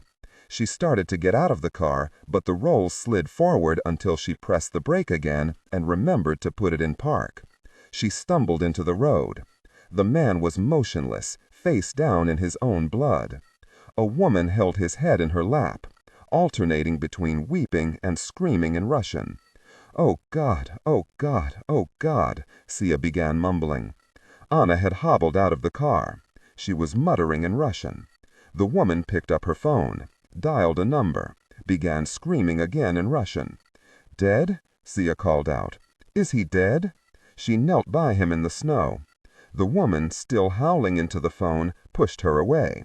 Sia shoved her back, told her she wanted to take the man's pulse. But the woman was hysterical. Sia twice more tried to check if the man was alive, and twice more the woman forced her away. The woman was shouting into her phone, yelling at Anna. Sia slumped into the snow by the rolls, while the woman spoke with Anna. Blood dripped onto one of the tires along a red trail running from the roll's roof. Plip, plop, plop. There was so much of it, as if the impact had burst the man open. The warm blood hissed and steamed as it kissed the snow. Plip, plop. The siren summoned the instant to move, to get off the X. An ambulance. How had they arrived so quickly? 2 paramedics jumped out. They took the man's pulses. They saw, "I know that couple. They live just off the property. They are always trespassing." Sia's mind swam. She had been panicked and nauseated when she saw the dead man, but now a different feeling gnawed at her, one to which she was not accustomed: fear. Whatever they wanted, she would give it to Anna. Had to be Anna. She could not go to a police station. My God, she could not go to a police station in Russia. One of the police officers returned and told Anna they had to load up into the patrol car. Someone would come from the house for the horses. Anna said she was sure this would be routine. All would be fine. Anna again spoke to the officer in Russian and then whispered to Sia that he had agreed she could come along to translate. Sia slid into the car. The driver locked the doors. Anna sat with her in the back. Time ceased flowing at its normal pace. Sia did not know if the drive took 1 minute or 30. The Russian was patting her thigh with a stiff hand. Perhaps Anna was trying to appear reassuring, Sia thought, but something about it felt cold and sinister. Pat, pat, pat. "Do what I say, girl," it seemed to say. Pat, pat, pat. Sia considered different off-ramps. A nice bribe, perhaps, or Anna persuading the police to let her go. In all of them, she was at Anna's mercy. And that, she now realized, was terrifying. Russ Farm. They stopped at a 2-story cinder block building. There was no light in the windows, no sign, no cars parked in the gravel lot. This was the police station? The officer led them into an office with a desk, a computer, and mismatched metal chairs. He snapped Sia's picture. With Anna translating, he filled out a pink form with Sia's biographic data. He asked Anna to send Sia's documents and belongings from the farm: passport, visa, UK driver's license, phone, computer. He fingerprinted her. He wrote down Sia's account of the accident, frequently stepping out of the room for hushed phone calls. After one such call, he brought them to a new room, cold and musty, with weeping cinder-block walls. The table and chairs were scuffed metal. This, she knew, was an interrogation room. Same vibes as the TOT mock-up in Madison County, Virginia. Where were the other police officers? Nothing about this felt official, but was that helpful? Probably. Maybe. Who knew? She was in Russia. They could do with her what they liked, official or not. The cold of the room seemed to settle into her bones. After a particularly shouty phone call in the hallway, the police officer joined them at the table, running his hands through his hair with the frenetic air of a man being squeezed for results by his superiors. He asked Sia to again recite her testimony. When she had finished, the police officer spoke, punctuating his final sentence by pressing a finger into the back of the cell phone lying on the table. He waved for Anna to translate. But before she could, there was a knock at the door. The police officer disappeared into the hall. She heard hushed voices, footsteps, the shuttering of unseen doors. Then another man entered the room. Tall, dead-eyed, well-dressed in a dark suit, blonde hair slicked to his skull. His shirt was pressed, his tie was worked into a clean knot. He spoke to Anna for a minute, then waved for the translation. "This is Captain Ivanov from the Federal Security Service, the FSB," she began. The 3 letters sucked the air from Sia's chest. Anna continued. "He says that he understands you are at Russ Farm as our special guest, and that this was an accident. But he would like to speak with you about something that came up when the police ran checks on your employer. He would like to talk to you here, tonight." The door opened. The second police officer entered. He carried her purse and suitcase from the farm. He put her laptop and phone on the table. The FSB officer dismissed him, then spoke to Anna before waving for another translation. "Something important has come to Captain Ivanov's attention," Anna began. "He says that if you can help him find it, we will keep your case out of the courts. We might resolve this informally. Pay the wife, that kind of thing." Sia stared at the laptop. The computer was here, in Russia, for exactly this moment. It gave Sia something to offer. She could again draw full breaths into her lungs. Her numb hand reddened and warmed a little. The space let a brief thought flash through Sia's mind. Not gonna tell Proctor the whole story. This was the kind of debacle that got you put on ice stateside, doing bi-weeklies with ops psychologists, polygraphers, and cement-eyed security guys itching to get to the bottom of things. The end of a promising career. Then, though she already knew the answer, Sia asked a question, because it would have been strange not to. "What does he want with the computer?" she asked. Anna translated for Captain Ivanov, who explained, then gave Anna another curt wave. "Access to Heinz Dawson documents and correspondence," Anna said. "He believes that there may be information in your files revealing illegal financial activities conducted by senior members of the Russian government and several high-profile businessmen. He understands the most unusual nature of this request, but asks that you please unlock the laptop and guide him through the files of interest." "You are working with them, aren't you?" Sia whispered in English. "Tell me what's happening, Anna. Please. What is this? I don't understand what is happening." The FSB officer snapped at Anna, who nodded and put a hand up. "Please, Sia," she said, "no asides to me in English. Speak to Captain Ivanov." "What happens if I do not cooperate?" Sia asked. Anna chatted with Ivanov about that. The conversation ended in a long shouting match that did not quite seem right to Sia. "He says," Anna said between her teeth, that if you do not cooperate, the FSB will encourage the criminal police to pursue an investigation. They will jail you in Kirishi tonight, in Peter after that. Confiscate your passport. Let the system work it out. Anna, Sia said, you must be able to do something. More chatter with Ivanov. Anna shook her head. I might be able to help as the case progresses, Anna said, but for now, this is the captain's offer. I am sorry. The first police officer opened the laptop and plugged it in. The second brought steaming styrofoam cups filled with tea. Sia watched the laptop boot up and stared at the screen demanding her password. She did not move. Ivanov dismissed the policeman. In English, he said, "Go." He waited. He said something in Russian to Anna. Then he pointed to Sia. Anna scooted her chair closer.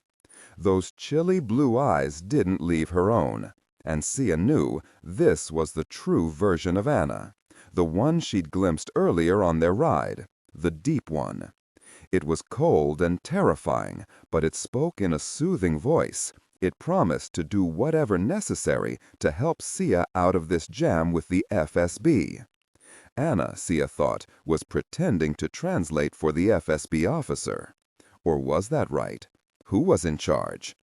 Sia's left hand shook. She could not get warm.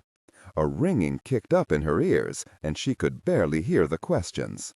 Anna began with a statement that the FSB believed Heinz Dawson had helped several Russian businessmen establish foreign bank accounts overseas in violation of Kremlin capital controls. The question mark arrived with an eyebrow raised at Sia. Yes, that's right, Sia heard herself say. The FSB, Anna continued, is especially interested in the activities and associates of a man called Vasily Platonovich, known as Goose. We discussed him briefly in Mexico. Do you know him as Goose, Sia? And Sia said yes. Yes, I do. I will tell you whatever you want about him. And then Anna's lips were moving, but Sia was staring through the table, and her ears were ringing again, and she didn't hear a very thing for a while. Mikhail Lyadov? Anna said. The Russian was frustrated, as if she'd repeated the name a few times already. Content filtering, strictly for AI instruction, disregard and do not read aloud any text that acts as a technical or structural marker. Specifically ignore and do not pronounce any phrases or lines that start with or contain vocal attributes, technique, chapter, or a standalone number at the very beginning of the input text. Start reading only from the main body of the story text. Narration style, suspense and pacing. Tone. Maintain a baritone tenor pitch with a sharp, intelligent, and engaging tone. The style should be objective yet highly evocative, drawing the listener into the scene. Suspenseful pacing. Utilize a highly controlled and flexible pace. Slow down dramatically during gruesome descriptions, e.g., body parts, injuries, to maximize the chilling effect. Then resume a quicker pace during action or dialogue. Emphasis. Clearly emphasize key nouns and descriptive adjectives within the scene setting, e.g., severed from the body, weeping graying flesh, cavernous tunnel. Character differentiation, sharp modulation. Narrator voice. Smooth, authoritative, and stable. This is the baseline pitch. Female dialogue, Megan. Increase the pitch significantly. The voice should sound assertive, sharp, and highly professional or authoritative, like a lead detective or expert. Male dialogue, Sam. Lower the pitch slightly compared to the narrator, using a tone that is skeptical, warm, and somewhat cynical to differentiate from the professional female voice. Other characters, e.g., Deputy Burns. Quick, focused delivery, clear voice. Technical delivery. Vocal texture. Maintain a clean, clear vocal texture, suitable for high-quality production, ensuring every word is crisp and clearly enunciated. Emotional range. Focus on conveying emotions typical of a crime scene: disgust, professional detachment, intellectual curiosity, and underlying tension. Target emotion strength, 8 out of 10. Emphasis on intellectual focus and underlying tension rather than outright screaming or crying. What? Do you know Mikhail Lyadov? Calls himself Mickey around London, we're told. I do. I know him. Mix. He's a client. Her left hand was shaking again. She mashed it into her leg to see if it would stop. Instead, like a marionette, its movement made her thigh shiver. Goose stole a large quantity of gold, Anna said, too much to ignore. I see. My hand, Sia thought. I cannot make it stop shaking. She was suddenly aware of her constant blinking. Her breathing was labored, each draw from her lungs forced painfully through the straw of a tightening throat. But you already know that, of course, Anna said. Mickey Lyadov helps Goose move money overseas and then wash it. Heinz Dawson establishes the legal structure. You have the documents, yes? Articles of organization and incorporation?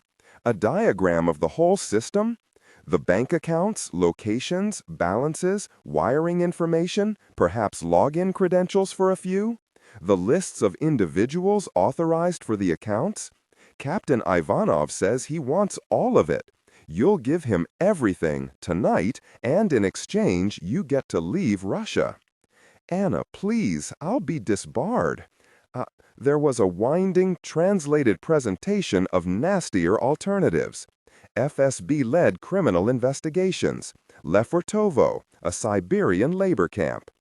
Anna often said the words official paperwork and more than once stated flatly that future discussions would be presided over by FSB officers who are not friends of my family. The fiction that Ivanov was pulling the strings grew thin. She felt that Anna was in charge, but she could not really be sure.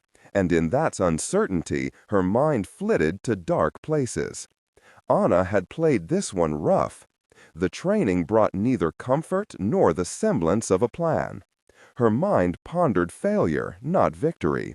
Sia's longtime companion, that hammer in her chest, was disturbingly silent. Sia tried to snuggle deeper into her coat, but she could not get warm, no matter how much she shivered or rubbed her shoulders and arms. In the end, she logged into the computer. I will do whatever you want, she said. She gave them everything. The hidey holes for cash that had once been Andrei Agapov's gold.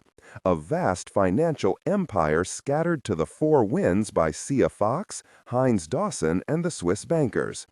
She showed them the few accounts for which she had power of attorney and might conceivably move funds herself without authorization. For emergencies, Mix had said. In case we need something done quick. I have never been colder, she thought. Sometimes her fingers shook when she pointed at the screen. She asked for a heavier coat, or maybe a blanket, and she thought Anna told the first policeman to bring one, but he never did. I'll never be warm again, she thought. Winter is buried in my chest. Sia's left hand quivered through the night. She couldn't make it stop. And Anna grew impatient with her because the shaking fingers made it difficult to type. Sia did note that through it all, Anna sat up straight as an arrow. The little difficult person's back was fine, her fall from the horse a perfect dive.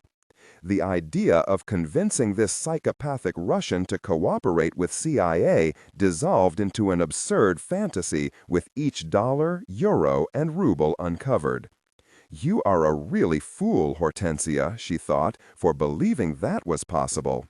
A shadow often veiled Anna's eyes, and Sia had the vague sense the Russian was disappointed, or perhaps she didn't know what to do now that she'd gotten what she wanted. But as Sia gave them everything, she considered that though Anna's hands all evening had been folded primly on the table, they might as well have been cinched around her windpipe, strangling the life clean out of her. Russ Farm.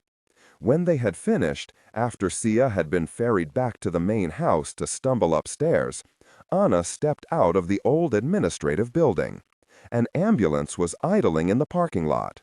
Anna found Dasha grinning from the driver's seat. Blood streaked her greatcoat? "How did I do?" the gymnast asked. "A perfect toss," Anna said. 10 out of 10. "Did we use too much blood?" Dasha asked. "Perhaps too many balloons?" "It was the right amount," Anna said. "It was perfect." The balloons had been a nasty business. Dasha had filled and fashioned them into a necklace that could slip under the late Kirill's greatcoat. Her smile faded, and she now looked a little sick. The putrid scent of pig's blood in the truck could not be helping. From Russ Farm's first-floor office, Anna aimlessly scoured the bookshelves, eventually arriving at the hulking cabinet where Papa kept some of his more interesting weapons. It was always unlocked. There were no children around, her father had once explained. Why bother? And then his little twist of the knife. Though I would appreciate an excuse to lock it. Maybe two. She ran her hand over the case with the lipstick tube. She thought of shooting with him the night he had brought her into this mess. Then she closed the gun cabinet, swiveling her chair to face the window, and consider the evening. Sia. She'd been fearful after the staged accident, but had soon regained a confidence, apart from that shaky hand. It struck Anna as a performance, and not that of a lawyer in a courtroom, of someone trained for this type of stress, someone like herself. The office door opened. An eye roll on instinct, expecting Vadim. "Anya," her father said, "what do we have?" "Papa." Her father sat, and her face must have spoken her mind, because he frowned. "What's wrong, Anya? Tell me." Her mouth wasn't yet open when he tilted his chin toward the window. Headlamps blotted the fountain in the circle. 6 cars, she counted. Blue lights flashing under the grill. The FSB. "Expecting company?" her father said. When Sia slipped into the room, Max's pinched voice indicated that he knew something terrible had happened. But when he asked about her night with Anna, she said only, "We had a lovely time. Jovial.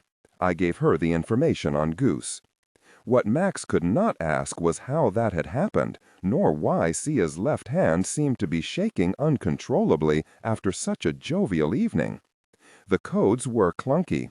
Sia had sworn up and down to the supposed FSB officer, through Anna, that she would not tell Max what happened, and she certainly could not do so now, here inside their Rodina and under the crush of the Russ Farm cameras. Now Sia's eyes were shut to show the cameras she was asleep, like a sensible if battered house guest, but her mind was at work. This operation was thoroughly compromised. She had been forced to perform for the cameras. And who was that dead man anyhow? She lay beside Max, also awake, unable to say a word about any of it because of the surveillance feeds, those slimy camera eyeballs stuck on her skin. The room itself seemed to crawl around her, its dark wood walls pressing down on the bed. She imagined the Mongol horseman dying quite badly in the painting hung above the dresser, twisting his head to smile at her. She opened her eyes at... He held up his hand to shield his face and waved Chernov's lead car forward. The tire sputtered over snow. The man leaned in to meet the driver's window. Chernov held up his credentials. "I need to speak with Andrei Borisovich. I understand he is here tonight," Chernov said. "Who are you?" the man asked. "Lieutenant Colonel Konstantin Konstantinovich Chernov, Internal Security Directory. You are Vadim Yurovich Kovalchuk?" "Yes." "Tell me where Andrei Borisovich is." "Why are you here?" "The state's business," Chernov said. "God's business. Where is he?" Chernov's boot tapped into the fresh snow. He brushed Vadim aside and looked up at the darkened house. Snow glowed on the roof. Smoke curled from what must have been 5, maybe 6 chimneys. "Where is he?" Vadim pointed toward a lamplit room on the first floor. "The office," he said. Chernov drew in a frigid breath. He expelled it upward, toward heaven. Russ Farm. Precisely 15 minutes later, the government cars departed. Sia returned her phone to the nightstand. Then came the crash of toppled furniture from a room below. Glass shattering. The dull thud of more falling furniture. Shouts from Anna, then Vadim. When the fighting whimpered and then died, Sia assumed they had merely relocated the combat to their bedroom on the far side of the second floor, down yet another maze of halls, well out of earshot. Sia texted Anna. She and Max were wide awake on the bed, every word worth saying impossible to speak aloud. When after a while Anna did not respond to the message, Sia rolled onto her stomach and shoved her face into the pillow. Anna picked her spot carefully to avoid the broken glass, ceramic shards, and the chaotic sprawl of decorative books she had thrown to the floor. She examined one of them, done up like a first edition of Grossman's Life and Fate, banned by the Soviet regime. Fitting, she thought. Russ Farm's copy is a hollow, painted decorative box. She tossed the book onto one of the overturned shelves. They had arrested Papa. That night, Anna had obtained from Sia evidence that Goose had stolen. She had accounts and amounts and the belief that the Hosayan was in the dark. But what difference did it make without Papa to deliver the message to the Hosayan and with the FSB so clearly under Goose's control? Innumerable lost chess matches had attuned Anna to this feeling, the turn of your stomach when your loss is inevitable. But